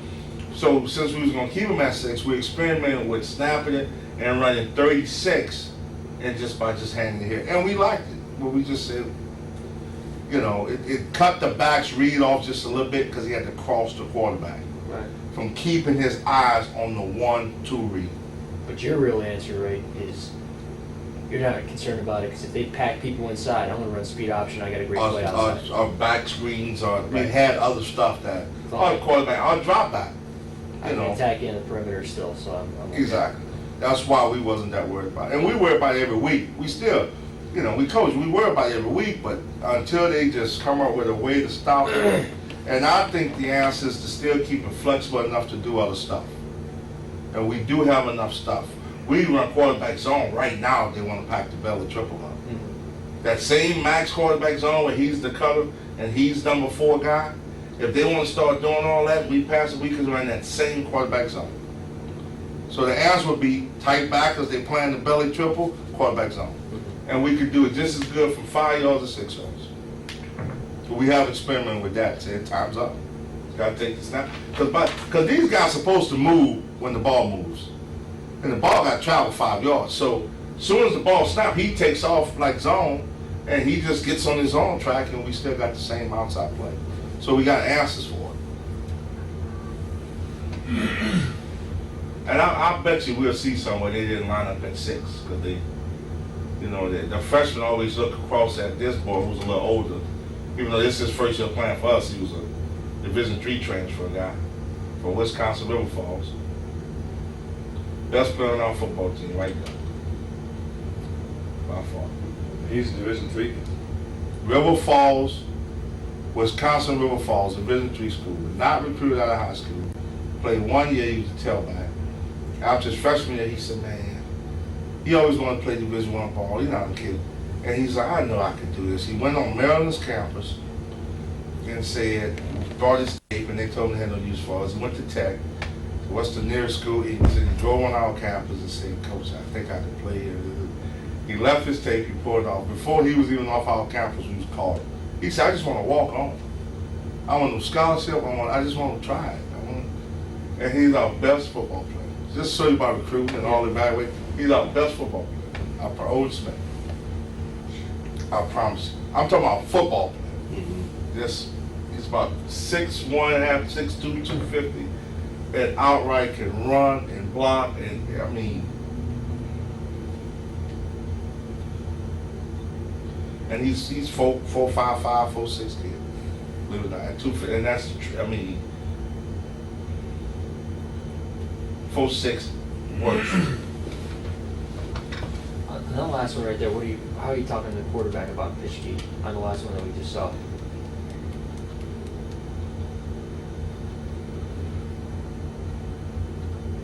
Well, the A got linebacker's pitch key is here now.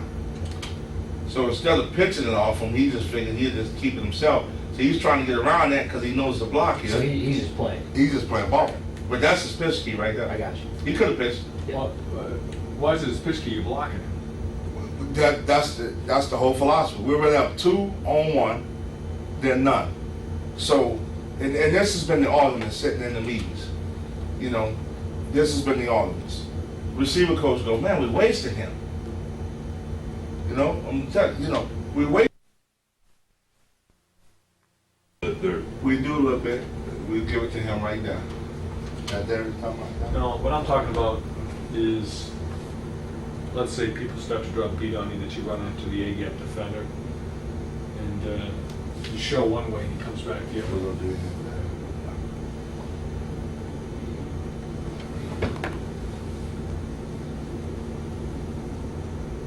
Do you run any of the tackle trap out of the shotgun, the tackle pull The stuff? dart, we haven't run that in about 3 years. I think we ran one time this season. Just at the end of a game, we ran it one time. You like it just because the quarterback could pick up when the quarterback keeps you. It sure is, the dart peak. But again, the reason we stopped running that is because of having 4 weak or 4 strong in the one back, and you can get screwed and have an extra block. I mean, an extra defender. And it just wasn't decided, it was a guessing game.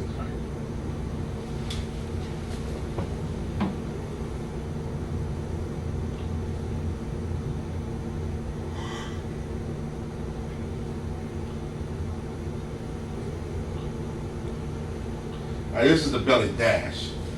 Now, remember, triple is somebody coming around. Dash is same side. So you read it, now he's a pitch guy. That's all, the same side guy. Just sync motion here? No, it's just back up and run the dash. That's just back up. Oh, yeah. Back up, I thought you said it all. relationship. Yeah, So he just got to get 5x2. 5x2. That's exactly right. Now, this was harder because they got us with the exchange. Right, the exchange You know, gets you on this outside. one. Right. Now, we got better with reading that exchange, he would give this. And the backs, that's why we took the back 8 fronts. Instead of trying, this was early when we were still on front side 8. This is one of the reasons why we took him backside 8 too, because now when he started reading this exchange and he locked up, he was able to take it now backside 8 gap and then hit that lane right there on the exchange. Right. See the white copy of that again, please?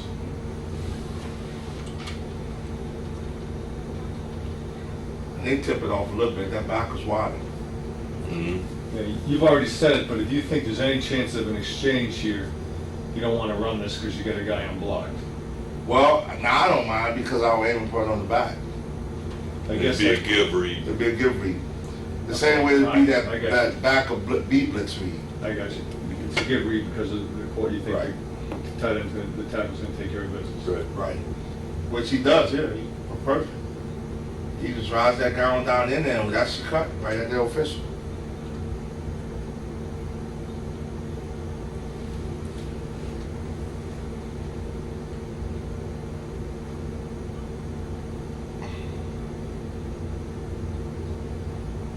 Now he could have tried to come on. This guy's wrong here. He's got to back in a little bit to get that pitch relation. See, he's too wide. Out of curiosity, how fast was your quarterback? He's a 4.5 kid. He's a 4.5. I mean, I was straight coach clocking like 4.4 something, but them guys always. Now here's our #1 screen off the zone to get the flow. We sell zone with everybody and throw the screen back to them, because I know one of the things is what's your best screen to complement. So it's basically a blind jailbreak screen. Right, The tight end's gonna, the tackle's gonna take care of business. Right. right. Which he does, yeah. Perfect. He just rides that guy on down in there, and that's the cut, right at the official.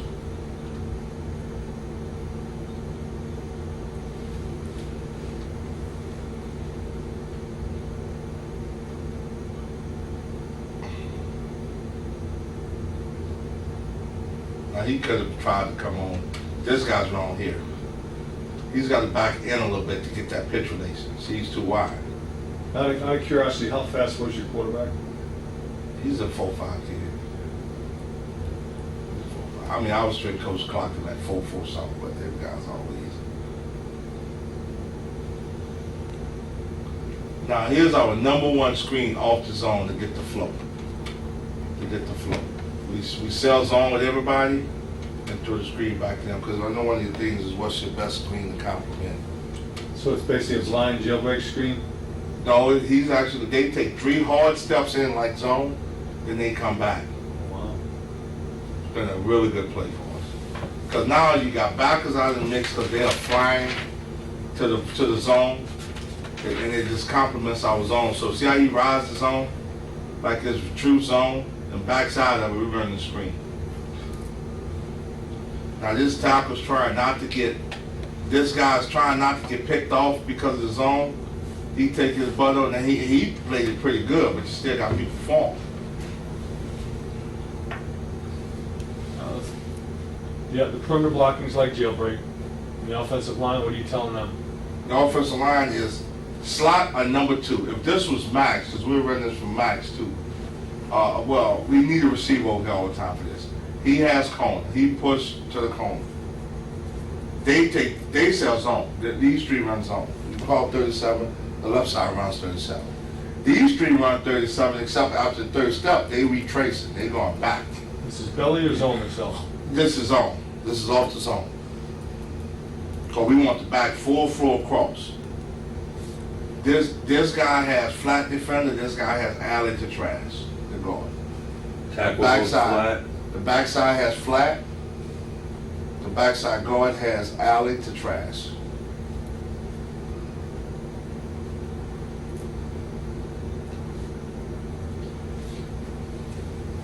The wideout who's getting the screen, do you tell him to work across the field till he sees daylight, or does he have to come back outside looking for the alley? No, what you tell him is take three steps up, Yeah. and then retrace his track, and then find that flat defender's block. So it should look like this: 3 steps, back around, and catch the alley, and then be a player. 3 steps up, how many back? 3 steps, and just retrace your steps. Retrace them right back in here. It's pretty good right now. Read block on the flat. Yeah, the tackle pulling out, right here. This corner, this guy's wrong. He pressed too much to him. He's got to press and get that block. Because this guy should be flat to whoever shows up, which would have been him. Two-man screen element, tackling guard, no center, nobody else. Nobody else, right. All we wanted them to do, watch some guys sell his own. Watch they take off like they're going to cut off. See right there? Probably didn't get 3 steps out of that OT right here. You know, right? because of the blitzer, Yeah. you know, normally that guy's scraping flat.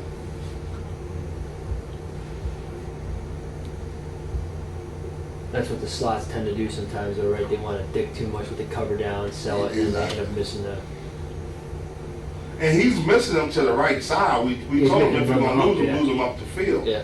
But get a piece of him. Right. QB mesh and throw. QB mesh and throw, yes. And this is the same play, but it's off the spread out. Same play.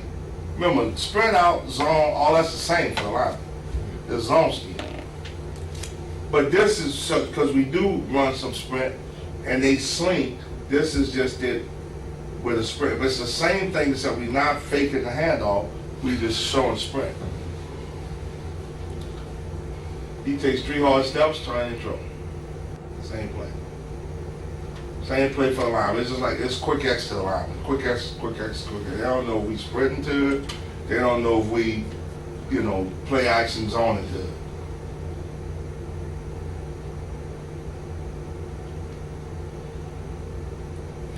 It's just to get them to move. Same as the zone gets them to move. Same, it's a cell zone. Backside tackle. 3 hard steps like you're cutting off for zone. 1, 2, 3, plan go back. So this is our #1 compliment. That was our #1 compliment, and we didn't do as much this year as we had in the past. But there are more on that thing he already complimented. Number 1 compliment to Belly, To zone. to zone. #1 compliment to zone. And then this is of course a staple for us. We run reverses. We run reverses like this is the first year we ran. I think we ran 3 reverses this year. Last year I bet we ran 2 a game. Because of Pac-Man? He only ran a couple of them, but we, you know, it's because of the flow. We run so much zone, we just always have to have a reverse coming back because they always fit for the zone in the belly. You know, so. But this was a staple for us. We went to every game saying we got to run at least 2 of them. This is your number 2 compliment? This is our #2 compliment. It's just straight zone reverse. Because remember, everything looks the same up here. Everything, zone. We got the backers are dead because they're throwing. How about keys to this besides calling them the right situation? The minute we see the, and that's the only zone reverse, we had some sweep reverse this year. When the backers are flowing, as soon as we see the backers flowing, we're not really worried about the guy playing the quarterback because that's his guy. After he hand it off, he goes blocks that guy. Is it a naked reverse in terms of who's got, And say, you don't point line to you do. know, pulling linemen, On the reverse, zone reverse? yeah, we pull on one backside. The one backside should have been pulling. We pull the tackle. He does the same thing, and we always push crack the receiver away from the reverse. See, the backside tackle should have been going out to the flat. 3 steps and go. See? Oh, I got you. Yeah, it's the same as that quick X. He just takes 3 hard steps and go back.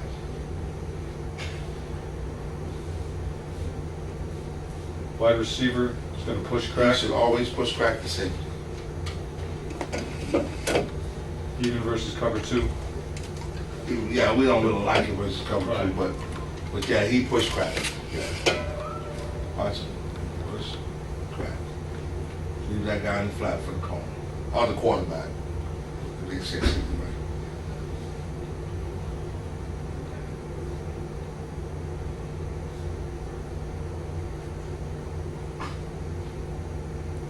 You like to run that back to a single receiver side or a Single receiver side, yes. This, I don't know why this is on. I don't know why. He just ran it. Oh, this is stretch, that's why. This is 4-minute offense phone. We want to run the same low zone from Max and run the stretch play where we just kick it out, dump the tray, and then this is what we run. 4-minute offense because it stays in the same zone scheme for the lineman. That's you know, just put a fullback back there, let him be a low back, just like this. And the fullback's wrong here.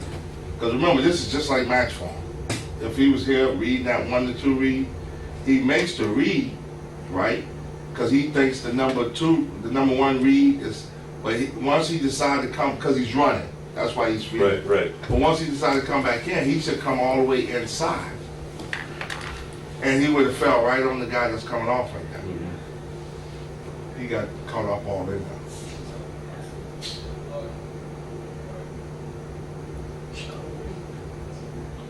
But as you can see, for the line, it's zone blocking. It's zone, boom. Now down here, I tell them don't play around with the stretch too much. If lanes open up, lower your shoulder and take it. 1-2 yard line. So that's just what he's doing. The sucker opens up on your way to your tracing, take it. Down here is a little different. They got about as many people you can have in the box right here. To tell you the truth, we should be throwing it. But this follow is, I don't know what the score is. 10-0. Yeah, that's still early. We should be throwing the ball right. 10-0. There's nothing. There is. Yeah, we should be throwing. They got 9 people down there. They got a bunch of safes down low. You go right there. Yeah, we should be throwing the ball.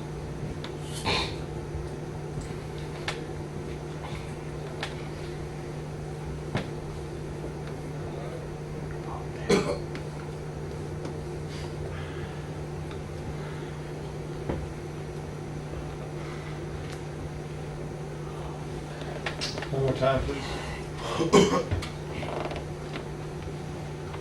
Let me tell you the rule on zone, because this is a big factor on tight end zone.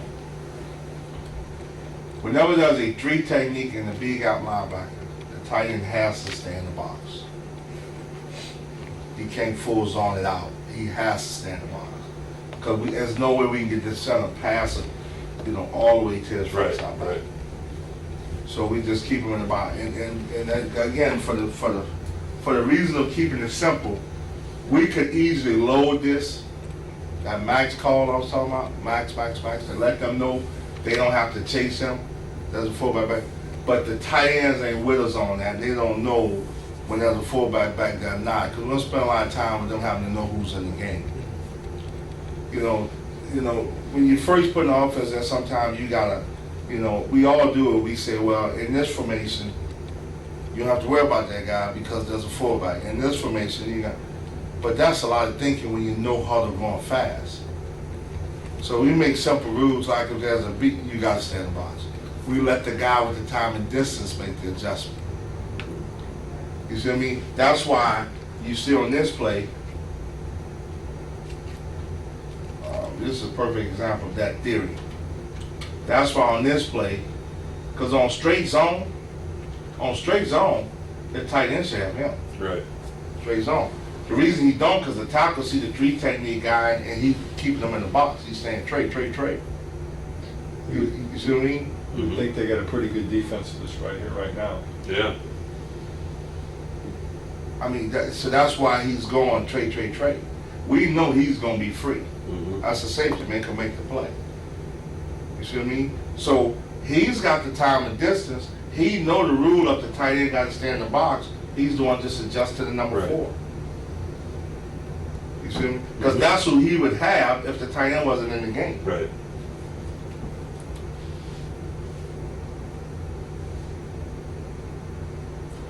Pretty amazing that this ball can come out here. Great discipline by the back. Because he sees that man up on the line, he doesn't hear a max call. His job is to chase that tackle's butt down. That's the key. He's going to chase that tackle's butt down. He ain't thinking about it. Okay, he's up here.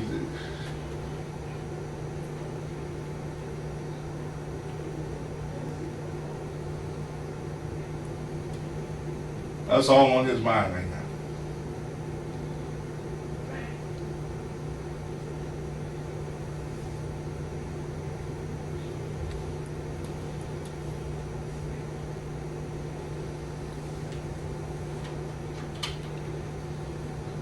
See, the reason the tight end blocks out here is because there's no three technique with a big guy linebacker. So he's blocking the stocker didn't put him on the tray call. They just take your tracks and let him fit it up. Fit it up. Boom. See how you work the number 4? Same as that back split. When we run the tight end, we call that Oregon. We run that same 20 personnel from 21 personnel, nothing changes. He still works to number 4. Kevin, what was your run pass yardage total offense per game? Yeah, that's what I need y'all. I'm gonna come back up here so y'all can go pass game. I saw y'all pass numbers.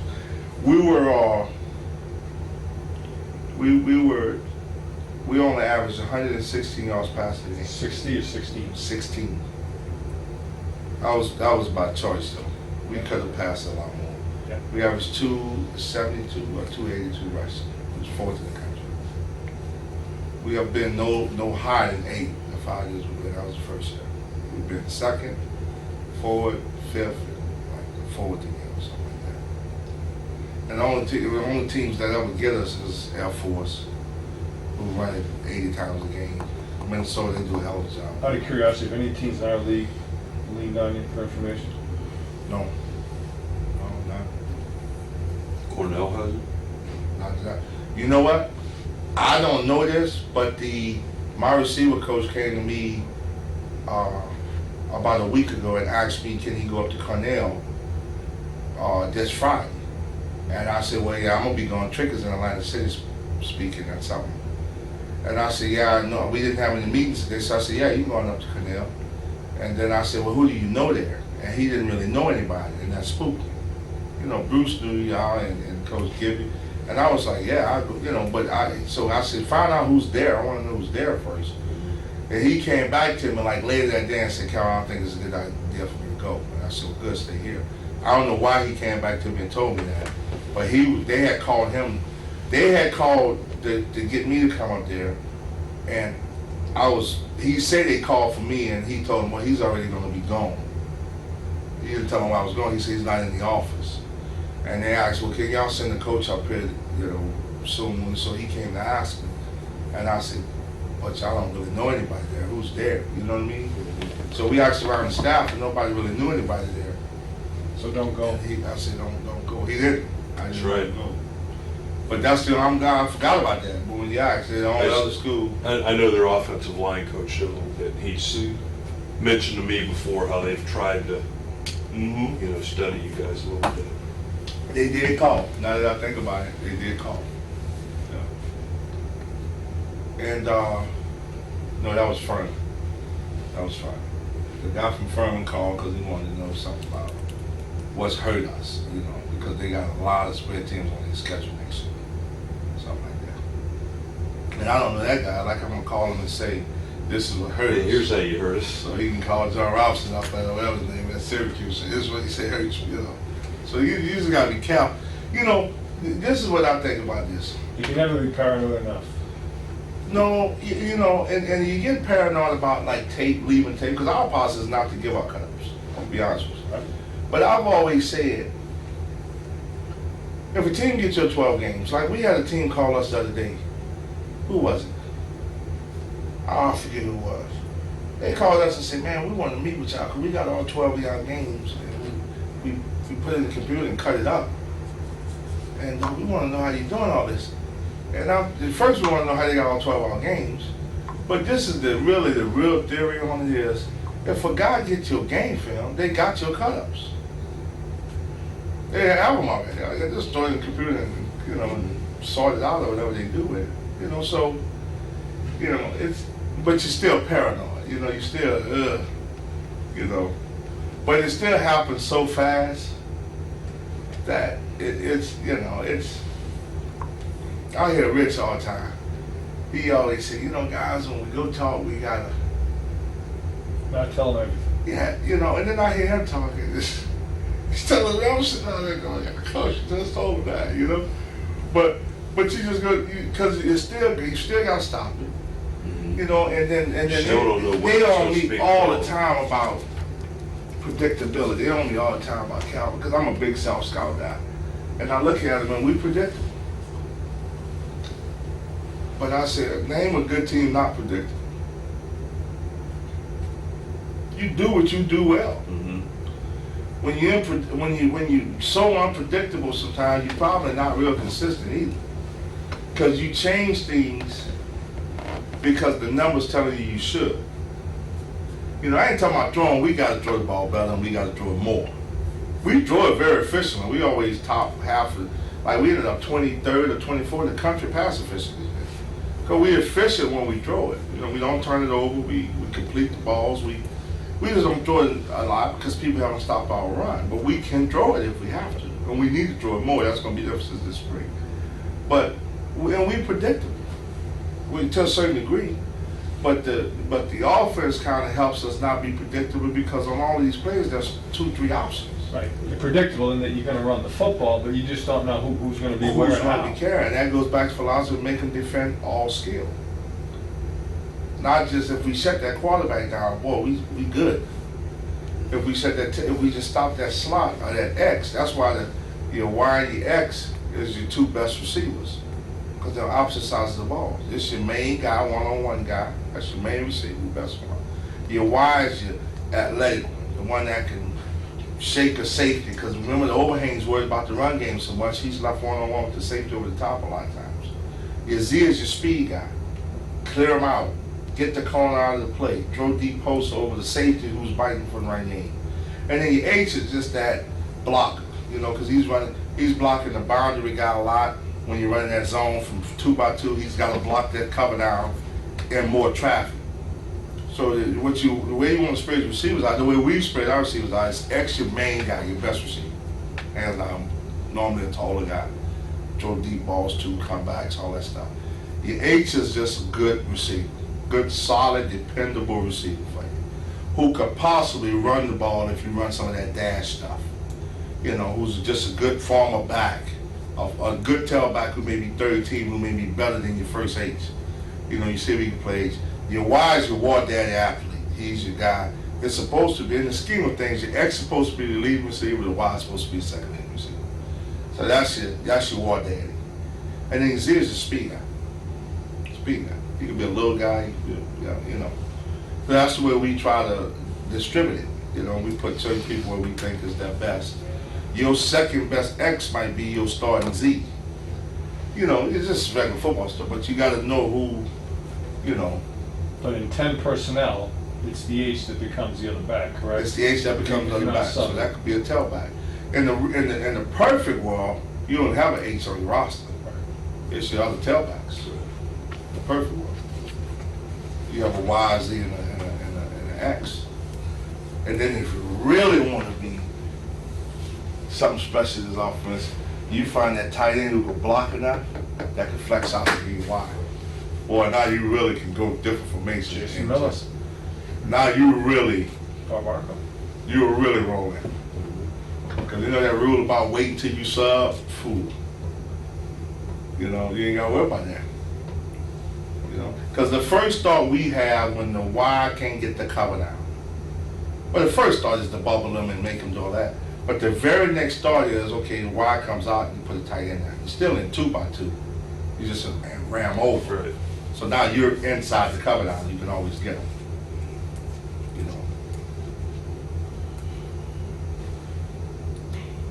So, let me see what else is over there. This is just more of that stretch. You gotta understand, it's the same blocking for mine. Right. It's the only difference.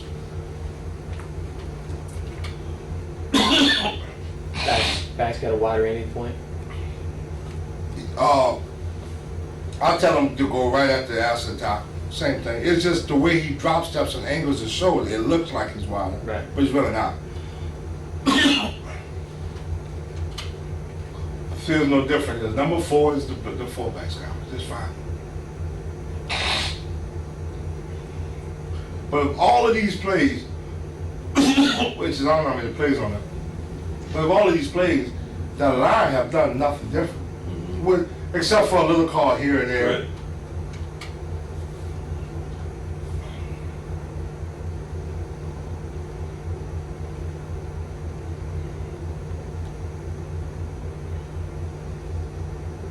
Great job by left tackle. Passing that guy off to the guard.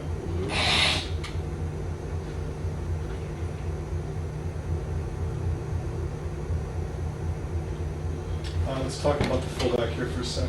The fullback is being greedy. Yeah. One of the rules I have for the fullback is to never pass up color on his way to his track, to his number 4. So if the number 4 is making the play, we made positive yards. But if somebody gets free, what he's doing is tracking his way to him. That's what he's doing, because we got really it's number 5 on this particular front, because we got a forward guy already for number 4. So he's actually working to take the extra defender, which is him. On his way to him, he thinks somebody's coming off, and he stops to stop that guy. That's all he's doing here. He shouldn't miss a beat here, right? No, he shouldn't. He shouldn't even worry about that, because he knows the tailback's not going out there. You see it from the wide. See, he's tracking to him, and he starts tracking to him. You can see it. He's tracking him, but then he sees this out the corner of his eye and thinks this guy came off free. So he stops to make sure we get him. And I remember telling him, we already going on that. Oh, don't come backwards for him. You know, but that's because this guy didn't take care of his business. You know, because he on zone step. He steps under himself and goes, he can't do nothing but kick that guy out. He don't make the guy stretch at all by taking that zone step.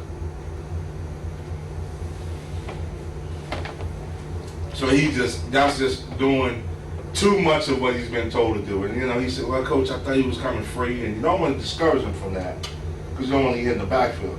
But you got to say, you know, the guy still had a little piece of him. Let him, you know, he was all right. See, all he was doing was trying to chip and still work to his number 4. He was trying to stop that guy, and then he still got number 4 in his head, you know. But it's the same play. I mean, it's the same play. Zone with us getting number 4. That's a coward right there. Big bad Josh Lee. Big All-American Josh Lee. That's what Weinstein said. I was quoting Weinstein. I'm not talking about the game. Weinstein said we won't be able to do nothing on Josh Lee because he's All-American. I got two first-round cornerbacks in the fall game. They won't be able to throw the ball on us all that. We said, okay, we'll just run right out.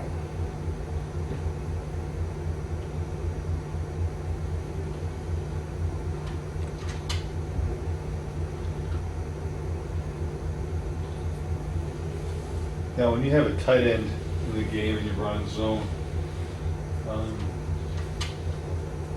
basically, if he's not blocking the edge, if he's not blocking 4, and you tell the tailback that it's a reach read all the way unless someone goes outside the tight end. Yeah, because of the 7 technique? Yes. It's a pre-snap. I don't like telling them it's a reach read all the way. It's a pre-snap reach read.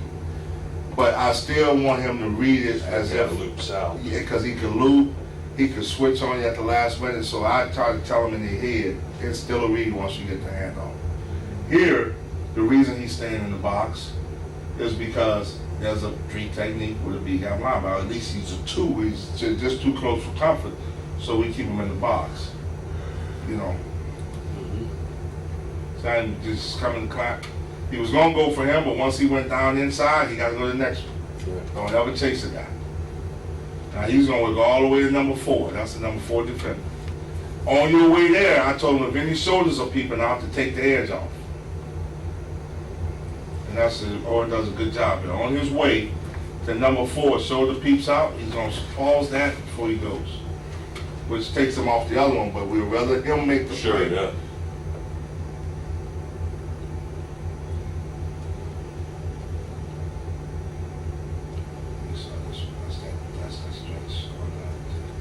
And that's I just need this. But that's kind of it. In a nutshell, is on the development.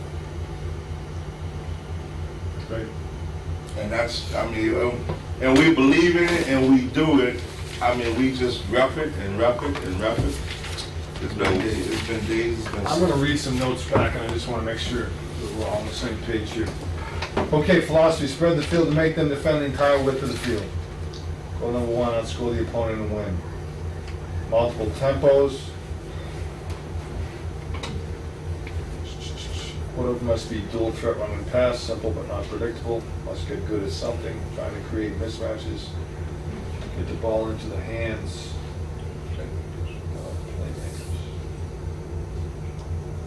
playmakers. Be done as much as possible to make them account for QB.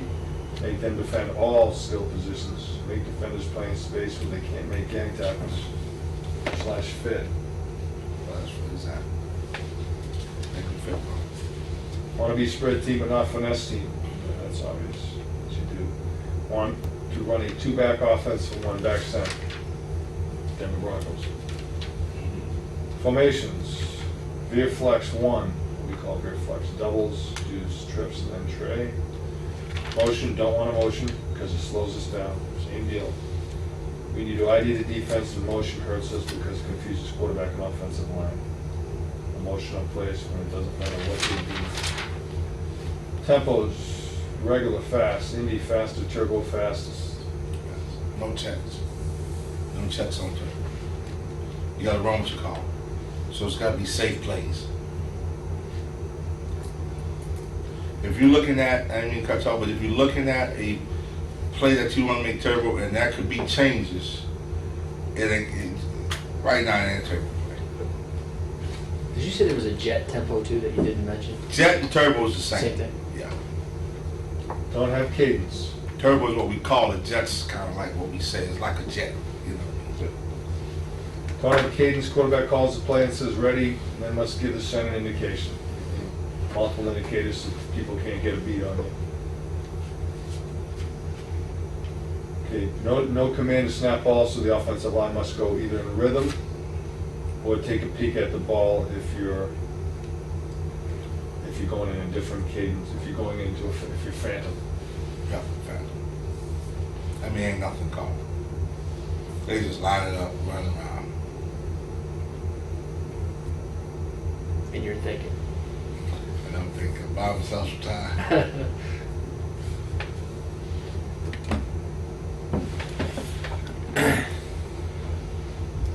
Center can make a call, that line will be delayed snap in phantom, so they must peek at ball, correct? That's correct. Tells the offense to go through the motions, but ready call is a dummy. To set the defensive quarterback or offensive coordinator the best play call.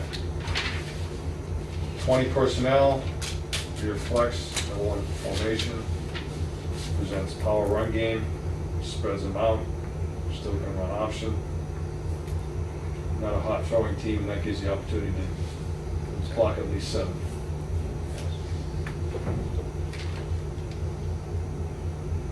Find the best formations to run zone and belly. Average 6 formations. Again, personnel quarterback is thrower first, but must be a very good runner. Have to have some running ability. And I don't mean the 4-4, 4-5 kid all the time. He's just Good decision, guy. Bubble screen read uses play. Need a way to control 8-man front teams, shooting extra guys in the box. Would that be the number one deal? yes. Zone bubble pre-snap read is extra man in the box. And the call is zone bubble, but it's still zone first, quarterback second, bubble third. Bubble is basically taking the place of option. Mm-hmm. I mean, if you're running belly Triple. option, Yeah. or you're running belly triple, Yeah. that's just another way to attack the It quarterback. is. There's the third read.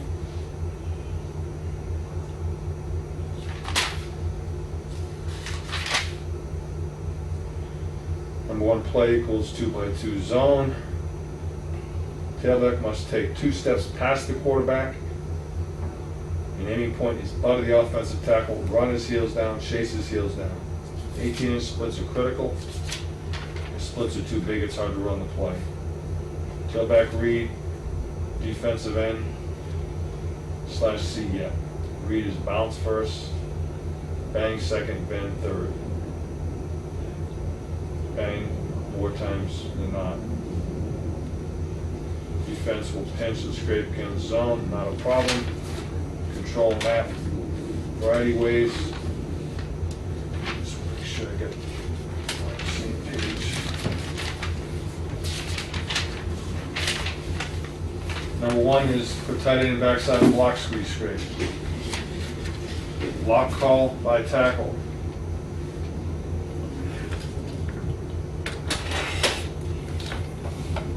Crack scrape the linebacker and keep the ball. Quarterback run on a veer flex to account for everybody.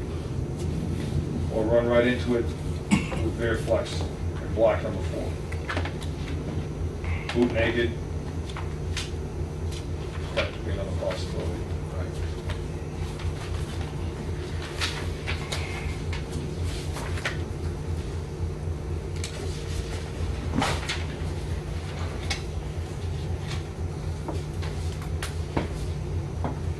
Back call.